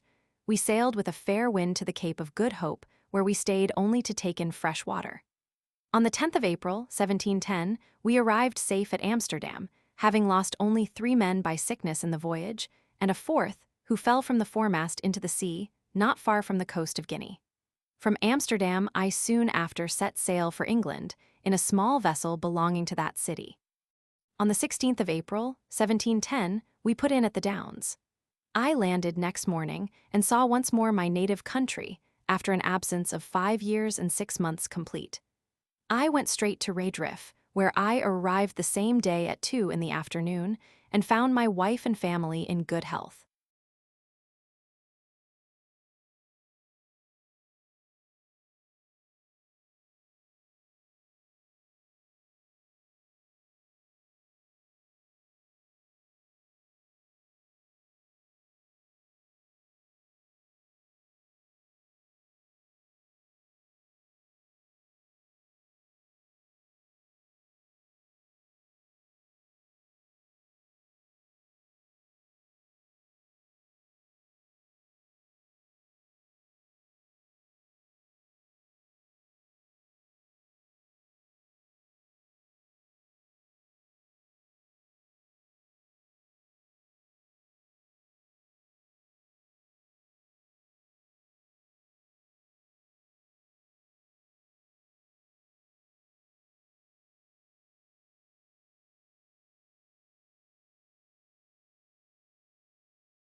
Part 4, A Voyage to the Country of the Howihannums. Chapter 1. The author sets out as captain of a ship. His men conspire against him, confine him a long time to his cabin, and set him on shore in an unknown land. He travels up into the country. The Yahoos, a strange sort of animal, described. The author meets 2 Howihannums. I continued at home, with my wife and children, about 5 months in a very happy condition. If I could have learned the lesson of knowing when I was well. I left my poor wife big with child, and accepted an advantageous offer made me to be captain of the Adventurer, a stout merchantman of 350 tons. For I understood navigation well, and being grown weary of a surgeon's employment at sea, which, however, I could exercise upon occasion, I took a skillful young man of that calling, one Robert Purifoy, into my ship. We set sail from Portsmouth upon the 7th day of August, 1710. On the 14th, we met with Captain Pocock, of Bristol, at Teneriffe, who was going to the Bay of Campeche to cut logwood. On the 16th, he was parted from us by a storm. I heard since my return that his ship foundered, and none escaped but one cabin boy. He was an honest man and a good sailor, but a little too positive in his own opinions, which was the cause of his destruction, as it has been with several others. For if he had followed my advice, he might have been safe at home with his family at this time, as well as myself. I had several men who died in my ship of calentures, so that I was forced to get recruits out of Barbados and the Leeward Islands, where I touched, by the direction of the merchants who employed me, which I had soon too much cause to repent. For I found afterwards that most of them had been buccaneers. I had 50 hands on board, and my orders were that I should trade with the Indians in the South Sea and make what discoveries I could. These rogues, whom I had picked up, debauched my other men, and they all formed a conspiracy to seize the ship and secure me, which they did one morning, rushing into my cabin and binding me hand and foot, threatening to throw me overboard if I offered to stir. I told them I was their prisoner and would submit. This they made me swear to do, and then they unbound me, only fastening one of my legs with a chain near my bed, and placed a sentry at my door with his piece charged, who was commanded to shoot me dead if I attempted my liberty. They sent me down victuals and drink, and took the government of the ship to themselves. Their design was to turn pirates and plunder the Spaniards, which they could not do till they got more men. But first they resolved to sell the goods in the ship, and then go to Madagascar for recruits, several among them having died since my confinement. They sailed many weeks and traded with the Indians, but I knew not what course they took, being kept a close prisoner in my cabin, and expecting nothing less than to be murdered, as they often threatened me. Upon the 9th day of May, 1711, one James Welch came down to my cabin, and said he had orders from the captain to set me ashore. I expostulated with him, but in vain, neither would he so much as tell me who their new captain was. They forced me into the longboat, letting me put on my best suit of clothes, which were as good as new, and take a small bundle of linen, but no arms except my hanger, and they were so civil as not to search my pockets, into which I conveyed what money I had, with some other little necessaries. They rowed about a league, and then set me down on a strand. I desired them to tell me what country it was. They all swore they knew no more than myself, but said that the captain, as they called him, was resolved, after they had sold the lading, to get rid of me in the first place where they could discover land. They pushed off immediately, advising me to make haste for fear of being overtaken by the tide, and so bade me farewell. In this desolate condition I advanced forward, and soon got upon firm ground, where I sat down on a bank to rest myself, and consider what I had best do. When I was a little refreshed, I went up into the country, resolving to deliver myself to the first savages I should meet, and purchase my life from them by some bracelets, glass rings, and other toys, which sailors usually provide themselves with in those voyages, and whereof I had some about me. The land was divided by long rows of trees, not regularly planted but naturally growing. There was great plenty of grass and several fields of oats. I walked very circumspectly, for fear of being surprised or suddenly shot with an arrow from behind or on either side. I fell into a beaten road, where I saw many tracks of human feet and some of cows, but most of horses. At last I beheld several animals in a field, and one or two of the same kind sitting in trees. Their shape was very singular and deformed, which a little discomposed me, so that I lay down behind a thicket to observe them better. Some of them coming forward near the place where I lay gave me an opportunity of distinctly marking their form. Their heads and breasts were covered with a thick hair, some frizzled and others lank. They had beards like goats and a long ridge of hair down their backs and the fore parts of their legs and feet, but the rest of their bodies was bare, so that I might see their skins, which were of a brown-buff color. They had no tails, nor any hair at all on their buttocks except about the anus, which I presume nature had placed there to defend them as they sat on the ground. For this posture they used, as well as lying down, and often stood on their hind feet. They climbed high trees as nimbly as a squirrel, for they had strong extended claws before and behind, terminating in sharp points and hooked. They would often spring and bound and leap with prodigious agility. The females were not so large as the males. They had long lank hair on their heads, but none on their faces, nor anything more than a sort of down on the rest of their bodies, except about the anus and pudenda. The dugs hung between their forefeet and often reached almost to the ground as they walked. The hair of both sexes was of several colors: brown, red, black, and yellow. Upon the whole, I never beheld, in all my travels, so disagreeable an animal, or one against which I naturally conceived so strong an antipathy. So that, thinking I had seen enough, full of contempt and aversion, I got up and pursued the beaten road, hoping it might direct me to the cabin of some Indian. Had not got far, when I met one of these creatures full in my way and coming up directly to me. The ugly monster, when he saw me, distorted several ways every feature of his visage and stared as at an object he had never seen before. Then approaching nearer, lifted up his forepaw, whether out of curiosity or mischief I could not tell. But I drew my hanger and gave him a good blow with the flat side of it, for I durst not strike with the edge, fearing the inhabitants might be provoked against me, if they should come to know that I had killed or maimed any of their cattle. When the beast felt the smart, he drew back and roared so loud that a herd of at least 40 came flocking about me from the next field, howling and making odious faces. But I ran to the body of a tree, and leaning my back against it, kept them off by waving my hanger. Several of this cursed brood, getting hold of the branches behind, leaped up into the tree, whence they began to discharge their excrements on my head. However, I escaped pretty well by sticking close to the stem of the tree, but was almost stifled with the filth, which fell about me on every side. In the midst of this distress, I observed them all to run away on a sudden as fast as they could, at which I ventured to leave the tree and pursue the road, wondering what it was that could put them into this fright. But looking on my left hand, I saw a horse walking softly in the field, which my persecutors having sooner discovered was the cause of their flight. The horse started a little when he came near me, but soon recovering himself, looked full in my face with manifest tokens of wonder. He viewed my hands and feet, walking round me several times.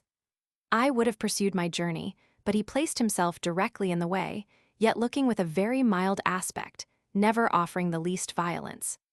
We stood gazing at each other for some time. At last, I took the boldness to reach my hand towards his neck with a design to stroke it, using the common style and whistle of jockeys when they are going to handle a strange horse. But this animal seemed to receive my civilities with disdain, shook his head, and bent his brows, softly raising up his right forefoot to remove my hand. Then he neighed 3 or 4 times, but in so different a cadence that I almost began to think he was speaking to himself, in some language of his own. While he and I were thus employed, another horse came up, who, applying himself to the first in a very formal manner, they gently struck each other's right hoof before, neighing several times by turns and varying the sound, which seemed to be almost articulate. They went some paces off, as if it were to confer together, walking side by side, backward and forward, like persons deliberating upon some affair of weight, but often turning their eyes towards me, as it were to watch that I might not escape. I was amazed to see such actions and behavior in brute beasts, and concluded with myself that if the inhabitants of this country were endued with a proportionable degree of reason, they must needs be the wisest people upon earth. This thought gave me so much comfort that I resolved to go forward, until I could discover some house or village, or meet with any of the natives, leaving the 2 horses to discourse together as they pleased. But the first, who was a dapple gray, observing me to steal off, neighed after me in so expressive a tone, that I fancied myself to understand what he meant. Whereupon I turned back and came near to him to expect his farther commands, but concealing my fear as much as I could, for I began to be in some pain how this adventure might terminate, and the reader will easily believe I did not much like my present situation. The two horses came up close to me, looking with great earnestness upon my face and hands. The gray steed rubbed my hat all round with his right forehoof, and discomposed it so much that I was forced to adjust it better by taking it off and settling it again. Whereat both he and his companion, who was a brown bay, appeared to be much surprised. The latter felt the lappet of my coat, and finding it to hang loose about me, they both looked with new signs of wonder. He stroked my right hand, seeming to admire the softness and color, but he squeezed it so hard between his hoof and his pastern that I was forced to roar, after which they both touched me with all possible tenderness. They were under great perplexity about my shoes and stockings, which they felt very often, neighing to each other, and using various gestures not unlike those of a philosopher when he would attempt to solve some new and difficult phenomenon. Upon the whole, the behavior of these animals was so orderly and rational, so acute and judicious, that I at last concluded they must needs be magicians, who had thus metamorphosed themselves upon some design, and seeing a stranger in the way, resolved to divert themselves with him. Or, perhaps, were really amazed at the sight of a man so very different in habit, feature, and complexion from those who might probably live in so remote a climate. Upon the strength of this reasoning, I ventured to address them in the following manner. Gentlemen, if you be conjurers, as I have good cause to believe, you can understand my language. Therefore I make bold to let your worships know that I am a poor distressed Englishman, driven by his misfortunes upon your coast, and I entreat one of you to let me ride upon his back, as if he were a real horse, to some house or village where I can be relieved. In return of which favor, I will make you a present of this knife and bracelet, taking them out of my pocket. The two creatures stood silent while I spoke, seeming to listen with great attention, and when I had ended, they neighed frequently towards each other, as if they were engaged in serious conversation. I plainly observed that their language expressed the passions very well, and the words might, with little pains, be resolved into an alphabet more easily than the Chinese. I could frequently distinguish the word Yahoo, which was repeated by each of them several times. And although it was impossible for me to conjecture what it meant, yet while the two horses were busy in conversation, I endeavored to practice this word upon my tongue, and as soon as they were silent, I boldly pronounced Yahoo in a loud voice, imitating at the same time, as near as I could, the neighing of a horse, at which they were both visibly surprised.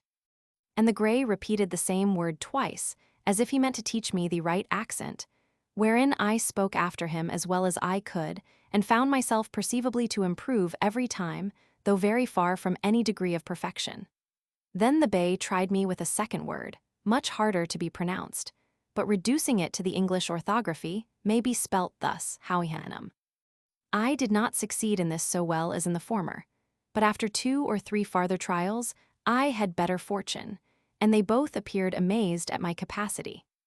After some further discourse, which I then conjectured might relate to me, the two friends took their leaves with the same compliment of striking each other's hoof, and the gray made me signs that I should walk before him, wherein I thought it prudent to comply till I could find a better director.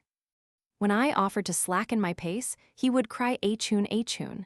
I guessed his meaning, and gave him to understand as well as I could that I was weary and not able to walk faster, upon which he would stand a while to let me rest.